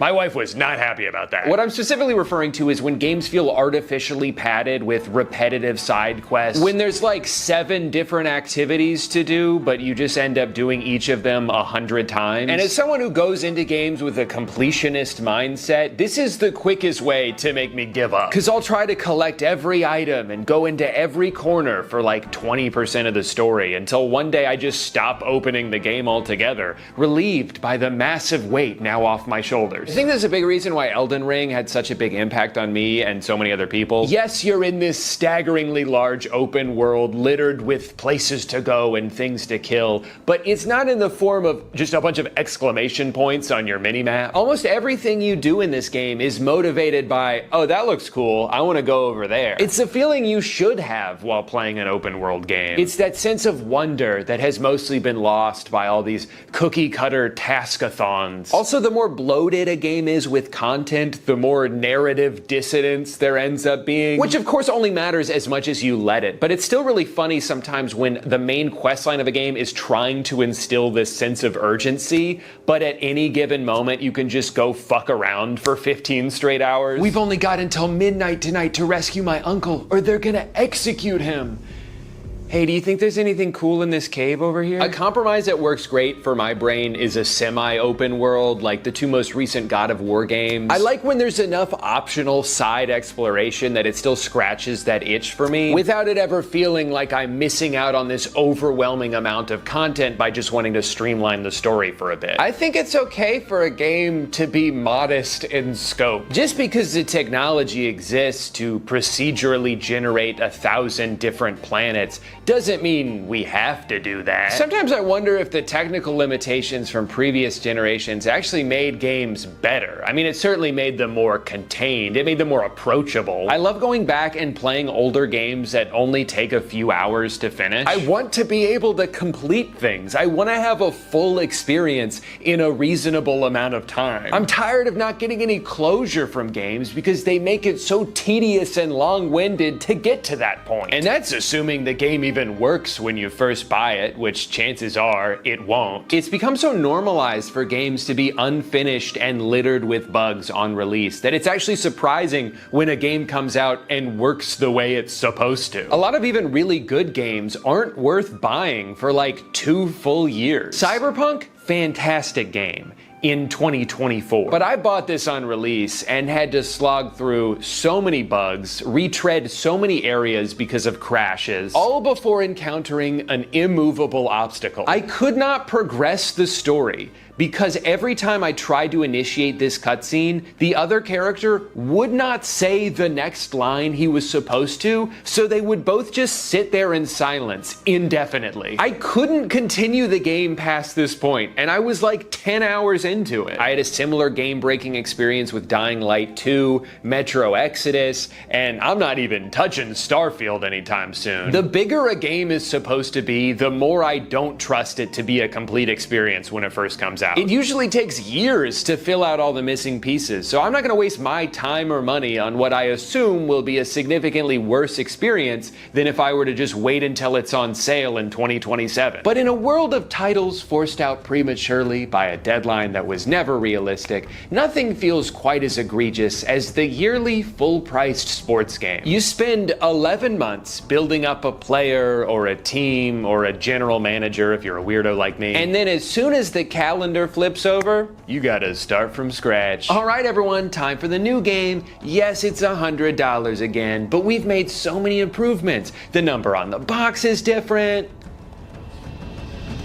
And where's your credit card? NBA 2K has one of the most aggressive microtransaction systems I've ever seen in a video game. But they're not just dedicated to milking every single dollar out of your bank account. They've also made it their personal mission to waste as much of your time as humanly possible. A few years ago, they added something revolutionary. They turned the park into the city. Now, functionally, at its core, the city is just a menu. Every physical location that you have to trek to could have just been text on a screen and it would have been way more efficient to navigate. But that wouldn't be innovative. Innovation is when you have to jog a mile just to have Gatorade before your next game. Innovation is when you create something tedious so you can sell the solution to it. Man, aren't you guys tired of having to navigate this big stupid city we made? Then buy a bike.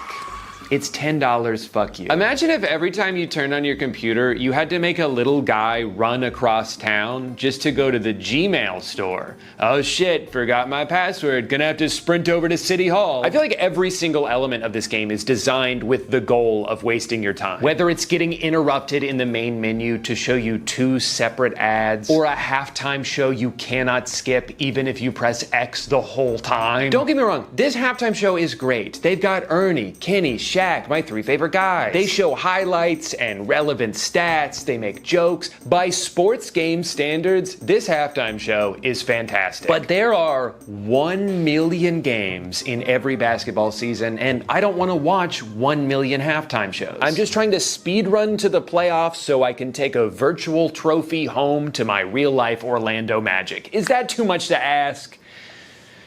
58 seconds, by the way. But whatever, those are just minor inconveniences. The really egregious wastes of time are in the My Career mode. Now the thing is, when you start his career, this guy fucking sucks at basketball, which is a problem because that's the thing he's trying to do. He's slow as hell, he can't shoot to save his life, he has 1 shirt and it's brown. And in order to fix these things, you need to obtain virtual currency. Now, there's 2 ways you can do this. Option 1, grind. Spend dozens of hours playing dozens of games, scraping together pennies so you can get 1% faster, 1% stronger, 1% better at handling ball. But it's never enough. This process is miserable. You're useless out there. You don't belong in the NBA. You would be better off in any other line of work. And this is exactly by design. This is how the game wants you to feel. They want you to hate this part because they know the more frustrating of an experience you have, the more likely you are to just skip to option 2,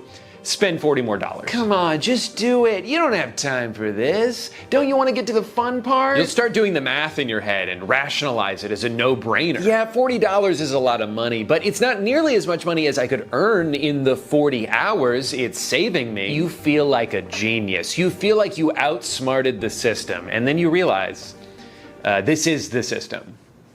I did the exact thing they wanted me to do. And it wouldn't even be that bad if the game itself didn't already cost $70. But now you're out over $100, maybe $150 if you pre-ordered it. Also, the professional athlete you created doesn't play like he's never touched a basketball in his life before. And I've got all the natural ability in the world thanks to my genetics. And then you get to do it all again next year. This whole system of paying to skip a grind that has been intentionally designed to be insufferable has become way too common. Developers are purposely holding our time hostage, knowing we'll probably spend a few bucks to get some of it back. I feel like that's almost the entire business model of MMOs. It's one of the reasons I stopped playing RuneScape after our lifelong on-off relationship. I kept having to fight the urge to spend a few bucks on gold because the alternative was earning it in the game, but then I'd have to play the game. And I don't want to do that. I just want to play the end of the game. How long does it take to get there?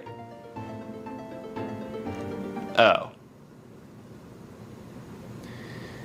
Well, I guess this is where I live now. In conclusion, life is short. and your time is precious. It's your most valuable resource, and you should treat it that way because unfortunately, no amount of it is guaranteed. And I just hate seeing how much it's become commodified, how companies have figured out ways to steal as much of it as they can from us. You can't even pause a fucking movie anymore without having your attention demanded. I know you're just getting up to pee, but if you could please scan this QR code, we got a lot of interesting information about Lysol wipes. The way our attention gets pulled in every direction at all times also makes me feel like I should be multitasking always or I'll fall behind. I always feel like I'm missing out on something. There's so many movies I want to watch and games I want to play, and there's not enough hours in the day to do it all. So when I do give myself free time, I try to be overly efficient with it. I can't just play a video game. I should be catching up on podcasts. Loading screen, perfect. That gives me exactly 9 seconds to scroll through TikTok. I hate to be bored. I'd hate to have to listen to the thoughts that are already in my brain. I need to be absorbing new information constantly or I'll die. I've been trying more and more lately to not let the feeling that there's something better I could be doing prevent me from enjoying the time that I have. Sometimes it's nice to go for a walk without bringing my AirPods. There's still plenty of stuff to listen to. Birds, cars, 1 billion cicadas making the world's loudest sound. I don't need to min-max content consumption. In fact, I probably shouldn't be doing that. I don't think prioritizing constant small hits of dopamine, hoping it all adds up to something meaningful, is the secret to being happy. The secret to being happy is gambling. Nobody's ever had a bad time in a casino. This is free. So how do you make money? The advertisers cover the cost of the TV. So this is an ad. This is always on. Whatever you're watching, we're able to monetize using the bottom device. Okay, so check this out. So there's a Pizza Hut ad right there. We literally are now on pizzahut.com, and we can order a pizza. Hey guy, welcome back to my tiny little butt.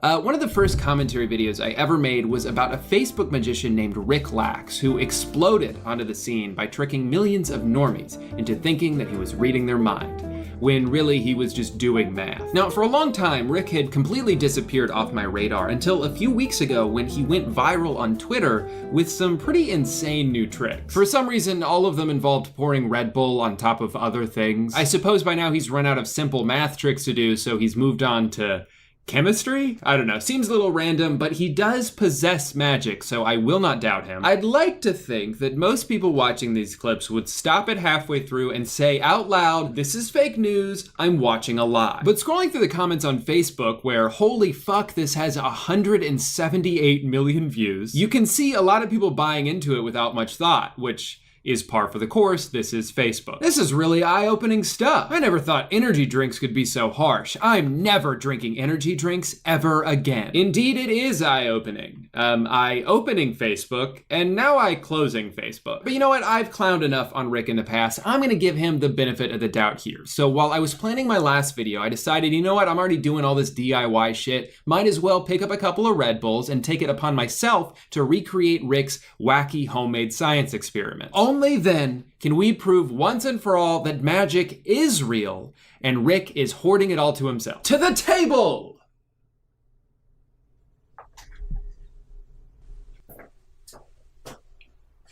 Hi. As you all can see, I've brought with me today an assortment of crafting equipment. You'll notice there's no hot glue gun. Thank God. Instead, I just have a 12-pack of Red Bull, which I never buy or drink, but I did today just for this video, and a bunch of other shit that is about to get doused in Red Bull. So this will be exciting. The table is very short. I would stand like this, but I don't have the leg strength to maintain this for more than about 7 seconds. Whoop, and we're done. All right, so there are 5 specific energy drink life hacks from this video that we're gonna be attempting today. For each one that is successful, I will be awarding 1 point. If they are all successful, that's 5 points. Actually, the point system is arbitrary, I'm now realizing. But if they all work, and I was wrong about doubting Rick, then I promise to send a message to him on Facebook apologizing for this video, as well as the other one I made about him, and I will retract every negative thing I've ever said about Rick Lax. If none of them work, I will be calling the cops. You can't keep getting away with this, Rick. Lying is worse than murder.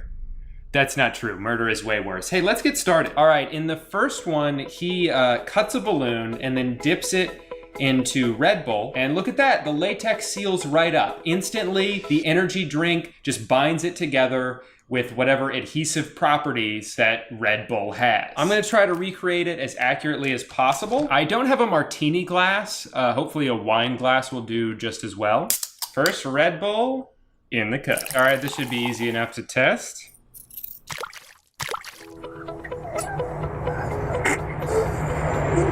let's try another dip. I think you have to do it twice. He didn't say that, but that's what I'm assuming.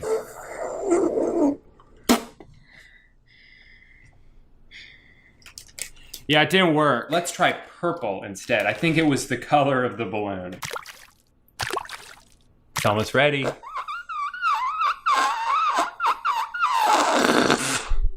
Yeah, it's not working. Don't worry, guys. That was just a fluke. I think the other 4 are definitely gonna work. This is Rick frickin' Lax we're talking about here. He's never lied to anybody. All right, so for this one, spray fruit and vegetables with cooking spray. And would you look at that? I have fruit and vegetables. I'm sure I could just reuse the wine glass for this, but for maximum authenticity, I will be using a cup, because that's what he says. I don't wanna change any variables here. This is science we're working on.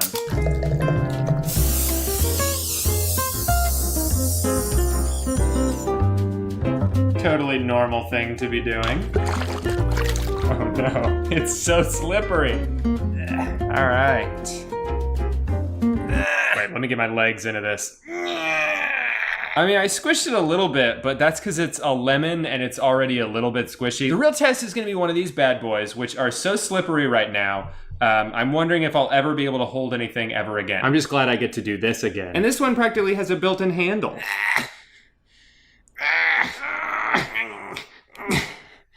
You know what I just thought of?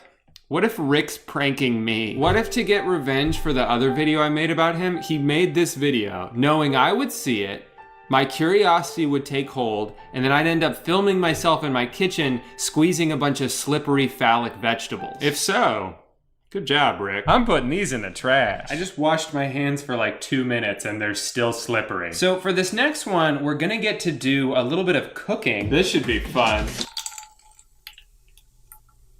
They ask you how you are, and you just have to say that you're fine when you're not. Comment below your favorite type of egg. Wait, what's supposed to happen at the end? Okay, they don't look stretchy yet, but we do have some kind of reaction going on here with the Red Bull. Why does it feel like I shouldn't be doing this? Oh, because I shouldn't? Yeah, that makes sense. I'm gonna go ahead and turn it off because it's definitely been 3 minutes and I don't know what kind of volcano is erupting. Burnt Red Bull. Okay, well, I can tell you by looking at them that they're not stretchy, but of course the only way to find out if something is stretchy is by stretching it, so. Here we go. Ow, it's hot. Ow, it's hot. Ow, it's hot. You guys ever seen someone hold an egg yolk before? This is the grossest thing I've ever done, and I never want to do it again. And that's the end of the sentence. Yeah, now I'm definitely sure that Rick is pranking me. You know what? I'm actually going to give this one half a point. It didn't work quite as advertised, but the eggs are still technically stretchy. But then I'm going to subtract an entire point for making me have to clean this shit up. Fun fact, my mother-in-law is coming to visit in like 2 hours, and Amanda's gonna be pretty mad at me if it still smells like Red Bull and eggs. All right, the good news is there are no more eggs. The bad news is my hammer is about to get very sticky. Okay, seems simple enough. Good thing I came prepared.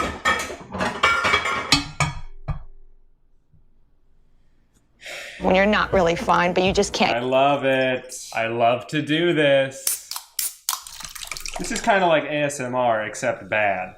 So it's exactly like ASMR. Just when I thought this couldn't smell any better, we're now adding vinegar to the mix. Best day of my life. The hammer is wet. The kitchen is stinky. Time to see if the hammer is rubber. Moment of truth. Is it gonna be bendy? No, of course not. Why would I even think that it would be? By the way, this video now has 186 million views. Why? I've smelled a lot of bad smells in my day, most of them coming from my own body, but this takes the cake. A very stinky cake. A fun joke I'd like to do on this channel for a while is when I react to something silly that didn't work, is I'll put a card up recommending my video, why did you think this would work? Just a fun little meta joke I like to do, mostly to make myself laugh. I could have done that 4 times so far in this video. Don't worry though, I think I've saved the best for last. In this last clip, Rick is attempting to tackle one of man's most pressing issues, bread and its lack of portability. Well, I got my bread here. I wonder what the other secret ingredient is. Red Bull? You don't say. Honey, how come the hammer's in the sink? I don't know. Who are you? You don't sound like my wife. When I get done with this bread, it's gonna be so portable. Oh, the places I'll be able to go with this bread. When the bread's too big to fit in your pan for your life hack. Perfect, I can just use this weird tray that was already in the kitchen when we moved into this apartment. All right, bottoms up, guys.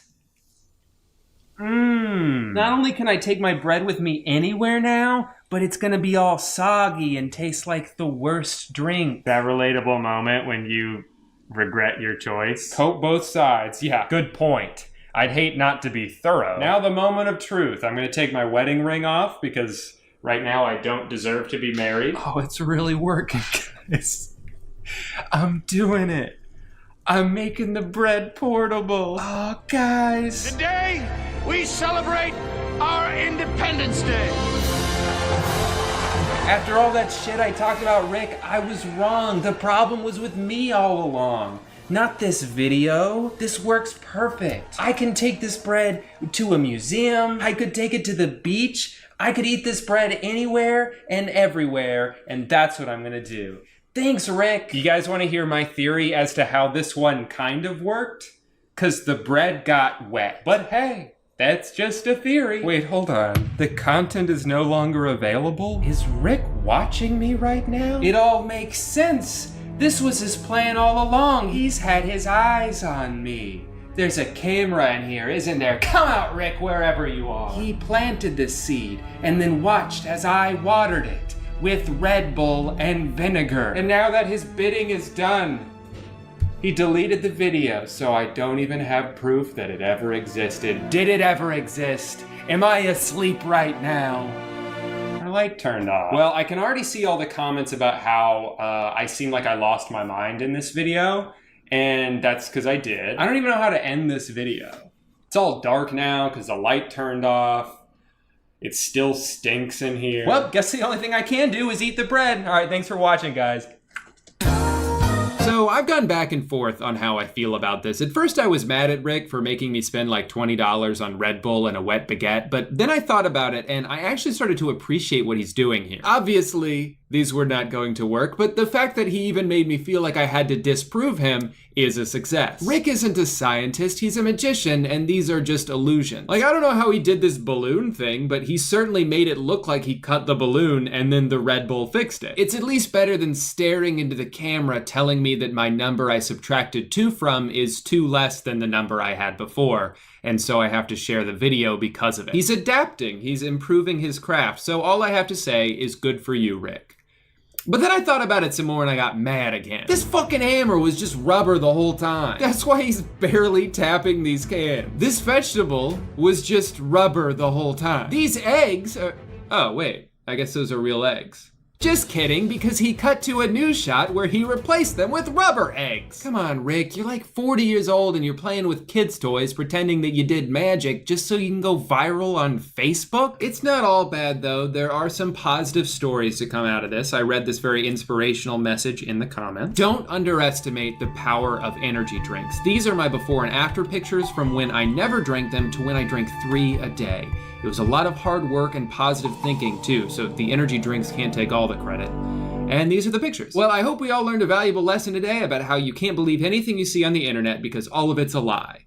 Except for, and I'm so glad I make my clone do all the brand deals for me, so I never have to advertise anything. Well, thank you guys so much for watching this video. I hope you enjoyed it. Remember to give a thumbs sideways if you are indifferent about it, and I'll see you tomorrow with another video about cleaning my feet. Bye! A few months ago, I made a video called Efficiency and Comedy, The Office vs. Friends. In this video, I took 2 shows that both hold a special place in my heart and compared them based on one metric. How many jokes are there per minute, aka which show, in my eyes, is more comedically efficient? While I'm very happy with the way this video turned out and the reception was mostly positive, I think the biggest problem with this video, despite just not being thorough enough with my data, is that these two shows are just too different to compare head to head. Completely different styles of comedy made during two distinct eras of pop culture, making this relationship too apples versus oranges to draw any real conclusions. So when I set out to revisit this format, I made it my goal to only compare shows that are both apples or both oranges or both bananas. You get the idea. Two shows that are very similar. And when I made this my goal, two shows immediately came to mind: Arrested Development and Community. The closer I started to compare these shows, the more I realized how many elements between them are nearly identical. They each feature ensemble casts made up of a bunch of quirky weirdos and one straight man to react to their quirky weirdness. They're both very meta shows that repeatedly break the fourth wall in ways most other shows don't, and they both seem to have mastered the art of the callback, with numerous jokes that span multiple seasons. Shut up, Leonard. Her? Hell, each show even has one notorious asshole fuckface that has a history of making the people they work with feel unsafe, so we're really checking all the boxes here. But the biggest thing that ties these series together is their shared fate. These are both shows that were critically acclaimed, but ultimately unsuccessful during their initial network runs, and were each given individual opportunities to come back to life, but with underwhelming results. But while these two shows suffered eerily similar fates, the path they each took to get there really couldn't have been more different. Arrested Development 2.0 was served on a silver platter and still managed to disappoint, while Community's attempt at resurrection seemed doomed to fail from the start. Two shows each given a second chance at life, but which one did a better job at fucking it up? And would they have been better off just quitting while they were ahead? So first, let's do a quick history lesson that will never be taught in any school ever. Starting with Arrested Development. The first season premiered in 2003 to initially high ratings that slowly dwindled over the next few months. Almost instantaneously, Fox was ready to give up on Arrested Development, despite the fact that they were literally winning awards immediately. They won 5 Emmys in 2004, and yet none of the cast was even sure if they were going to be brought back for another season because the critical acclaim wasn't translating into broad enough popularity for Fox's liking. You see, Arrested Development was always praised for its cleverness and originality during a time when simplistic, formulaic sitcoms were being birthed left and right. Each episode weaved together storylines and long-running bits in such a carefully crafted way that just wasn't typically seen on television. In fact, the show was so jam-packed with jokes that I think it was actually ahead of its time in a bad way. Because while Arrested Development has since earned a reputation as a show you sometimes have to pause and rewind or rewatch episodes altogether to catch subtle nuances you may not have noticed at first, you couldn't really do that at the time. In 2003, if you sat down with your family to watch a show live on TV that you can't rewind or pause or anything like that, and the show you're watching feels almost like an onslaught of punchlines and dialogue and information, it's not necessarily going to satisfy the need that most people had when they watched television, which was more or less to turn off your brain for an hour or two of easy laughs after a long day at work. In a lot of ways, Arrested Development was made to be binged before that became the standard for television. The writers seem to have more foresight from the beginning than in any show I've ever seen, certainly in any comedy I've ever seen. Even small things like Buster getting his hand bitten off by a loose seal, but his love interest and mother, two separate characters I should say, are both named Lucille. Watch out for Lucille! I don't care about Lucille! And have been from the beginning. That's a small detail, but things like that make you think, well, did they map out the entire show from day one? Is that why those characters were named Lucille in the first place? All to lead up to this one moment in season 2? Like I said, that's one small detail, but just one of many examples of the writing on the show indicating an unprecedented level of foresight. Arrested Development sets a standard for how a show can be written, but you have to zoom out and look at the entire picture as a whole before you can fully appreciate it, an option only available in hindsight and not to the viewers who at the time were only able to watch one episode a week. It's for that reason that I think the show's cult following didn't fully establish until a few years after it ended. As a result, Arrested Development suffered right out of the gate, failing to match the ratings of comparable sitcoms at the time, like Will and Grace, 2.5 Men, Everybody Loves Raymond, each of which proved to be more accessible to mainstream audiences. audiences. The first major blow was dealt to the showrunners when their second season, which began in 2004, was cut back to 18 episodes from its originally scheduled 22. Ratings dropped ever so slightly over the span of the second season, but it was enough to cause Fox to want to move the show from Sunday nights to Monday. In general, when an underperforming show moves to a different night altogether, it's usually a pretty solid indication that cancellation is imminent. This proved to be the case for Arrested Development when, after an even more significant ratings drop to begin their third season, Fox was quick to step in and deliver a, you know what? I think we're done here, giving the show only 13 episodes to finish its final season. But although Fox felt they had seen enough of Arrested Development, the show wasn't dead in the water just yet. Or I guess I should say dead in a police boat in the water, like in the show. It's a reference to the show. Anyway, both Showtime and ABC were originally in talks of taking Arrested Development on, with Showtime actually offering Mitch Hurwitz, the show's creator, 2 seasons spanning 24 episodes, which he eventually declined, stating the show had reached its end creatively as a series. However, we now know that that is not the case, because in October 2011, over 5 years after the last episode aired, it was announced by Mitch Hurwitz on a panel at the New Yorker Festival that there would be a 4th season to serve as a, quote, limited run TV series, which would lead into a movie. 4 seasons and a movie. Sounds familiar if you're a fan of Community, but I'm getting ahead of myself. Now, of course, what really happened to Arrested Development is that we got a season 4 released on Netflix in 2013 to mixed reviews. At that point, it had been over 7 years since the show's hiatus began, and it ultimately proved to be too long of a time to not do something before attempting to do it again. Despite years of fan anticipation and excitement for the new rendition of the show, season 4 didn't receive nearly the same praise of its original network run, with several factors potentially to blame. For one, due to schedule restrictions with the now absurdly famous cast, episodes had to be split up to focus on only 1 or 2 characters at a time, which made the plot move along in a palpably awkward way. Another one of my personal complaints was that each episode is just too long. Rather than a nice, compact 22 minutes, every episode seemed to drag on with none of the fat trimmed, simply, I think, because there was no network anymore forcing them to trim it. And yes, there are some incredible moments in season 4, and I personally think that the episode where Will Arnett and Ben Stiller are both under the impression that the other wants to have sex with them, but actually neither of them do, it's probably the funniest thing I've ever seen in my life, seriously. But aside from moments like that, which are unfortunately few and far between, too much of the season is just when Arrested Development had built its reputation on being this joke-filled powerhouse of a comedy. Arrested Development continues to live on today with a 5th season now on Netflix, which might actually be news to you, because it was to me. I wasn't even aware of it until I started writing this video. But even as the show lives on, fan reception seems to be pretty unanimous in deciding that Arrested Development 2.0 just doesn't hold a candle to the original. And while the reception and audience both continue to decline, it feels like it's only a matter of time before Arrested Development is gone for good, perhaps even ruining their own reputation on the way out. I've made a huge mistake.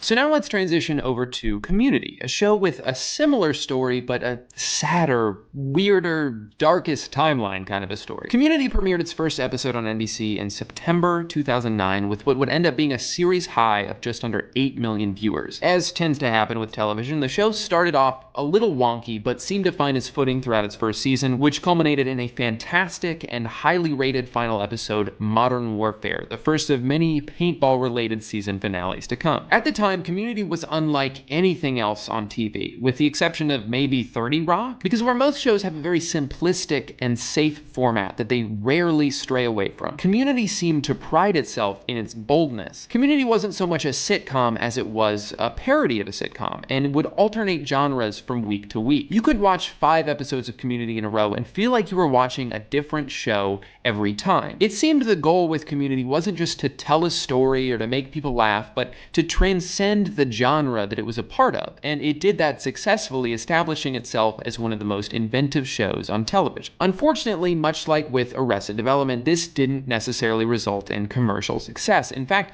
the show's genre-hopping ambition probably had a negative effect on the general TV-watching public, most of whom would prefer to laugh at a show like Virgin Nerd Guy Say Smart Thing or Too Hot Girl Do Dumb Job. Because it's simple, it's easy, you know what you're gonna get every week, and you don't have to think. The first season of Community averaged just short of 5 million viewers per episode, underperforming relative to similar shows airing at the time like The Office, 30 Rock, and How I Met Your Mother, each of which garnered nearly double the viewership of Community. Although the quality of the show only improved immensely over the first 3 seasons, especially in season 3, if you haven't seen the show and you just want to watch one episode, watch season 3, episode 3, Remedial Chaos Theory. I believe this episode was nominated for a Hugo Award and an Emmy, but you watch this episode and you just think, like, how did they write this? How long did it take to conceptualize this? It's fucking brilliant. But anyway, even though the quality of the show continued to improve as time went on, the ratings consistently were on the decline, and so NBC, after 3 seasons, felt like they needed to make a change. So in 2012, Dan Harmon, creator and writer of Community, was, without much explanation, let go by Sony Pictures Television and replaced with David Garasio and Moses Port, who found success with their 90s sitcom Just Shoot Me, starring David Spade. Their more recent body of work, however, includes a show so terrible and bizarre, you have to wonder how they were even considered for a job like this. The show in question is called Aliens in America, and the basic synopsis is that this family ordered a foreign exchange kid from London to be like friends with their son because the son is a loser, and they thought this would make people think he was cool if he had a friend from London. Yeah, that's the real plot of the show, guys, but it gets even worse. You see, the family ends up being disappointed when they find out that the kid they ordered was actually from Pakistan, and they wanted a white guy. It seemed impossible, but somehow my life had just gotten worse. It almost seems as if this whole show only exists to shit on someone else's culture and is just full of racist undertones, even by the slightly inflated 2008 standards.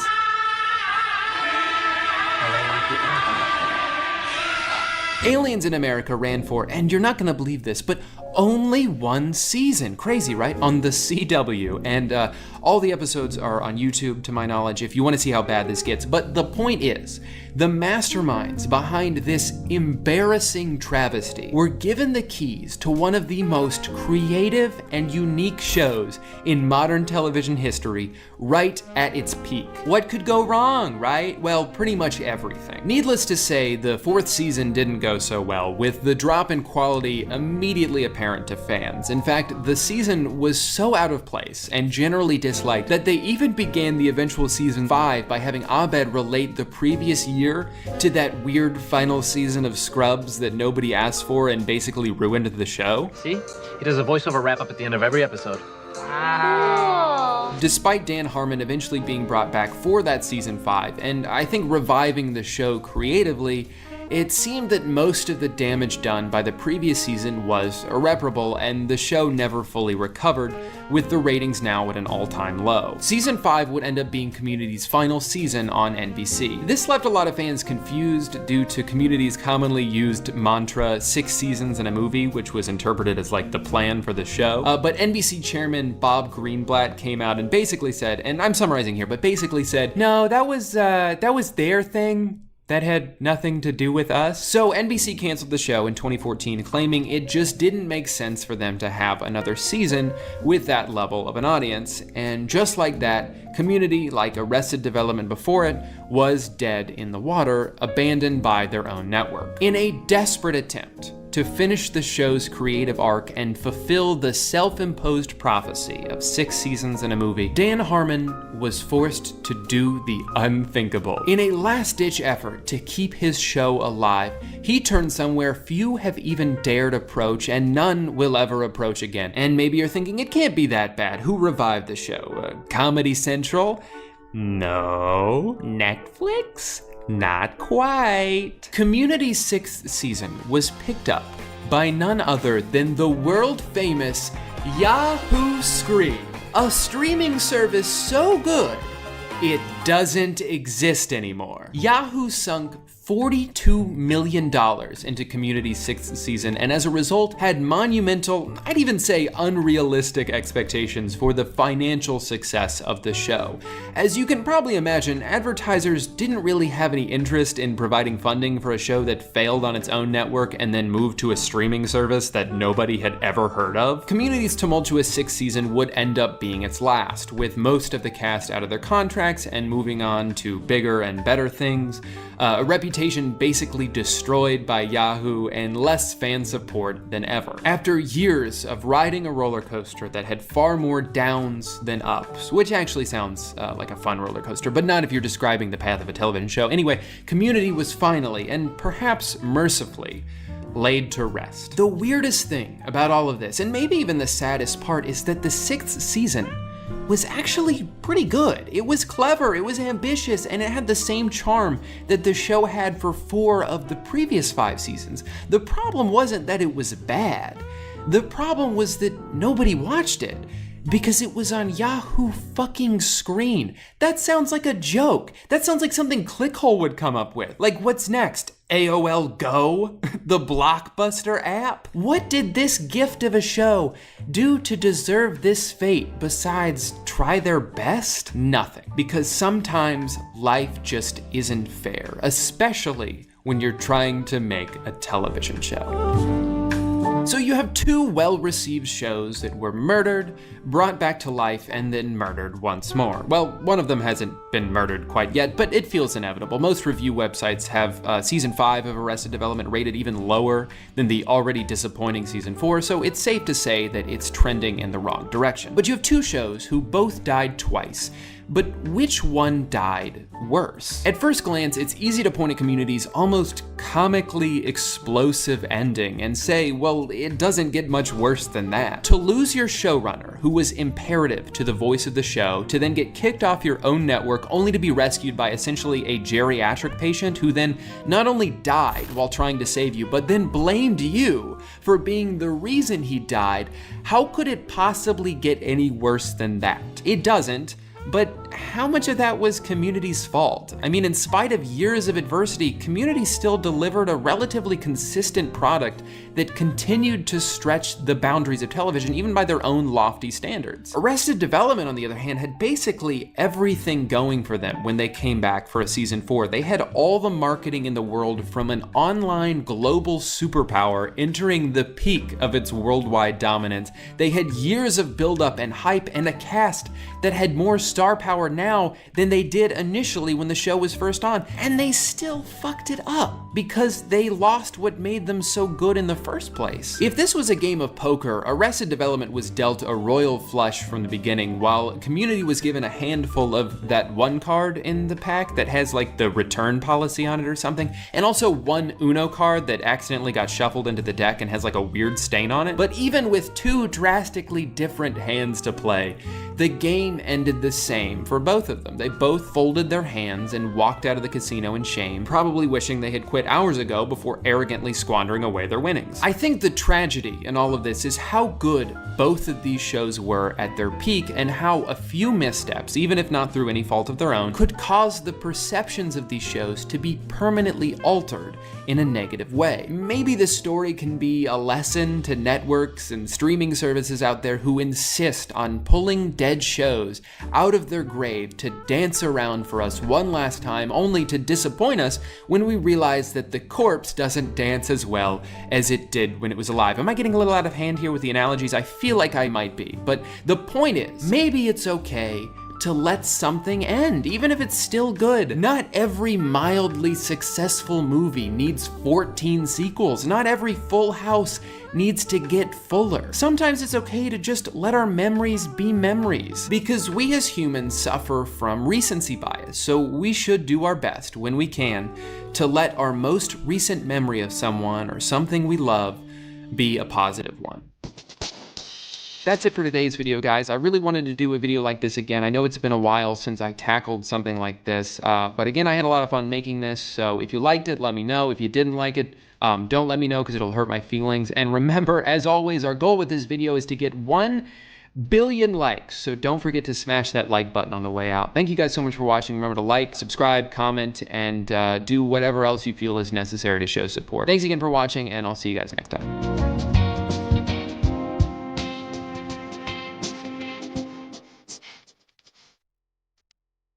Hey guys, welcome back to the North Pole. My name's Santa, and this is Christmas. Hopefully it's pretty well documented by now that my favorite thing about Christmas is Christmas movies, and it's around this time every year that I get really excited to watch them on TV. The problem is I haven't had cable in like 7 years. This year though, that all changed, because a few months ago when we moved here and we had to get new internet, they were like, hey, we'll throw in DirecTV for another few bucks a month, and I was like, you know what? Fuck it. Daddy's getting cable. Then I remembered that cable sucks. The shows are all the same, there's too many goddamn channels, and everything is a commercial. Luckily though, it's bearable for the next few weeks because we got the Hallmark Channel, sappy Christmas movies 24/7. We also got other channels that sometimes play Christmas movies. Originally, I was gonna make this whole video about Hallmark Christmas movies because I find them so hilarious and formulaic. A working businesswoman living in the big city has to visit her hometown for business reasons, but then falls in love and stays forever. That's all of them.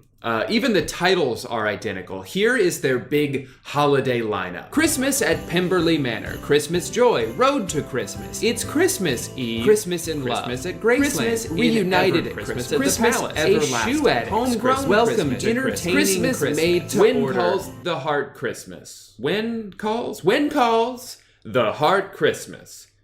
Yeah, I don't know how to say that one. And after binging a ton of these for several days straight, I realized that everything I wanted to say about Hallmark movies could be summed up in this one clip. Here is the ending scene to Reunited at Christmas, and this should give you an idea of how empty and repetitive these movies are. Merry Christmas. Merry Christmas. Merry Christmas, my loves. Merry Christmas. Merry Christmas. Merry Christmas. Merry Christmas. Merry Christmas.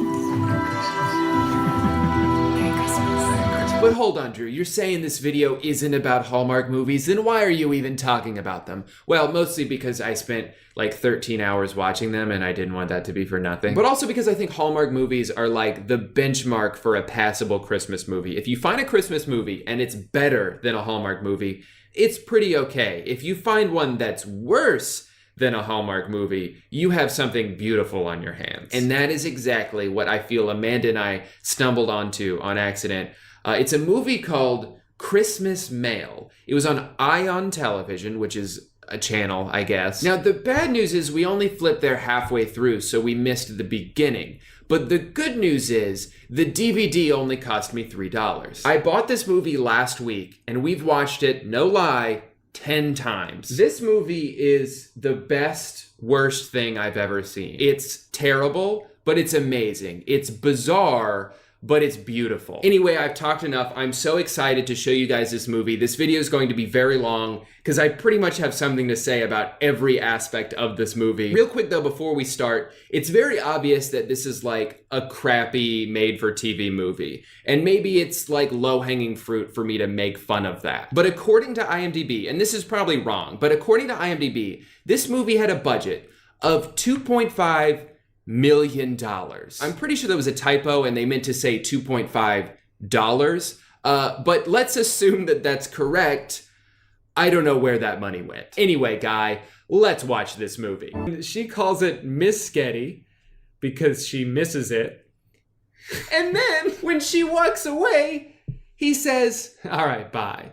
Like he's hanging up a phone. Right, bye. You don't say bye to someone who's gonna be right back. Nephew, dinner! Miskin! Chicken? No, stupid Miskin. Cause you haven't made it in a while. And I miss it. We had this last night. Can I put my hand on this? No, get the fuck out of here. All right, bye. And then in the next scene, he's mad. She is a threat. Because her answering the letters leads to more letters coming in. Doesn't that mean the post office is getting more business? Wouldn't he want that if he's the boss? But he's like mad. He wants to get rid of her because they have too much business. I don't understand this at all. 132 what's a bit MP3 player? What even is technology? We tweeted out. And they drink the cocoa and she creams her pants. Then we have another scene which is actually even weirder than the old neighbor one from before. Nope, this is our group. So once again, his niece, who just wants him to get laid so bad. Emily said you wanted to join. Set him up into this group. Single parent support group. I don't have feelings for Christy North. You know what's great about that scene? That tape recording of him saying, I don't have feelings for Christy North, never comes up again in the movie. Also, you were supposed to give him the tape recorder so he could record the conversation, and then you didn't give it to him. Nothing in this movie makes sense. Okay, a picnic, that's actually pretty cute. I think that's always a solid date idea because there's effort involved. Well, it's actually an indoor picnic. Oh. $17.08. Oh. So when he said picnic, he just meant, you want to eat Chinese food on the floor? That's my favorite kind of picnic. Dao Jay. Oh, and she speaks Chinese. What an unnecessary thing to add. You know, considering his total lack of acting prowess, one thing AJ Buckley does very well is the polite laugh. Gotta wear, because we're in this brutal Southern California winter. I know it gets cold there sometimes, but come on, a scarf, gloves. Today is December 10th, which is about the day that this is supposed to be in the movie. It is 68 degrees in Los Angeles. I don't think you need gloves. Anyway, then She-Hulk Bird. Can't believe you fed the bird. High five. I can't believe you fed the bird. Oh, you big dum-dum. That's just a misunderstanding. Wait, why is she doing that? Have you ever had a non-romantic platonic friend of yours wrap your scarf around you and like kind of do one of those? Of course she would think that's his wife. That's a weird thing to do. Who is Heather? This is what I was talking about earlier. Like, what is their relationship? Where is she? Wait a second. They're married and has kid. And to think that whole makeover was for nothing. That's weird. I don't have any messages on my answering machine. When was this movie made? 2010. They still have answering machines in 2010? Nah, we'll let it slide. Okay, now the laughs are starting to pile up. I can't keep up. First, she says this. But, Matt, we did a kiss. Oh, duh. You know you can write words in a script, right? Me. Remember earlier in the movie when she said the Postmaster General sent here on a special assignment? Special assignment. I thought that was a lie. But no. The real Postmaster General of the actual US government really sent her here, which is great, because that means... Yeah, so speed it up, yeah. Protagonist has all kinds of choices as far as female companionship, but chooses the ditzy one. Yikes. I would have rejected her right away and yielded to the charms of one of the numerous older predatory women who clearly wanted him and figured he would be easily trained. 5 out of 10. Well, guy, I guess that's pretty much it. That's the weirdest Christmas movie I've ever seen. I think it's really funny that Danny and I both made videos about bad Christmas movies at the same time. One thing I really liked about his was he made an original song and ended his video with that, and it was great. And I wasn't going to do that originally, but since he did, and I don't want to get one-upped, I feel like I have to. So here I go. 3, 4. Mumbling words and you cannot hear them. Christmas is here and presents are good. Turn down the music so you can hear me. Wait a second though. If she is Santa Claus's daughter, then that would mean that Mr. and Mrs. Claus...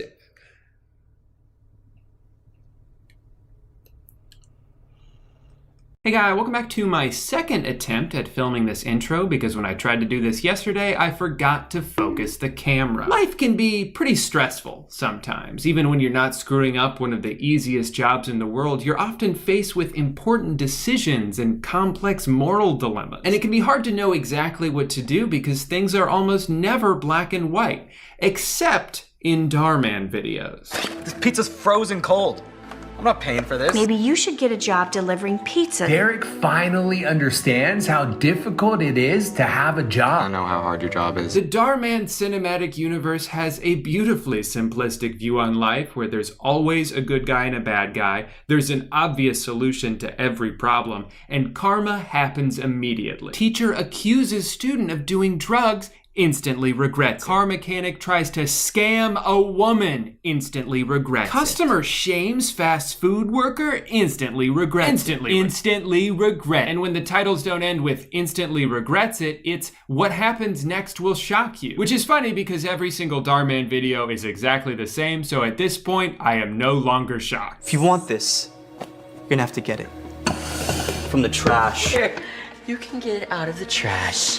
I know I'm a few years late to the Darman party, but I was in need of motivation and didn't know where else to turn. So today, I'd like to watch a few of his videos with you and see if we get inspired or if I instantly regret it. This first one's called Student Cheats on Final Exam. The important words are always capitalized for emphasis. And as you can see, little Michael over here is not paying attention to his classes. Instead, he's poisoning his brain with violent video games. He took my kill. Shame on you, Michael. I get it though, games are fun, but you're not gonna be able to coast through life multitasking. When you're at work, you focus on your job. And you don't let anything distract you from your job. Damn you, Mr. Mosby. To be fair though, he's obviously a gaming prodigy. Look at how he's able to move his character without even touching his keyboard. And apparently he's bilingual, so I actually think this kid's got a bright future ahead of him. Mr. Wilson's not happy with him though. You know how teachers can be. Michael, it's showing me that you're on mute and your camera's off. Oh, sorry. My computer was acting up. Wow, a gamer and a liar? Now he's perfect for FaZe Clan. Can you get us the new PS5? How about if you both get A's on your math final? Which is apparently your only class. Then I'll buy it for you. How does that sound? Really? Okay. Well, you may as well buy it for us now, because I'm gonna ace that test. Huh. He sure is confident for someone who hasn't been paying any attention. I just hope he's not doing anything nefarious. Check this out. Is this our math final? I found it online, so now I have all the answers. I spoke too soon. He is doing something nefarious. Wait, did I? No, you did not. It's not cheating. It's called taking a shortcut.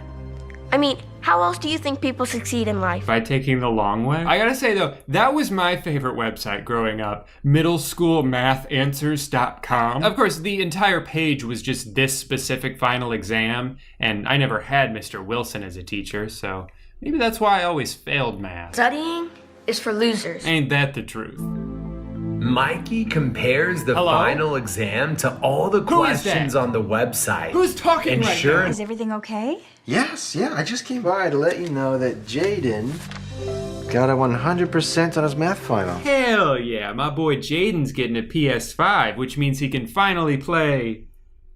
Well, it's still nice to have. This is great news. If Jaden passed, that means they both got an A, right? 0%? This is an F. Huh? That's impossible. I cheated. I studied. Well, as I was saying, Michael got all of his answers correct. If those answers were from this website that I created. That sneaky bastard. I knew middleschoolmathanswers.com was too good to be true. You did? I did. All right, and let's use that same exact shot again. Perfect. There are no shortcuts to success. You have to do things the right way. That must be the lesson of the video because they put it in the script twice. There are no shortcuts to success. You have to do things the right way. Oh, sorry? 3 times, actually. That's so unfair! Go to your room. Now.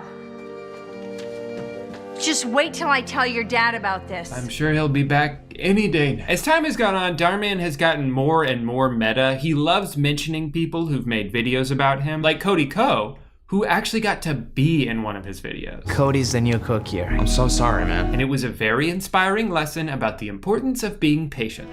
Look, now I realize that success does require patience.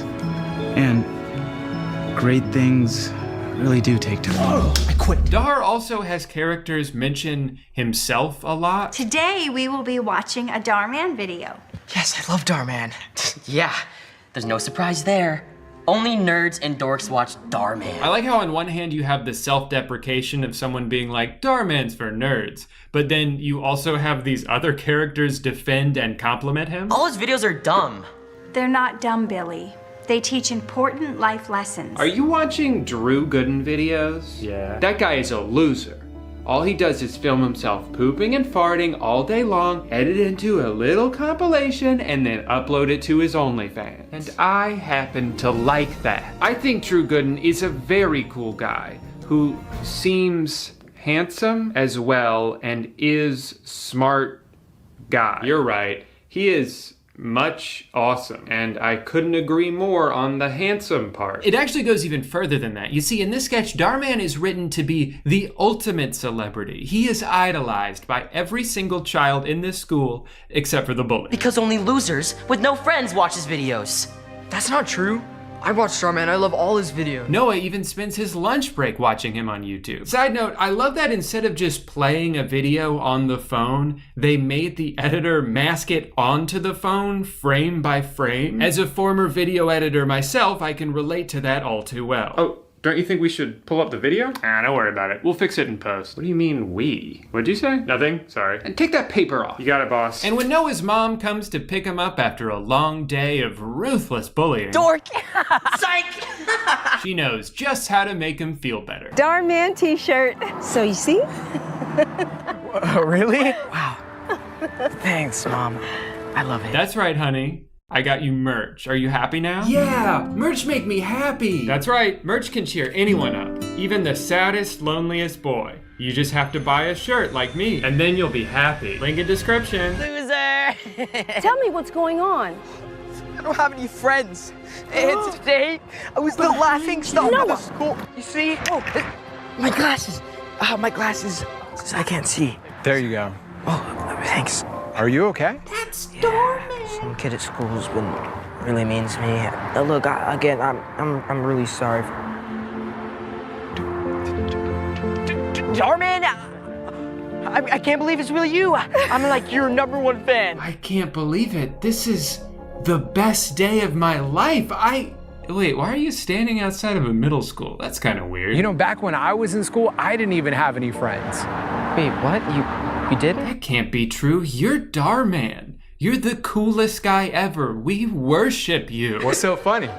Darman? In this universe, you are literally our God. You gave birth to us. Thanks, Noah. I really appreciate that. And you know what? I think you're so cool. I even made you your own limited edition merch. Holy shit, it's a real shirt. I can really buy it. I can't believe this. I'm gonna go put this on right now. I guess my work here is done. If you guys need me, I will be standing in the parking lot, just kind of lurking there. So.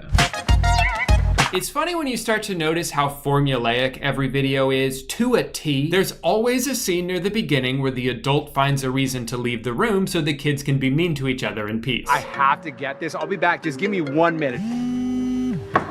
I gotta take this. Next, we're gonna hear from... Sorry, guys, I do have to take this. No one is calling me. I just have to take my phone outside. And while they're gone, one of the kids will throw out the most basic, uncreative insult at the nerd, and everyone else will laugh hysterically. You don't have any friends. Stop it, Paula. It's not nice to beat. How are you going to beat me when you can't even say a simple word, stuttering Steven? I do have to say, the set pieces in these videos are immaculate. Even though this classroom sort of looks like your brain's vague interpretation of one while in a dream, it almost seems real with such details as the name of the school on the whiteboard. My teachers would always do that too, just in case we forgot where we were. In this one, Steven and Paula are going head to head in the race for class president. Because I'm popular and I'm pretty. It's a real David versus Goliath story. I love their campaign slogans. Vote for Steven to end bullying. Or vote for Princess Paula because I'm the most popular. Her famous quote. So that's why I think you should vote for me.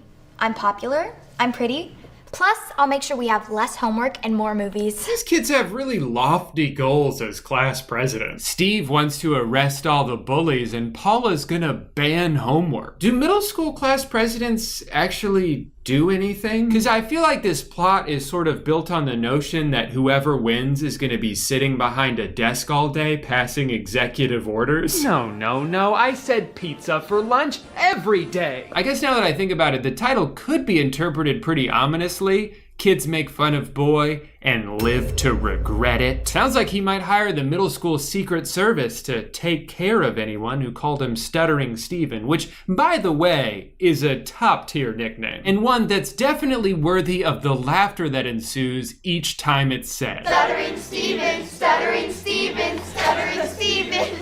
This is another one of my favorite Darman tropes. In the last video, Noah was a nerd, so the bully called him Noah the nerd. And then there was one with a poor kid named Gordon who bought his clothes from Goodwill. See you later, Goodwill Gordon. Goodwill Gordon. And then there's another bullying video about a girl in a wheelchair named Wendy, and this one's kind of tough, so I'm gonna give you a few minutes to think about it. What do you think her nickname is? Wheelchair Wendy. I don't know how he comes up with this stuff. Homeless Heather. Jordan the janitor. This time it's Wendy who's getting made fun of because we've been transported into the Darman universe where everyone is a bully except for the nerds and people with disabilities. Would one of you mind helping me reach that? Just because your legs don't work doesn't mean your arms don't work. She just keeps on roasting Wendy for absolutely no reason and expects Noah, that's right, we got another Noah. There's Noah. He's so hot. She expects him to laugh along because he's the football quarterback guy. And that's what football quarterback guys do. But he doesn't, so she's confused until she learns. Why do you keep sticking up for her? Because I know what it feels like to be in her shoes. A few years ago, I took a really bad hit. The doctor told me that I wouldn't be able to walk for a really long time. But do you know what hurt even more? How other people would treat me. They'd stop and stare. Really? He's like... Did you hear about Noah? He suffered a major spinal injury that could leave him paralyzed for the rest of his life. Oh my God. That is very funny to me. To me as well, I am laughing at that. I know what it feels like to be in a wheelchair. And Wendy doesn't deserve to be treated that way. So, is the point that if he hadn't experienced that, then the bullying would be okay? Is the lesson that you can only be nice to someone if you can relate to them? Because it almost sounds like Noah would be laughing at Wendy if he hadn't personally been in a wheelchair himself, which I think is kind of flawed logic. You could be nice to someone just because. That's kind of how all these videos go. Another one of my favorites is the trope of the rich kid making fun of the poor kid, and then the parents of the rich kid are like, hey, you need to walk a mile in their shoes, and then they do, and they're like, wow, I never knew it was so hard to be poor. I was spoiled. Joey takes out an old tablet since his mom took away his new one. Everyone laughs and makes him feel really bad. I like how in this one, it's established that the Minecraft shirts are new and cool, but the Animal Crossing is so last year. No way. Look at what you're wearing. Is that last year's Animal Crossing t-shirt? Yeah. Why? Oh. No one plays that anymore. We don't play Minecraft. Minecraft's been around since like 2012. Those could be very old shirts. It is hard to completely make fun of these videos. They can be pretty cringy and the music is always comically intense. Oh, you have 7 followers on Instagram.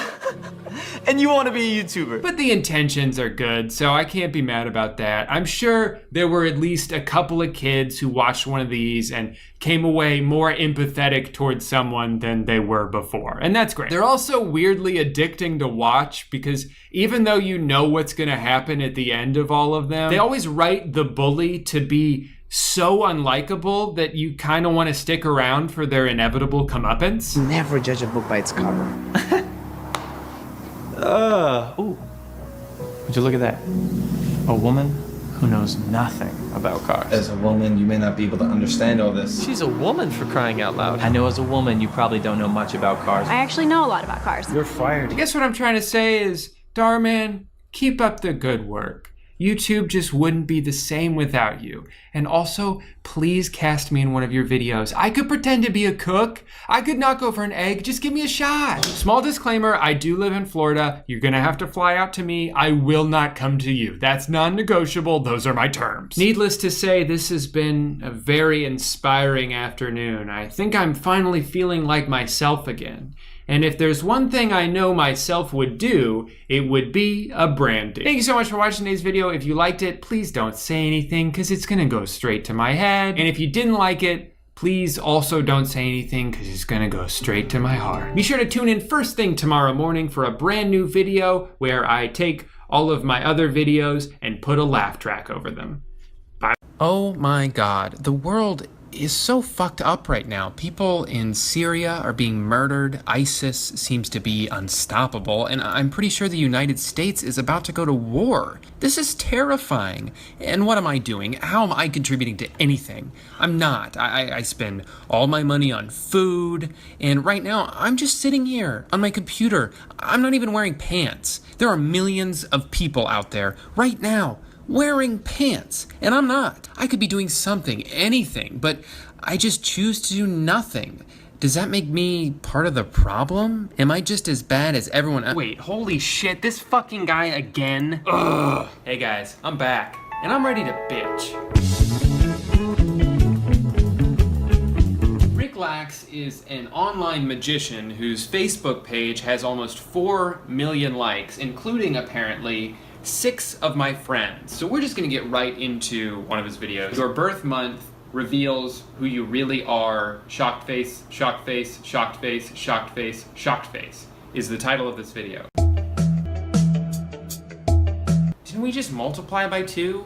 And now we're dividing by 2? But I'll do what you say. 30 divided by 2 is 15. Subtract your birth month number. Okay, and now subtract the number we started with. So for me, I would subtract 10, and now I have 5. Okay, so 5. 5 is my random number. You have to agree that if I get it right, you'll share. Sure, I'll share this video if you can somehow get it right. Consider it. How the fuck did he do that? So I started with 10 and I ended up with 5. Let's try 1, right? 1 times 2 is 2, plus 10 is 12, divided by 2 is 6, minus the original number, which in this case is 1, you get 5. Interesting. Let's try a random number. Let's try June, right? So 6. 6 times 2 is 12, plus 10 is 22, divided by 2 is 11, minus 6 is 5. Huh. It's almost as if you end up with the same number no matter which number you started with. Again, 89 million views. I don't want to write off his entire page as this big scam just because of one video, so let's watch a couple more. What he does is he's very visual, so he's got these colorful cards, not to mention Boobs McGee over here, who is pretty much just in the video to distract the part of your brain that might deduce that all of this is totally phony. You only have to remember one word. Oh, but here's the thing, you can't pick sleepy or hamburger. What does every other word in this sentence have in common? Why did the red cat not see the shy dog eat the dry off the bar? Every single one of them is 3 letters. We're 5 seconds in. I already figured out what the thing is. It's gonna be like, how many letters did your word have? And if I had 3, you gotta share the video. That's what this is gonna be. So, yep, how many letters are in your word? He throws in a bunch of other words that weren't there to make you think, oh, wow, there's so many possibilities to choose from. There's no way he could guess my number, which is 3. In this sentence, instead of every word being 3 letters, there's only one word that's 3 letters. It's obviously May. We picked May. That sneaky son of a bitch. Oh God, I gotta share this one too? Well, I'm a man of my word, so I will. But you're not gonna get me again, Rick Lax. On to the next one, I guess. I need you to think about how old you were when you had your first kiss. Let's see, I'm 23 now, so I'm hoping 24? I don't know. Who knows when I'll get it. But for the sake of this one, I'll just go with 24 and I'll cross my fingers next year. I want you to add 3 to it. 24 plus 3 is 27. Now here's where things get interesting. If you're a guy, only if you're a guy. Oh, this one has layers to it. I want you to add 4. 27 plus 4 is 31. Only if you're a female, I want you to add 5. And if you're a girl, you add 5. So, okay, maybe there's some real magic involved. And now I want everyone to subtract the age of your first kiss. Is that how all of them are going to be? You start with a number, but it doesn't matter what number you start with because you eventually just subtract it? I think that might be how all of them are. You're probably assuming that there's a lot of comments that are like, this is a hoax, or comments that explain how he does it. But it's like, everyone, all the comments are like, yeah, he got it right. How did he do it? This is crazy. I like the journey this guy went on. Age 0 life. Got kissed by God. Wait, what the fudge? He got it right? 2 minutes later after watching the video, what the fudge? Oh, that's so funny. All right, so subtract my kiss age. 31 minus 24 is 7. No matter what age, had I kissed someone at 12, which would have been wonderful, I would have 7 right now. And a girl would have 8. That goes for everyone. It doesn't matter what age. Everyone multiply your current number by 2. Boys have 14, girls have 16. That's where we're at. Subtract 7. Only the females. I'm gonna guess that he's gonna say, and if you're a guy, subtract by 5. If you're a guy, then take your current number and subtract 5. Yeah, I swear to God, I have not watched this video before. I'm watching this for the first time, and it's just, I get what he's doing. If I somehow can roll the number that you are thinking of right now, you share this video. I will agree to share this video if you can guess the number 9. But just so you know, I'm pretty confident that you're not gonna just roll. What the fuck, dude? My Facebook friends are gonna see all these posts and think it's a cry for help, or that I'm just having a great Thursday. You know what to do. Fuck, I gotta share this, god damn it. Of course, this one about tools has some honky ass country song in the background. 'Cause rednecks like tools. Truck, truck, truck, truck, truck, truck, truck, truck.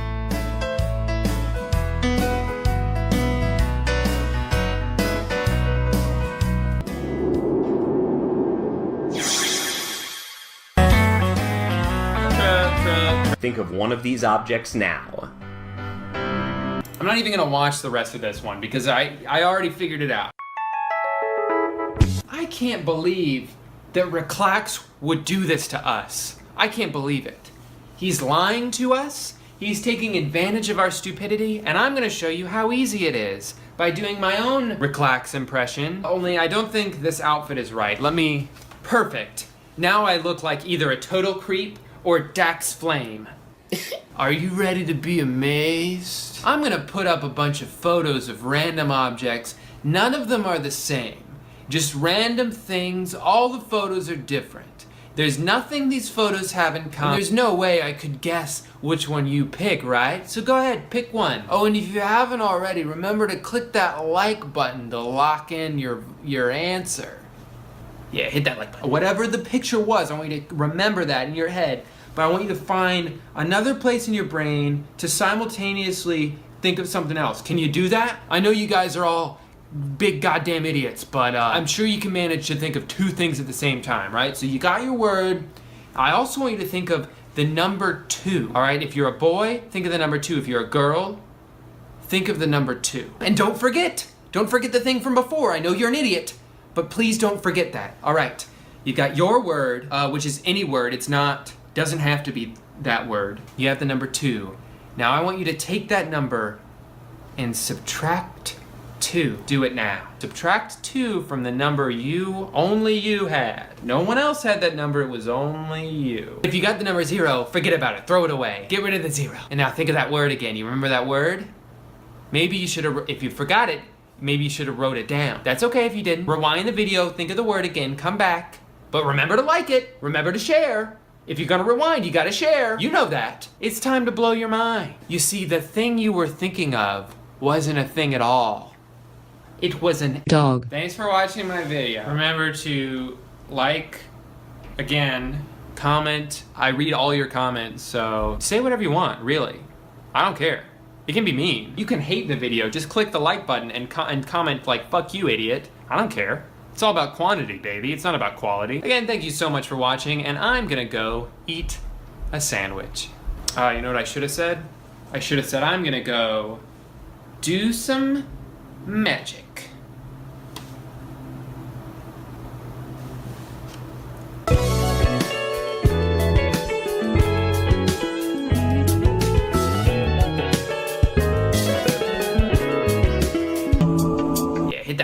Hello everybody and welcome back to CBS's new hit show Candy Crush. As always, I am your host, Mario Lopez, and today we're going to be talking about the President of the United States. George Bush is... Oh, wait, hold on, my producer's saying something in my ear. What was that? I was talking over you. Oh, don't talk about politics? Because I don't know anything about politics? That's probably a good idea. Thanks, Dad. Love you. Alright, today we're going to be talking about something else. Welcome back to WatchMojo.com. Today's another fascinating top 10 list about some top 10 stuff. So the other day I was scrolling through YouTube.com, which is a website that, if you didn't know, I created. It's sort of a niche thing right now, but I'm hoping it takes off eventually. But anyway, I was scrolling through the trending page, as I often like to do, and I noticed this video by Looper called What the Cast of Stranger Things Looks Like in Real Life. Now, I was really excited to click on this video. I was a big fan of season 1 of Stranger Things. I'm pretty excited for season 2, but I found myself the entire time I was watching that show thinking, what do these kids look like in real life? Because they're all dressed up in like normal clothes, and they have these like normal hairstyles, and they just kind of look like normal people, which doesn't make sense because no one looks like that in real life. But finally, my prayers have been answered. Someone made a video showing side-by-side comparisons of what these kids look like in the show and what they look like in real life. An excellent resource if you ask me. Let's check this out. Even though he had stage experience, Gaten Matarazzo... Okay, hold on. So you're gonna tell me that this kid who's clearly wearing a hat in the show now suddenly in real life doesn't wear a hat? Are you kidding me? Looper, come on. I'm not an idiot. Clearly these are two different people, and I'm not gonna let anybody tell me any differently. Let's check a few more of these out. Come on, Looper, you're playing me for a fool here. You're gonna put these two pictures of two completely different kids side by side and try to tell me that this kid over here who looks like he's upset is the same kid as this kid over here who looks like he's smiling. No one looks like this and then suddenly a few months later looks like this. All right? I'm smarter than this. I'm smarter than you, and this is bullshit. I think we can all agree this was some pretty insightful stuff here, and I know for me personally, next time I watch the show, I'm gonna be watching it completely differently. Looper is one of those pages I feel like everyone has encountered on YouTube at some point or another. They're very similar to WatchMojo.com. Basically, they're pop culture centric videos with very enticing titles. WatchMojo specializes more in top 10 lists. And if you're anything like I am, then a few months ago you spent 3 straight weeks binging top 10 videos because you couldn't stop clicking on them. But after a while, if you've watched as many of them as I have, you start to realize, oh, they're all kind of the same. The commentary isn't really that interesting. Number 1, Cheddar. A lot of times it's almost like they're doing a school project. They're basically reading the Wikipedia page for something for about 15 seconds while doing a slideshow of like 3 different pictures, and then they go on to number 8. WatchMojo is a powerhouse on YouTube. They've got 15 million subscribers. They post 5 or 6 videos every day. The thing is though, let's do the math for a second. They post 5 or 6 videos a day. Let's say 5 videos a day. They do that every single day, and they've done that for about the past 10 years.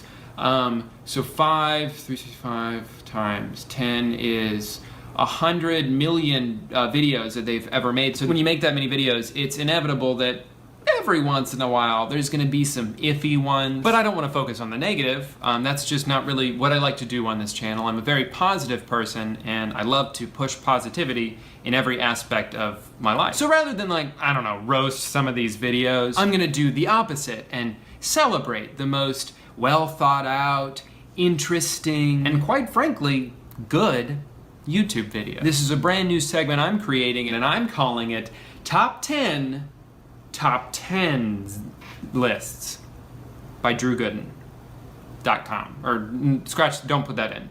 Edit that out. Buckle your seatbelts for this one, guys, because coming in hot is top 10 soups. Finally, we can all learn which soups are the most good soups. I hope clam chowder's on the list. Ooh, this one sounds pretty intense. Top 10 scariest movie shark attacks. Not for the faint of heart, I'm sure, but don't worry, all you shark fans out there who love seeing movie shark attacks but don't like the scary ones. We've got something on the lighter side for you. Top 10 hilarious movie shark attacks. Be sure to check that one out. I love that this sounds like an article that like a 13-year-old boy would write. Top 10 TV monsters that aren't even that scary. He's real defensive about the fact that nothing scares him. Yeah, I've seen the X-Files, and honestly, it wasn't even that scary. Oh god, top 10 animated kids shows with surprisingly sexy women. Who came up with that? I gotta say, guys, I went into this kids show with very low expectations of becoming horny. But then I watched a little bit, and I gotta be honest, surprisingly sexy women. I love this one. Top 10 video games that should never be adapted to film, so don't even think about it, idiot. If this was in past tense, like if it was top 10 video games that shouldn't have been adapted to film, that's whatever, that's an entirely different list. But the fact that most of these, and I watched the video, most of these are just hypothetical. I love the whole tone of like, nobody should do this. It's like, okay, fine, we weren't going to. Put the gun down, sir. This one sounds fun. Top 10 space danger scenes. Top 10 die already movie scenes. God, these are so specific. Top 10 sultry video game vampires. All right, we are officially halfway through the list, and as longtime fans of the show know, that of course means we're gonna play a game now. Today's game is called, I made up some Watch Mojo titles, and I'm gonna say them, and also some real Watch Mojo titles, and Amanda has to guess which ones are real and which are fake. .com. So, how are you excited to play the game? All right, so do you understand the rules? No, can you explain them, please? You were supposed to say yes, because I already explained the rules. I wasn't listening. Do you not listen to me? Do you guys know the rules? I can't hear you. Don't talk. Top 10 hilarious workout scenes in movies. Top 10 skimpy female outfits in video games. That one's pretty sexy. Top 10 fifth installments in movies. Not fourth, third. Top 10 most Instagrammable spots in Canada. Top 10 funniest going into labor scenes. And then the last one, top 10 shrinking scenes in movies. I'm assuming that means scenes where the characters shrink in a movie. All right, so start by telling me which ones you think are fake that I made up. The first one that comes to mind, in my opinion, is the top 10 shrinking scenes, because the only one that I can think of is Honey, I Shrunk the Kids, and that's only 2 movies, so I don't know. They're all real. All these lists are real. Every single one that I said is a real video. It's a real YouTube video. You just got pranked. These two were both posted on the same day. The first one is top 10 most maniacal evil laughs in cartoons. Gotta rank them. You have to. And then 4 hours before that, they uploaded top 10 most exciting escape pod scenes. I love the ones where they're basically just whining. Top 10 reasons why being an adult is the worst. I gotta pay taxes. Top 10 cookies. Top 10 best smelling foods on earth. I guess I don't really get the food ones because like I could understand why you would click on some of these, like the more pop culture geared ones. But when it's just like top 10 foods we like I don't know, what's the point? I feel like maybe they were missing a word from this title. Top 10 celebrity racist comments. How about like top 10 worst celebrity racist comments? Because when you just say top 10 racist comments, it almost sounds like you're a fan of these. This is too positive. Top 10 times our favorite celebs use the N-word, and we loved it. This one isn't that bad because I know what they mean, but top 10 celebrities who have their own alcohol, I'm assuming that means like how Trump has his own wine and that sort of thing, like they have their own brands of alcohol. but I like to picture it more like something you'd see on Clickhole, like top 10 celebrities who have their own alcohol, and it's like, don't look now, but James Franco was spotted with a 6-pack of Stella. Here's one that's disgusting. Top 5 freaky facts about dolphin sex. Did someone force you to make this video? Like, some of these videos aren't even, the ideas aren't that bad, but the titles are so weird. Like, they constantly like over-sexualize stuff, but specifically this, top 5 freaky facts about dolphin sex? How about like top 5 weird facts about dolphin sex? Don't make it seem like you're into it. I like the sound of that. Save that. You guys know what that sound means. It is time to crown our winner. And now the moment you've all been waiting for, the #1 top 10 list is top 10 lists.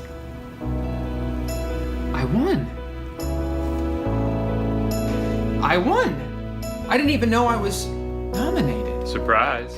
Dad? That's right, son. Dad, I didn't even know you were here. I'm the producer of the show. Did you set this whole thing up for me? You bet I did. Hell, that's what family's for. Oh, but where's...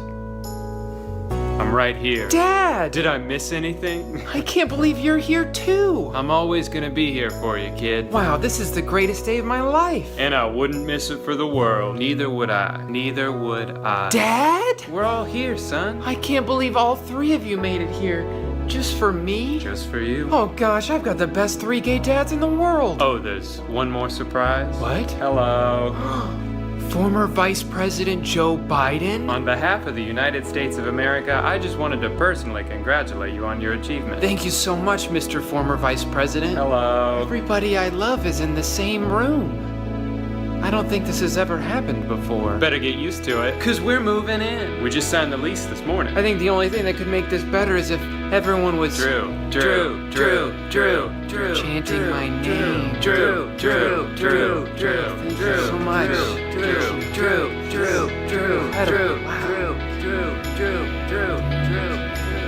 is the greatest day of my life.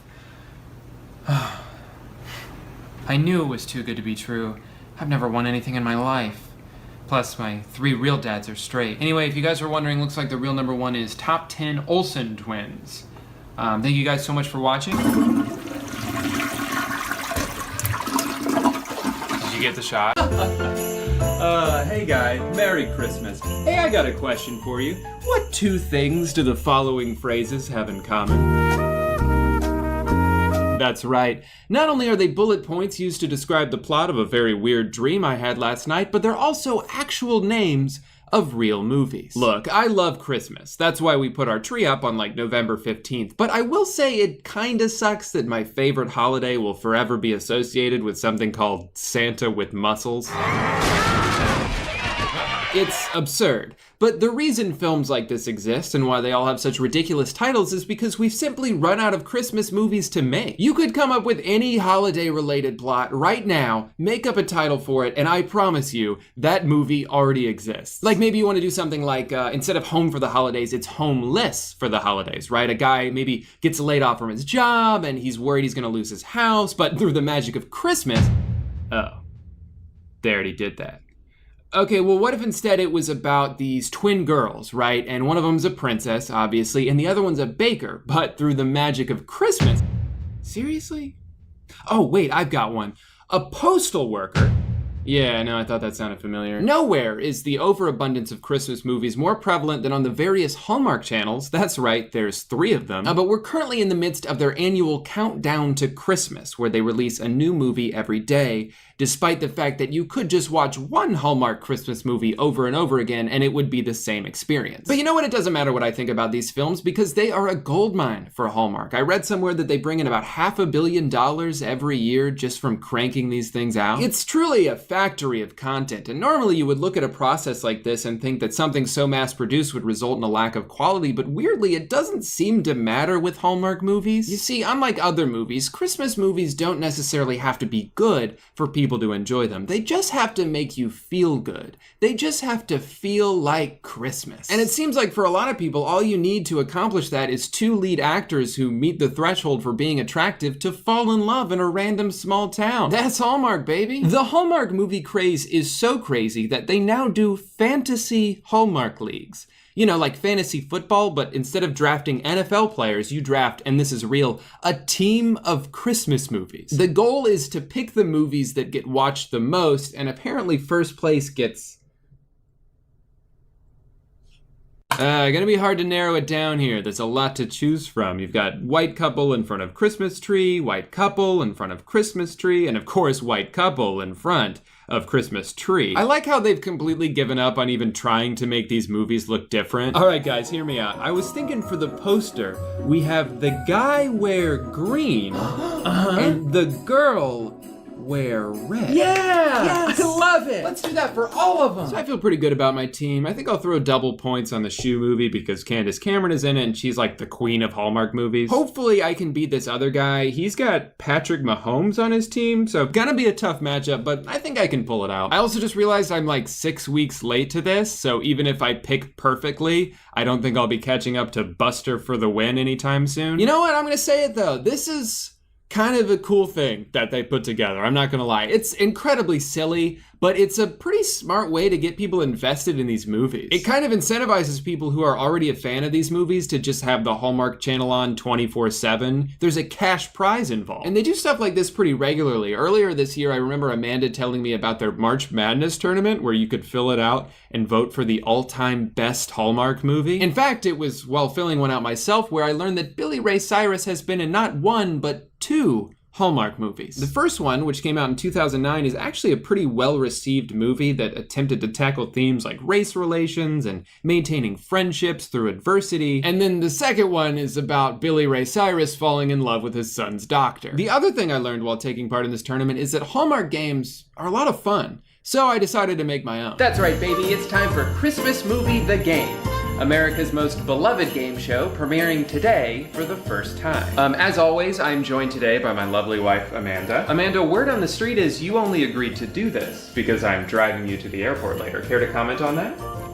Yes. Okay, that's what I thought. All right, so here's how this game works. Very straightforward. I'm gonna give you 2 movies. One of them is real, one of them I made up. If you guess the one that's fake, you get a point. But if you guess wrong, I get 100 points. And there's only 4 questions, so you really don't want to get one wrong. It's gonna be pretty much impossible to catch up. Is there a bonus round? Yes, it's also worth 1 point. They're gonna start off pretty easy, but they get a little bit harder as they go. So let's start. Round 1, question 1. Which one of these is fake? Snow Bride. A tabloid reporter lies her way into getting invited to a family's holiday celebrations and then feels bad after falling in love with one of them. Or is it Snow White? A tabloid reporter lies her way into getting invited to a holiday party thrown by 7 polygamous dwarves and then marries all but one of them. I told you these start off easy and get harder. You said that? Yes. Then I wasn't listening. Okay, good. Final answer, Snow Wife. Yeah, you're right. That was easy. Any guesses as to which one she didn't marry out of the 7? I don't know any of the dwarves. Okay, that's what I thought. That one was easy. This time we're gonna do sequels. Which one of these is fake? Is it A Christmas Story 2 or Santa Paws 3?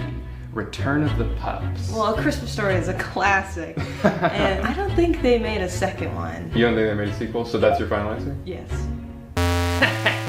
They did. They made Christmas Story 2 they did. in 2012, 30 years after the All first the one same came out. people? And the boy, but he's older. Yeah, but he's still a boy. No, they made it with a bunch of different people, and no one watched it. And the people who did, they didn't like it. It has like a 37 on Rotten Tomatoes. So tough break getting the second question wrong, because as I said, they only get harder from here. Round 3 has 3 options. 2 are real, 1 is fake. Which one of these did I make up? Was it Jingle My Bells, a raunchy box office flub where Rob Schneider falls in love with a New York receptionist? Is it Elfman, a superhero movie where an elf saves a scientist from evildoers? Or is it Santa Claus versus the Devil, a title so self-explanatory that I will not explain it? I feel like that one's real. All right, I'll give you that one. I'll narrow it down to 2. Santa Claus versus the Devil is a real movie. It came out in the 50s. So is it Jingle My Bells or Elfman? Which one did I make up? What year was Jingle My Bells? Oh, I didn't look that up. I think early 2000s. And how much did it make? I don't know. And what was their budget? And was it real? Okay, I'm gonna go with Jingle My Bells. Is fake? Yes. Yeah, good job. I made that up. The score is 2 to, unfortunately, 100 just because of the rules of the game. All right, final round. This is sort of a bonus round, but not really because there's no bonus to it. It's just different in that these are not Christmas movies. These are just various productions made by Mar Vista Entertainment, who is behind Christmas Mail, our favorite movie of all time. I miss it. Again, there's 3. Which one of these did I make up? Is it Avalanche Sharks? This is a movie about a bikini contest that gets interrupted by a shark avalanche. Is it Skate Boy, a short-lived animated series about a young skateboarder who finds a magical flute that unleashes an ancient evil Chinese wizard? Or is it Doggy Bee? The B is short for boogie. It's called Doggy Boogie, and it's a live-action movie about dancing dogs. So one of them's fake? One of them is fake. Can we watch the other 2? You want me to show you the trailer for the 2 that are real? Yes, So and then you I'll decide. I don't think that works. I feel like the shark avalanche is the fake one. You think I made up a movie about a bikini contest that gets interrupted by a shark avalanche? But is that your answer? You giving me reverse psychology? I'm just giving you good old-fashioned psychology. Okay, Skate Boy you made up. You think I made up something that involves an evil Chinese wizard? Okay, first one, my final answer. Avalanche sharks? Yeah. Sorry, it's a trick question. They're all real. I know, I expected to be down 3-0 at this point, so I wanted to cheat my way into a victory, but I didn't have to. 200-2 is the final score. You want to watch the trailer for Doggy Bee? Thank you so much for coming on this year's show, Amanda. You'll be back next year, right? Maybe. Huh? What? As always, we here at Christmas Movie the Game would like to wish you a very Merry Christmas and a Happy New Christmas.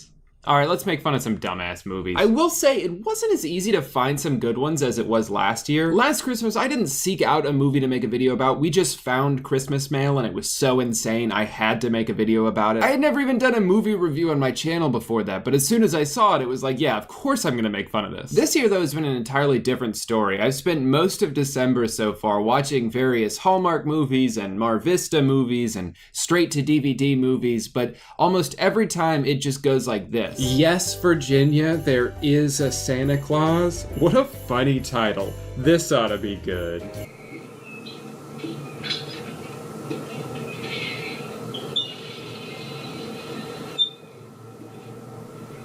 The thing is, there's no shortage of bad movies, and boy have I seen my fair share of them. But a bad movie isn't necessarily interesting just because it's bad. There has to be a certain quality to it that draws you in spite of its flaws. So it's been a bit of a struggle for me to find that perfect bad Christmas movie, but I will be talking about these 2. My Dad is Scrooge and Christmas Cupid's Era. Let's start with Dad. This movie has everything. Painfully bad child actors. I just want Dad to stop being so mad. I'm a kid. The voiceover talents of Napoleon Dynamite, and of course, talking animals. That's where babies come from. So the first weird scene of this movie is when these 4 bullies come into a church to make fun of this kid for being in a toothpaste commercial. It's the big Hollywood star. How about an autograph, Hollywood? His name is Ollie, so they call him Ollywood. See you around, Hollywood. I don't think I get their motive here. Like, I know sometimes kids are just mean and that's all there is to it, but they're like, haha, loser. You got paid to be on television, idiot. Then we make our way home and meet the titular Scrooge dad, who can pretty much be summed up in this one line. It's Christmas. No, it's Wednesday. What a savage. Daddy lives up to his name when he forecloses on this old couple's farm right before Christmas in front of his kids, who he doesn't seem to give a shit about. These are your kids, Evie.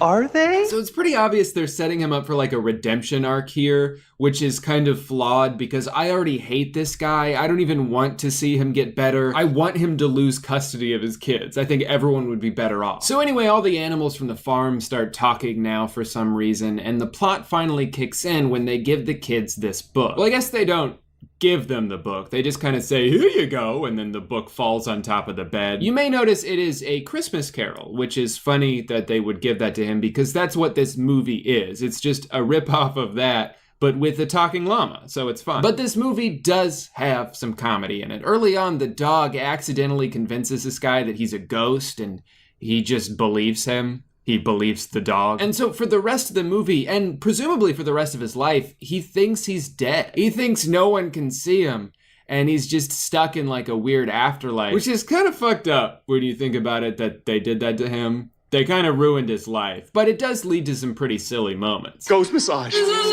Floating bacon. I don't think anyone's laughing right now. Anyway, they do the whole Ghost of Christmas Past thing, and the dad starts to transform a little bit, but not really. And then there's this scene where he's talking to the mom, and you're supposed to think like, oh, this is cute, they're flirting, maybe they'll get back together, but it's just really awkward. That? Oh, yeah, that's a smile. Is this the old Evie coming back? You're a crazy person, so this is how crazy people start, so. You're insane. Don't touch me. Oh, mommy, daddy love each other again. Well, I don't think I understand this next scene. Is this little girl flirting with a goat? Dropped your tail. Thanks, Judge. I love you. All right, settle down. It's just a tail. All right, nope, I'm done. Time for Christmas Cupid's Arrow. So this movie is about a dating app called Cupid's Arrow, and it's Christmas time, so Christmas Cupid's Arrow. That's how they came up with the title. You always know a movie's gonna be good when there's like 9 different production companies involved. ITN Distribution, and also The Wonder Film as well, and Lighthouse Pictures, of course. Oh, and Shavik Entertainment, Alice Spell Films, okay. Free Dolphin Entertainment. What is going on? So the main woman's friend is trying to get her to find a boyfriend, so she makes an account for her on this dating app. So she gets a couple matches, and there's a montage where she's going on dates with 3 of them. And there's no subtlety in this movie either. Like, all 3 of these guys are just over the top awful. Do you mind if I order the steak? Why would I mind? Just wanted to make sure you could afford it. And you're paying for this, right? Because I'm a bad guy. I'm not gonna pay for it. We're gonna get when you cross the engine from a 67 Harley, Ducati forks, and carbon fiber. I like motorcycles. But I don't really care about any of that because the real star of the movie is this guy. This is a really great scene when we meet his daughter. What's a date? A what? A date. Where did you hear that from? Who the fuck told you about dates? It's not like she was like, Dad, what's a dick? She's asking about dates. A date is when 2 grown-ups go out and they have fun together. Like the zoo? Yes. Or the movies? Yeah. Or the movie? Yeah. Do you go on dates? No, I don't go on dates right now. Why not? Because I already have a pretty lady in my life. Why did he say it like that? So weird. That's right, it's you. Don't worry, I'm almost done. This is the last scene I'm going to show you. This is what made me want to talk about this movie. This awkward-ass exchange between that guy and the girl from earlier. They both work at the same school and kind of know each other, but it really accelerates when they find out they're the only 2 people on this party planning committee. Just us? Oh, I wasn't. My vote is to have it be formal but not black tie, because that way women don't feel forced into wearing long gowns. It's kind of fun to wear something short. Yeah, I would always err on the side of wearing something shorter as opposed to longer. Yeah. Yeah, I think skirt. I like skirts. Tell me one bad Christmas song. Simply Having a Wonderful Christmas by Paul McCartney is the worst song ever. Oh, okay, first of all, Sir Paul McCartney. Oh, well, that's, And he gets a pass. He wrote Yesterday, All Sins Are Forgiven. No, he didn't. John wrote Yesterday. Yes. Planet you on. The planet that the It is Beatles- Paul. It's Paul. Oh, all right. It is Paul, and I feel so sad that you don't know that. We're going to have to agree to disagree. I guess I'm so. right. Okay. But, I'm down. Is this flirting? I'm almost 100% certain that this whole scene was improvised, because who would write this? I'm sorry, did you just make an It reference? Yeah, I've seen the movie. Oh, okay. Did you read the book? Yeah, when I was a kid. You? Yeah, I read a couple of his books. Which ones? Oh, let me think. All of them twice.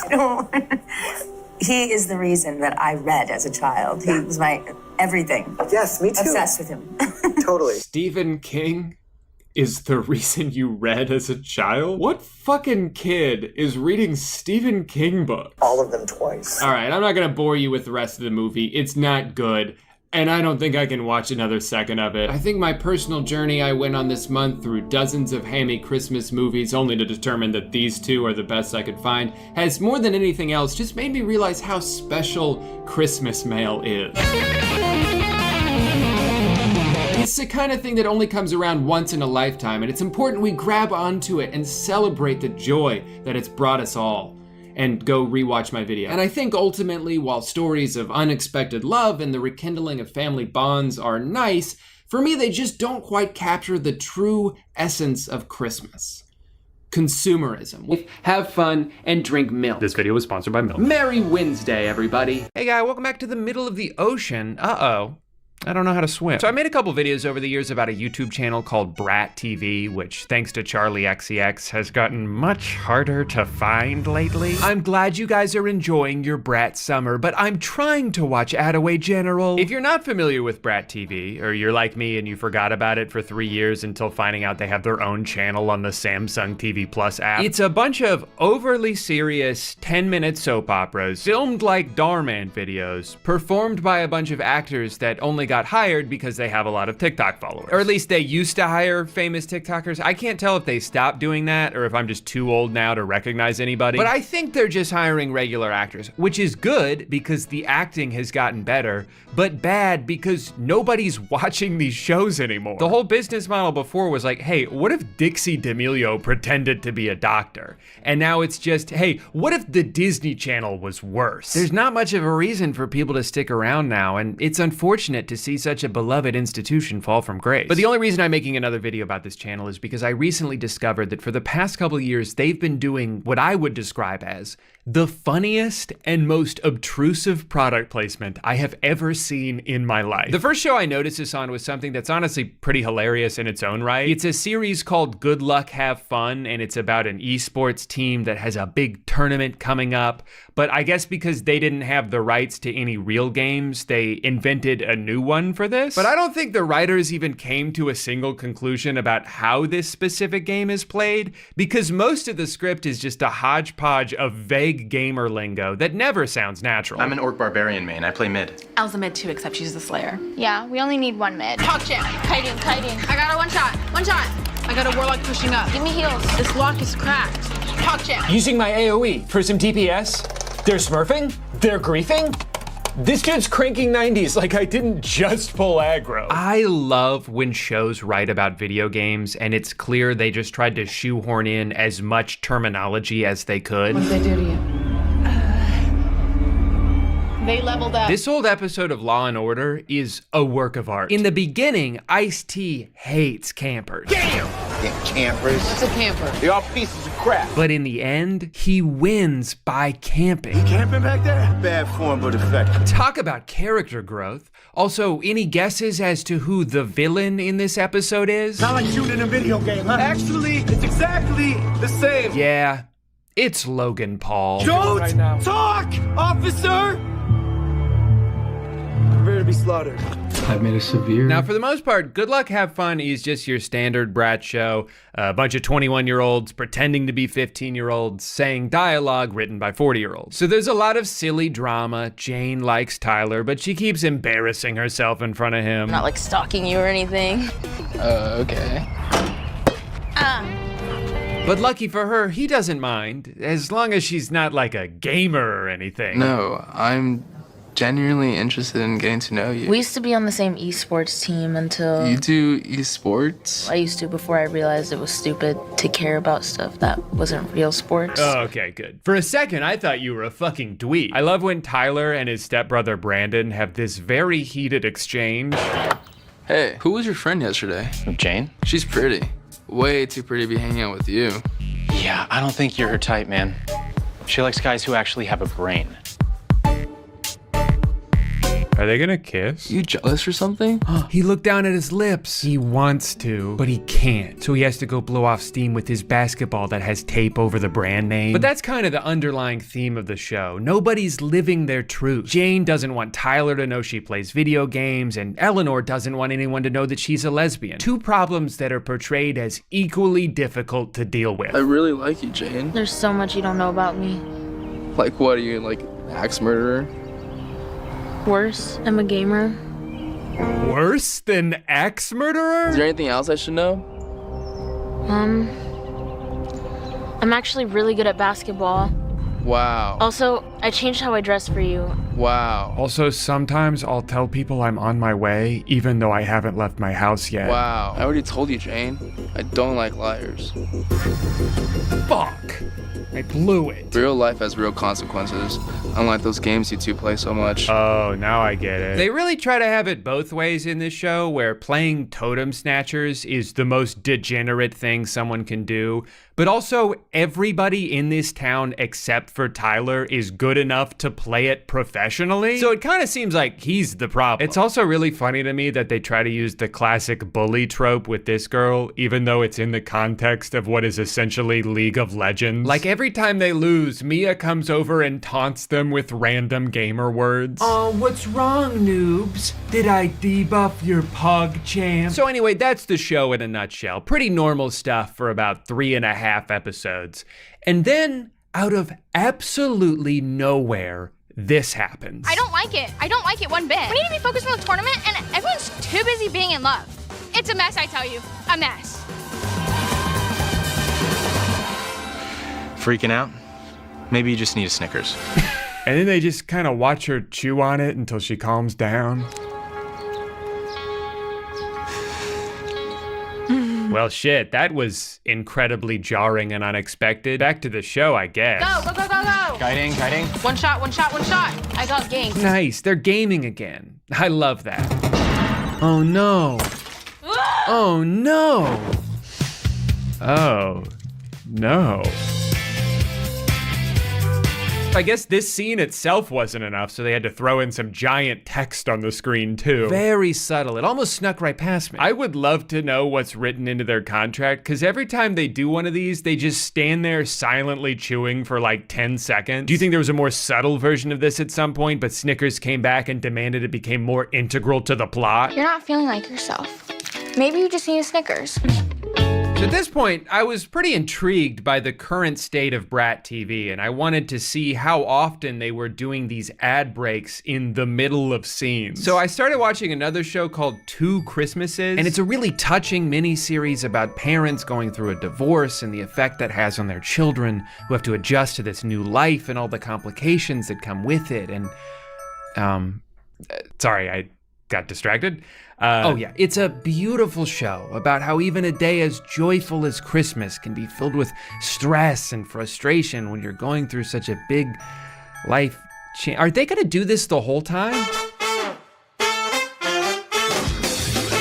Yeah, no, it does seem like they're gonna be doing that the whole time. Dude, I thought the Snickers show was bad. This entire series is built around how much gum this family chews. Heading out the door, can't forget my gum. Having any conversation, gotta pull out my gum. About to drink hot chocolate, better put some gum in my mouth first, because that's what I do before I eat and drink. It makes everything taste better, and sometimes I accidentally swallow it. It's my number one, yeah, my favorite holiday. I had no idea how common this extremely conspicuous product placement had become. It's in almost every series from the past few years. These poor actors have to just keep doing commercials in the middle of dramatic performances, and it's so funny to me every time. I couldn't get through the day without Starburst. How are they so good? The human brain finds sweet fruits, such as berries, pleasurable. There's one season of The Chicken Girls that's presented by the Little Mermaid movie, and I was so excited for this one. It's such a serious show for some reason. Congratulations.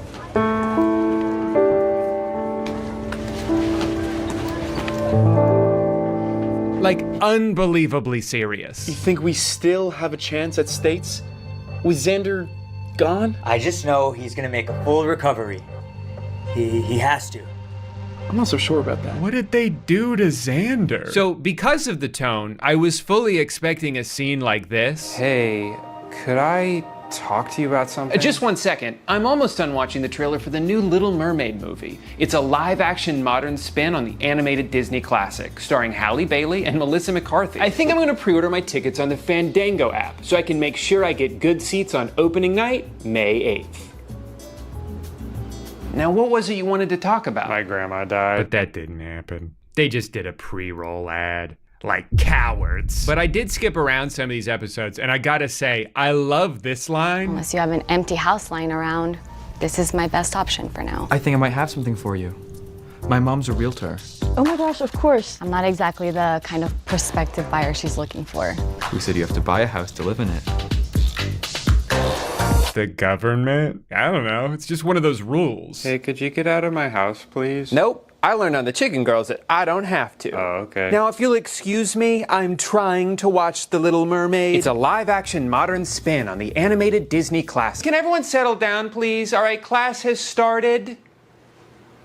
We're gonna be watching a movie today. There's also a season of the Chicken Girls where they keep going to this cafe and ordering Cinnamon Toast Crunch, as one does at a restaurant. What are you thinking of ordering? Yeah, sorry, I'm kind of craving. How about Cinnamon Toast Crunch?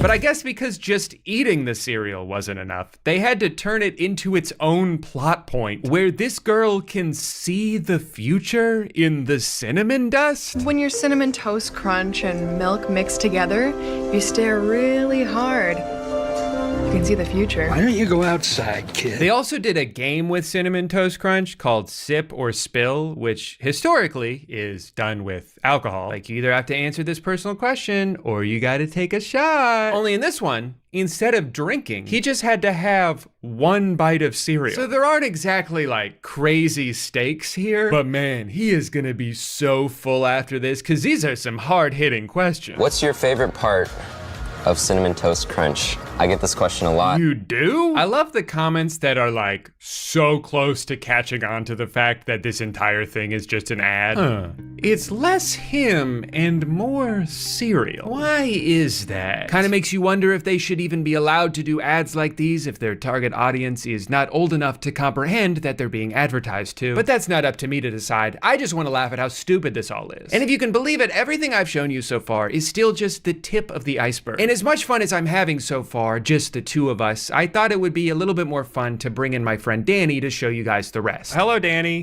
Thanks for coming to my channel. I'm excited to be here. Have you heard of the YouTube channel Brat TV? This isn't like the YouTube channel that had those like TikTok stars. It is. Have you done a video about this channel before? Yeah, I'm doing another one. Okay, then I have. But specifically, Brat has been putting these hilarious, conspicuous product placement ads within their shows. And so I came up with a little game for you where I'm gonna show you the beginning of a scene and you have to guess what the product is that they're about to advertise. Ooh, okay. I think it's gonna be a lot of fun and good luck. I love it. He loves it.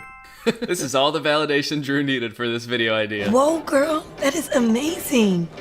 Are those choreography ideas? Yeah, I've always wanted to be on varsity, and I think these would give me a leg up next year. How can you even focus in here? So loud. All right. She said, it's so loud. How can you focus? What's she pulling out that bag? Maybe she's gonna pull out noise canceling headphones? That's a good guess. I played this with Amanda. She said the same exact thing. Really? Okay. Yeah, I guess great minds think alike. Don't say that about my wife. Think nothing like her. I said she had a great mind. Keep that to yourself, man. Are you jealous because you thought of something else and now you're worried that her mind and mine are more great than yours? Yeah, I thought she was gonna pull out like a sword. How can you focus in here? Okay, is that your answer? You can lock that in? It could also be some kind of caffeinated beverage. How can you focus? What is that energy drink? Celsius or something, yeah. Yeah, she's pulling out a Celsius. Those are great guesses. I'll let you have both of those guesses because they're both wrong. Extra refreshers. It's my go-to hack when I need to chew away distractions around me to try and focus. Minty fresh and mighty focused. Minty fresh and mighty focused. It works that fast? Yeah, as soon as you put it in your mouth, all distractions are out and you can only hear yourself chewing. She can't even see the other girl anymore. Her nose is bleeding. She's like, what the fuck happened? All right, well, that's the first one. Good job. You have... Well, not good job. You had 0 points. Bad job. Well, you don't need to say it so mean. It sounds like you're mad at yourself for saying good job and you're taking it out on me. That's mostly what it is. I want you to lose because we're competing against each other. Wait, I didn't know that. And I'm winning so far. You put this together. Danny, if you want to win, make your own competition. This is my channel. I have 1,000 points. Okay, well, I've got a pretty good strategy for next time then. I'm just gonna ask you to say your guess first, and then I'm just gonna go with your guess. All right. You've outsmarted me yet again. This next one, they're in a coffee shop. Oh, there's one thing I forgot. These are a fan favorite among the customers, so always make sure the display is full. All right, Danny. Full of what? Probably not, like, coffee beans or something. That wouldn't really make a lot of sense. No, I don't think coffee's trying to advertise on the Brad channel. And what was your guess again? My guess was a sword again. I guess sword every time. Okay. I don't get any points for the questions. I get them all wrong. I came into the game with 1,000 points, and you only get 1 point per question. Right. And what was your guess again? I think it's got to be some big name brand, since the last one was Extra, which is a very popular gum brand. I'm gonna say Doritos. That's a very good guess. Let's see. Can't keep people from their Takis. I love these Takis Intense Nacho Roll chips. They're not hot and insanely cheesy. That was a good guess. Doritos, very good guess. I'm gonna give you half a point for that. Oh, sick. I'm gonna catch up to you in no time. How many questions are there? Did you say like 2,000 or 3,000? There's exactly 2,001 questions, and if you keep getting half a point, we can tie. Okay. SOS. Let me guess. You forgot to get Bella a birthday present? What am I gonna do? Well, what's the one thing she loves the most? Me? Good try, but I'm talking about What's she talking about? So is this his girlfriend or something? Yeah, I think it's his girlfriend's birthday. He forgot to buy her a gift, so he goes to the empty classroom where this girl's just like on her laptop. She has a gift basket prepared. What is in the gift basket? What would she really like? I'm gonna guess Degree brand deodorant. Weirdly, a very good guess again. You're like getting so close. I'm talking about EOS. This vanilla cashmere body lotion is her favorite. Kind of like Degree deodorant, but it's actually EOS Vanilla Cashmere Body Lotion, which the judges would have only accepted if you said in its entirety, even if you just said EOS lotion. I would have had to know the exact flavor. In fact, maybe even the SKU number. Yeah. The judges would have accepted the SKU. Well, they're looking up the answer from the SKU number. Like, I have it written down as the SKU, and then they're like, body lotion, yeah, got it. Damn, still no points except for that half point. Have we looked in the basket and seen, is there any native deodorant in there? It could be underneath the EOS vanilla. If there's native deodorant in there, you don't get any fucking points for that. You said Degree. Oh, fuck. I can't even remember what I said. Whoa, it feels so soft. Oh, it smells delicious. I think I like it because of the intense cheesy flavor. We need to be focused on the tournament, and everyone's too busy being in love. It's a mess, I tell you. A mess.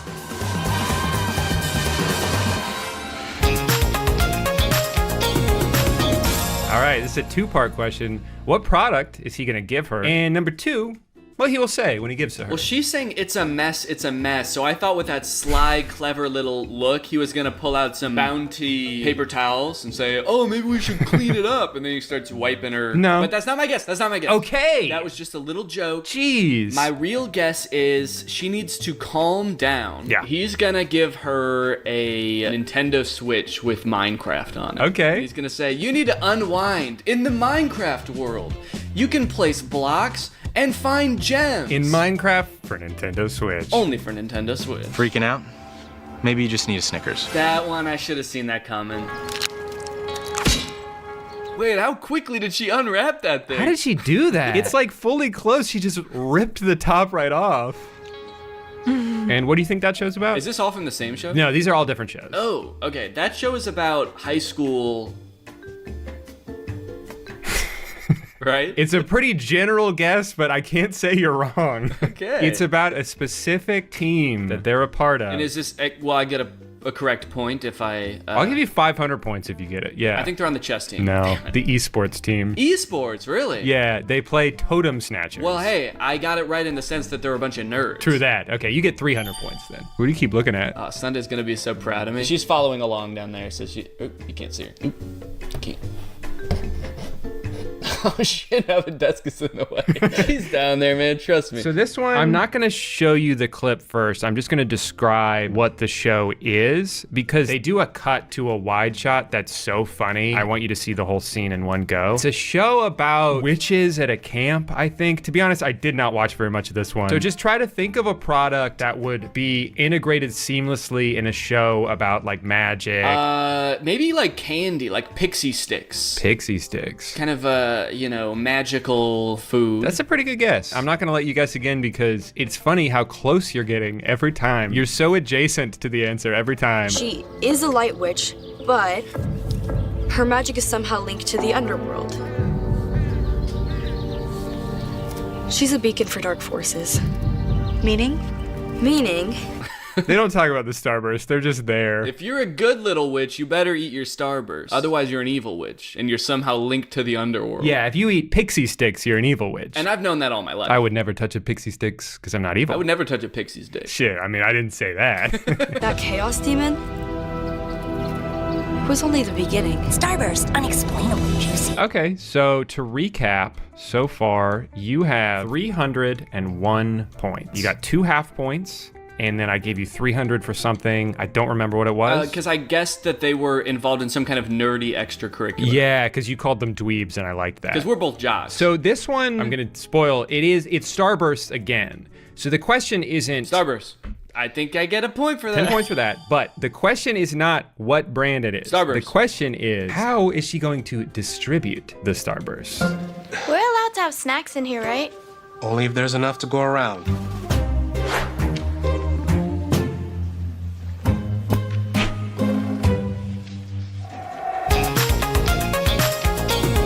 How will she give everybody Starburst? Because there's only 4 Starbursts, but there's 8 people in the class. Is this the show about witches? No, this is a show about a girl who built a robot that looks like a human boy, but the boy talks like a robot, and the whole show is about him trying to convince everyone he's a human. Okay. And it's sponsored by Starburst. Maybe she's gonna use the robot boy, and he's gonna have, does he have like Inspector Gadget type? Yeah, he snips it up, Yeah. he tosses them around the room, everybody catches it in their mouth. I think she's gonna use science. Can I say that? Is that a vague enough answer? That's a perfectly vague answer, and to be honest, a correct answer. That's another 200 points.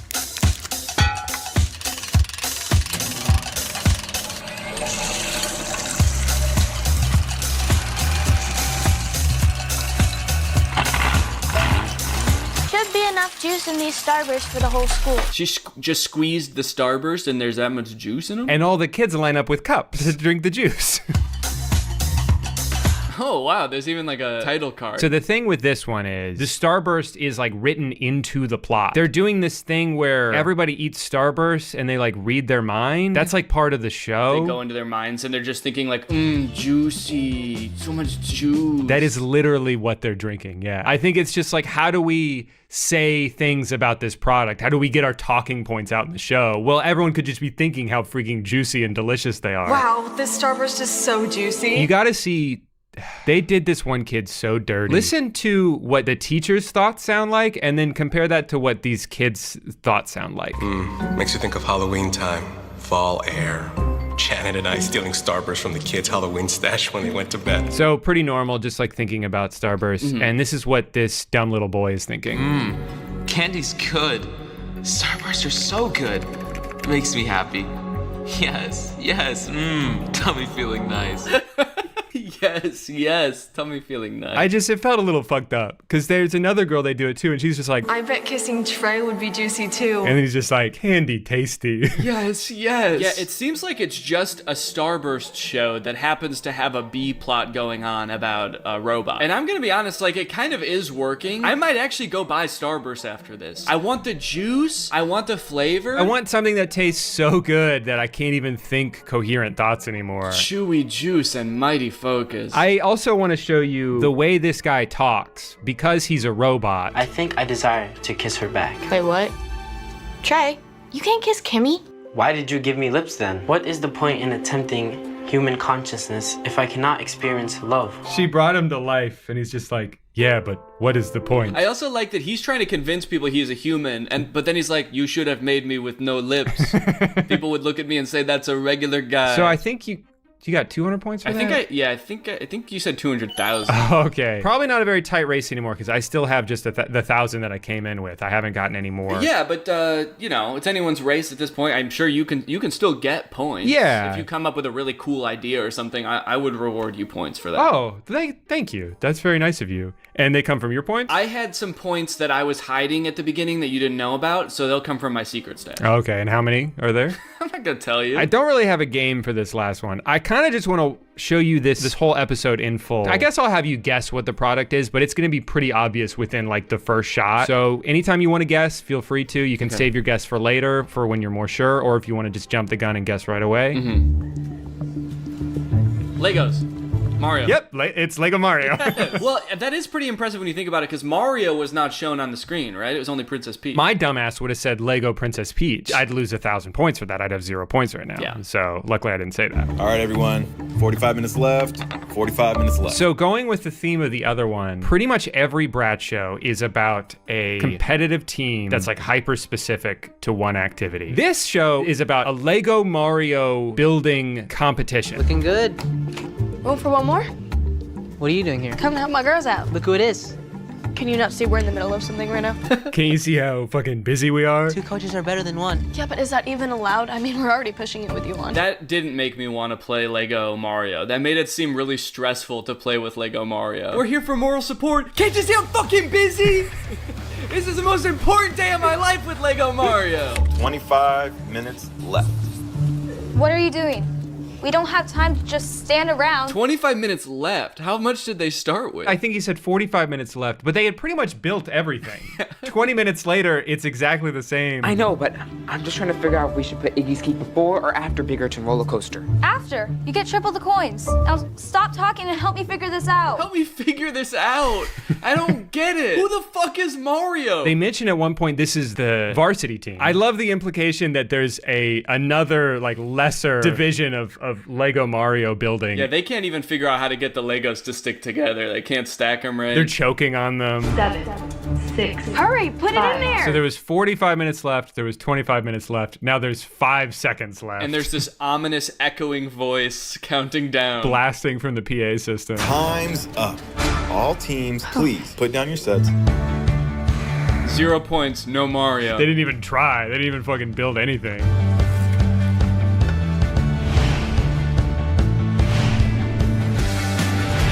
Is the point system just a thumbs up or a shake of the head from the judge? A little smile, that's kind of in between. That's like 5 coins. Yeah, I guess you did a good job. I don't know about the decisions in my life that have led me to be judging a Lego Mario competition, but good job, I guess. I'm not a teacher here. I don't even have kids that go to this school. I just sort of got roped into this. Time for the runs. Each team member will have 60 seconds to run their level, and the team with the most coins wins.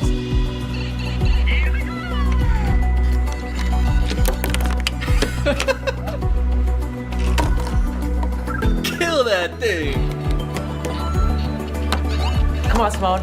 You have 20 seconds. You can do this. 20 seconds to do what? I can't do it. I can't. I'm folding under the pressure of just like...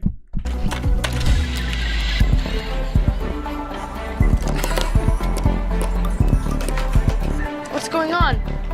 I don't know. I must be doing it wrong. Doing what wrong? Keep going. I could tell you one thing. They're doing a great job of making this look fun, man. Everyone's having fun in this scene. Screaming about the time limit. Yeah, I definitely understand the objective and what it is you do with the Lego Mario. He's got to get coins, which he does by killing everyone else and stomping on their corpses. I'll tell you one way you can make me care about this. Juice him at the end. I want to see how much juice is in that guy. I bet way less juice than Starburst. Time's up. They're not even doing it fast either.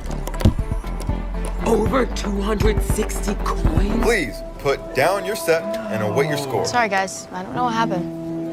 It's okay. You were pretty good for a beginner. No, she wasn't. No, she could have done way better than that. Yeah, you could have done better. You don't even know how the game works. You know, it's easy to watch from afar and judge, but you don't know the pressure they feel in that room. Stadium full of people watching them. Teacher walking around, barely gives a shit. And I have a feeling that this means more to them than just the score. You know, there's friendships at stake on the line. Yeah, no, there's none of that. This show's just about Lego Mario. Oh, okay. They're not like friends. It's not about like friendship or anything. They don't even know each other. They don't know each other. It's just about Mash and Peach. What was that? What was what? You were about to win, but then you didn't. I just felt like you guys deserved it more. I guess she threw the competition. Yeah, that sounds like something a loser would say to make themselves feel better about losing. I love also, did you hear how excited he sounds to announce the winner? With the coins from each team tallied, we have a winner. Team Toad. Oh, Team Toad. What do you say to a friendly run? Just for fun? You're on. Yeah, you thought that the competition being over would mean no more Lego Mario, but now they just do it for fun. And they're gonna put them together? That's gonna be double the coins! So maybe the lesson they're learning is that Lego Mario's not about how many coins you can get for that stinky old judge. It's just about having it's about how many coins you can get when you just put the two together. Yeah, it's not a show about like friendship and growth through adversity. It's just about if we put all our Legos together, we could get so many coins.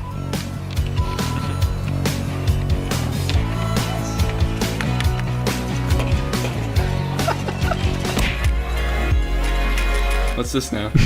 In loving memory. It's a shame what the Koopas did to them. I guess we'll tally up the total now. And what was your secret stash? Oh, that's right. Let me check. I had it right here. It says I have 1 billion secret points in this stash. And how many do I get? You can have 10, 20. I'll give you 20. All right. Thanks, Danny. Yeah, thanks for having me. I've been meaning to watch this channel for a while, but I was worried because I didn't want to have to skip through all the story just to get to the good parts. So thank you for just taking the time to edit those out for me, so I could only see the good parts. Gotcha. Yeah, I thought you were talking about my channel, and I thought you were saying finally I can skip to the good parts, which is the parts you're in. Yeah, you do a lot of collabs with this other YouTuber that I watch, Danny. So I was just waiting for you to do that, and now it's really cool seeing him like right there. You must be starstruck getting to see your favorite YouTuber, Danny Gonzalez. That's one word for it.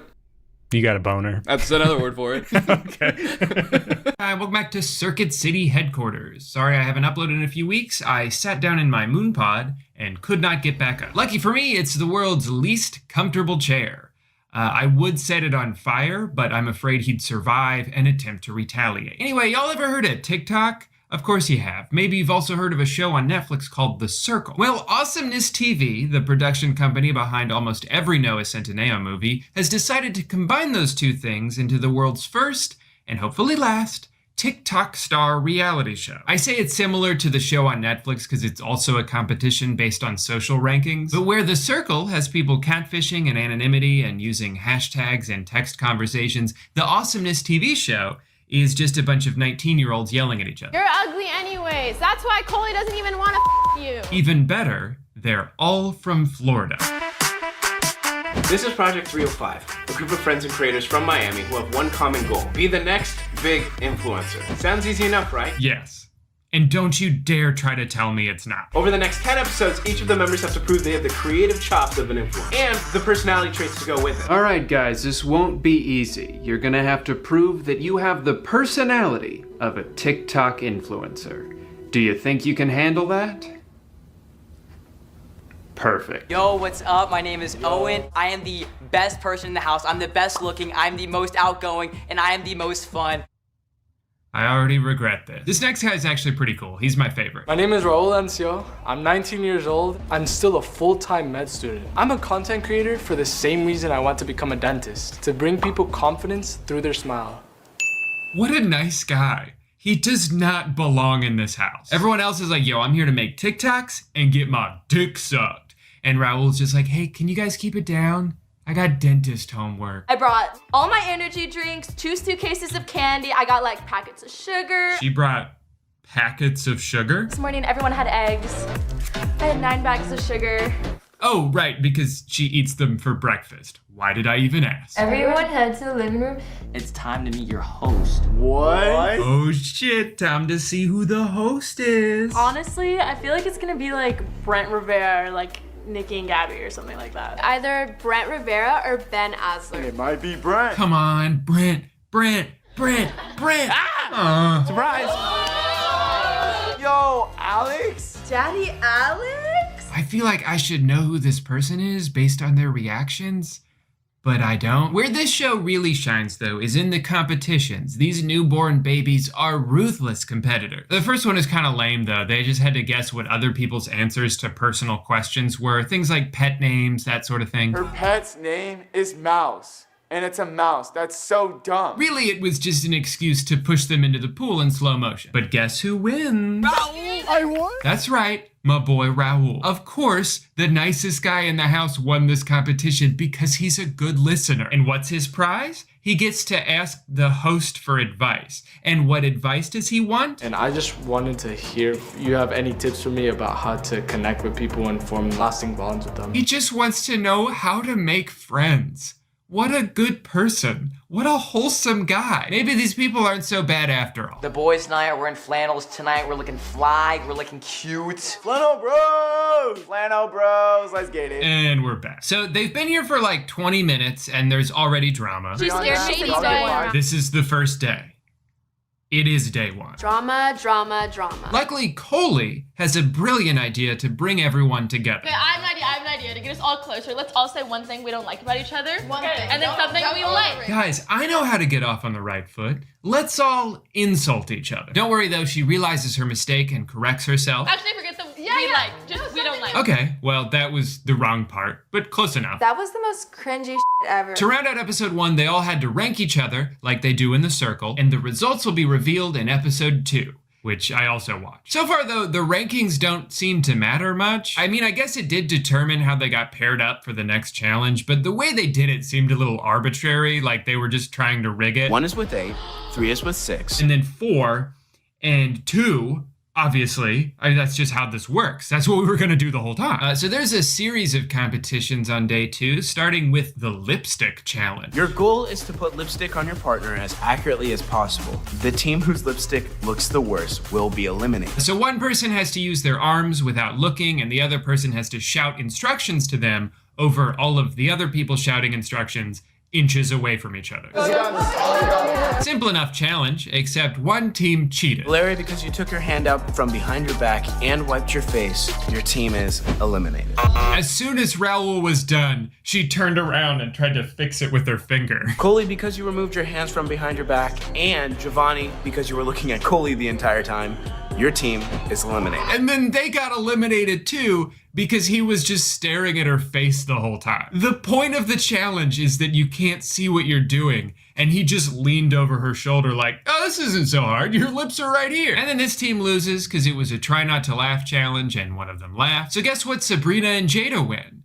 That's right, now they get to talk to Alex. Is that gonna be the prize every time? Not like a special dinner or an immunity idol. They just get to go ask David Dobrik Jr. one question. Side note, I had never heard of Alex before this video, but sometimes I would hear him talk and think, man, he sounds like David. Do your best. So I looked him up and was like, oh, okay, yeah, that's not just me, that's like his whole thing. I guess that just makes it even funnier to me that his advice to Raoul was, be yourself, when he's formed his entire online identity around another person. Anyway, he seems like a nice enough guy. I'm not here to shit on him. I just don't understand why having a conversation with him is such a coveted prize in this game. Maybe it's just because you get to go into the other room for 5 minutes while everybody else continues to yell at each other. I'm not gonna give you an apology if I don't mean it. Yeah, but you're a bitch, bro. Time to get back into it with some rankings. I still don't understand what these are for, but maybe it'll make sense eventually. You already know what I'm going. No, I do not. Sabrina. I did not know that. Morning, everyone, and welcome to the War Zone.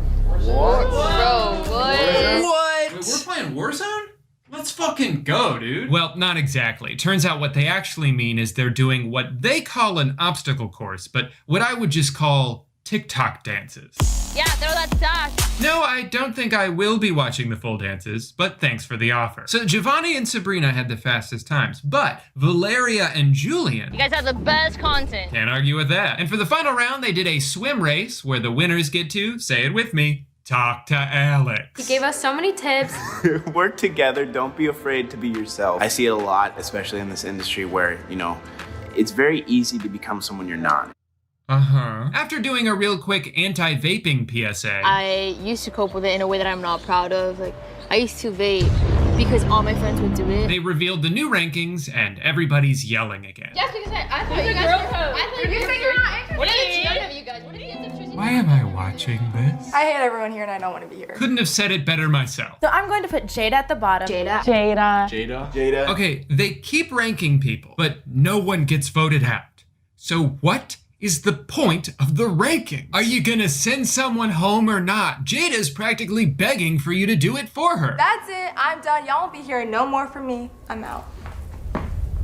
Flannel gang, let's go! But we're 3 episodes in and no one has been eliminated. I thought that would be part of the game. I guess I don't understand. Wow, really exciting challenge in day 4. They're doing trivia. What shape is the like button on TikTok? It won't be nearly as fun to watch as all those popular dances were, but at least this gives me a chance to play along at home. What girl were Noam Beck and Griffin Johnson beefing over?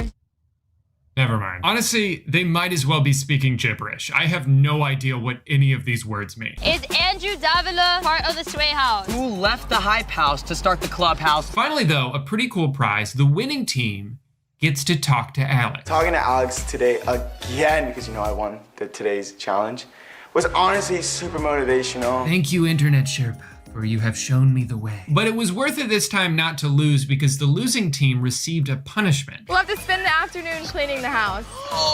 And the way they react to it makes it seem like this is the single worst day of their life.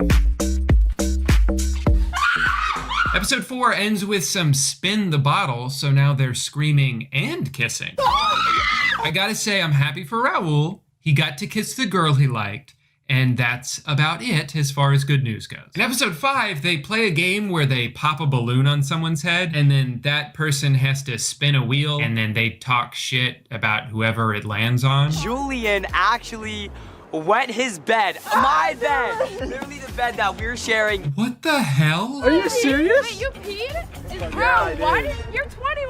As an honorary member of the former bedwetter club, I do feel for the guy. I used to wet the bed when I was a kid, but I never did it while someone else was sharing the bed with me. If I did, I don't think that shame would ever wear off. Okay, but here's the best part of the game. I guess Jada didn't realize she was supposed to pop the balloon, so she fucking chucked that shit right at someone's head. Move over, Raul. I've got a new favorite. For some reason, halfway through, they went inside for a rain delay, as if they weren't already soaking wet. But they never went outside and finished the game. They just skipped right to the rankings, which they all did on their phones. But then these girls were wondering what Owen was up to, so they went outside to wait, I thought it was raining. Where's the rain, guys? Did they make that up? Anyway, these two lovebirds, who I thought just met like 3 days ago, went on a poolside date where he reveals this. I might have wrote a song about you. You wrote a song about me? Yeah. Yep. He wrote her a song and recorded the song and produced the song in the house? Well, let's hear it. Here's the song. I just wanna be with you forever. She makes me pancakes. I just want to be with you forever.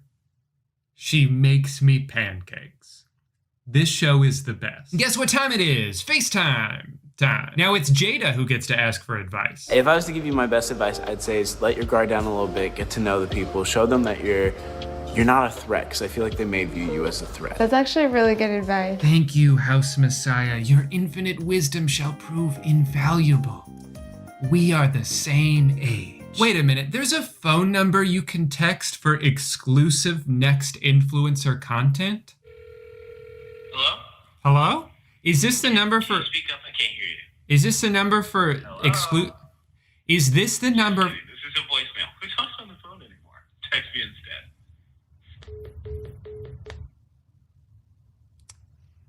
Asshole. Welcome to Awesomeness TV's Next Influencer Club. Cool. That was worth it. All right, nice simple sponge challenge on day 6. Should be pretty fun, right? Well, not for this group of adult toddlers. No! Don't be cheated! You're literally blocking her. Let's go! You're Shut the up! And now they're assaulting each other. These people are the physical embodiment of if I just talk louder, that means I'm right. I came here to warn you. Shut up, Jovan. Oh my god, this show is so hard to watch. You guys are so dumb. You want to know why she's yelling at him? Because she found out the guys have an alliance and she thinks that's cheating. I'm sorry, but I've watched a lot of Survivor and Big Brother in my day. If forming an alliance is cheating, then every contestant who's ever been on those shows should be disqualified. And you know you're not gonna win, so you need to have someone else help you. That's how you win, dog. I would love to lose. Not that it matters, because the rankings have yet to mean anything. Also, note to the Awesomeness TV producers, just because you have footage of people yelling at each other, doesn't mean you have to put all of it into the show. Listen the f up! It's not always entertaining. At a certain point, it's just noise. Really though, this episode was a turning point for me as a fan because this is when they started to go after my boy Raul. And then Raul, like, he can't even make content with his, like, I don't even know how many followers he has. Oh, I'm in college. I am a psychology dentist major. Imagine making fun of someone for wanting to go to med school. But it's not just the kids, even the producers are starting to screw him over. While Raul was inside studying doctor stuff, the host was like, hey, you guys want to see what Raul did? What the fuck? Even his new girlfriend doesn't respect him because she keeps calling him Rail. Rail? His name is Raul. And you're disrespecting a future US Army dentist. So because they found out he was lying about his rankings by betraying his trust and going through his phone, he had to apologize to Coley, and the boys knew exactly what to do. Hey Coley, I'm sorry. I didn't mean to hurt you. You know that I love you. Let me be your next again. All right, forget everything I said. I like the show again. Later on day 7, they all do a TikTok duet challenge where they all have to duet Alex's TikTok and he picks the winner. Now we're talking. Here's the video.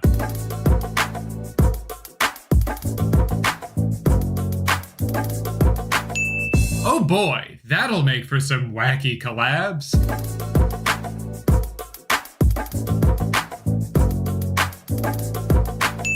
I tell you, what a privilege it is for us to witness firsthand the nation's best and brightest in action. What the f am I supposed to do with this box? It's hard to narrow down my favorite TikTok to just one. I mean, Gabby's was great. What is going on? Whoa!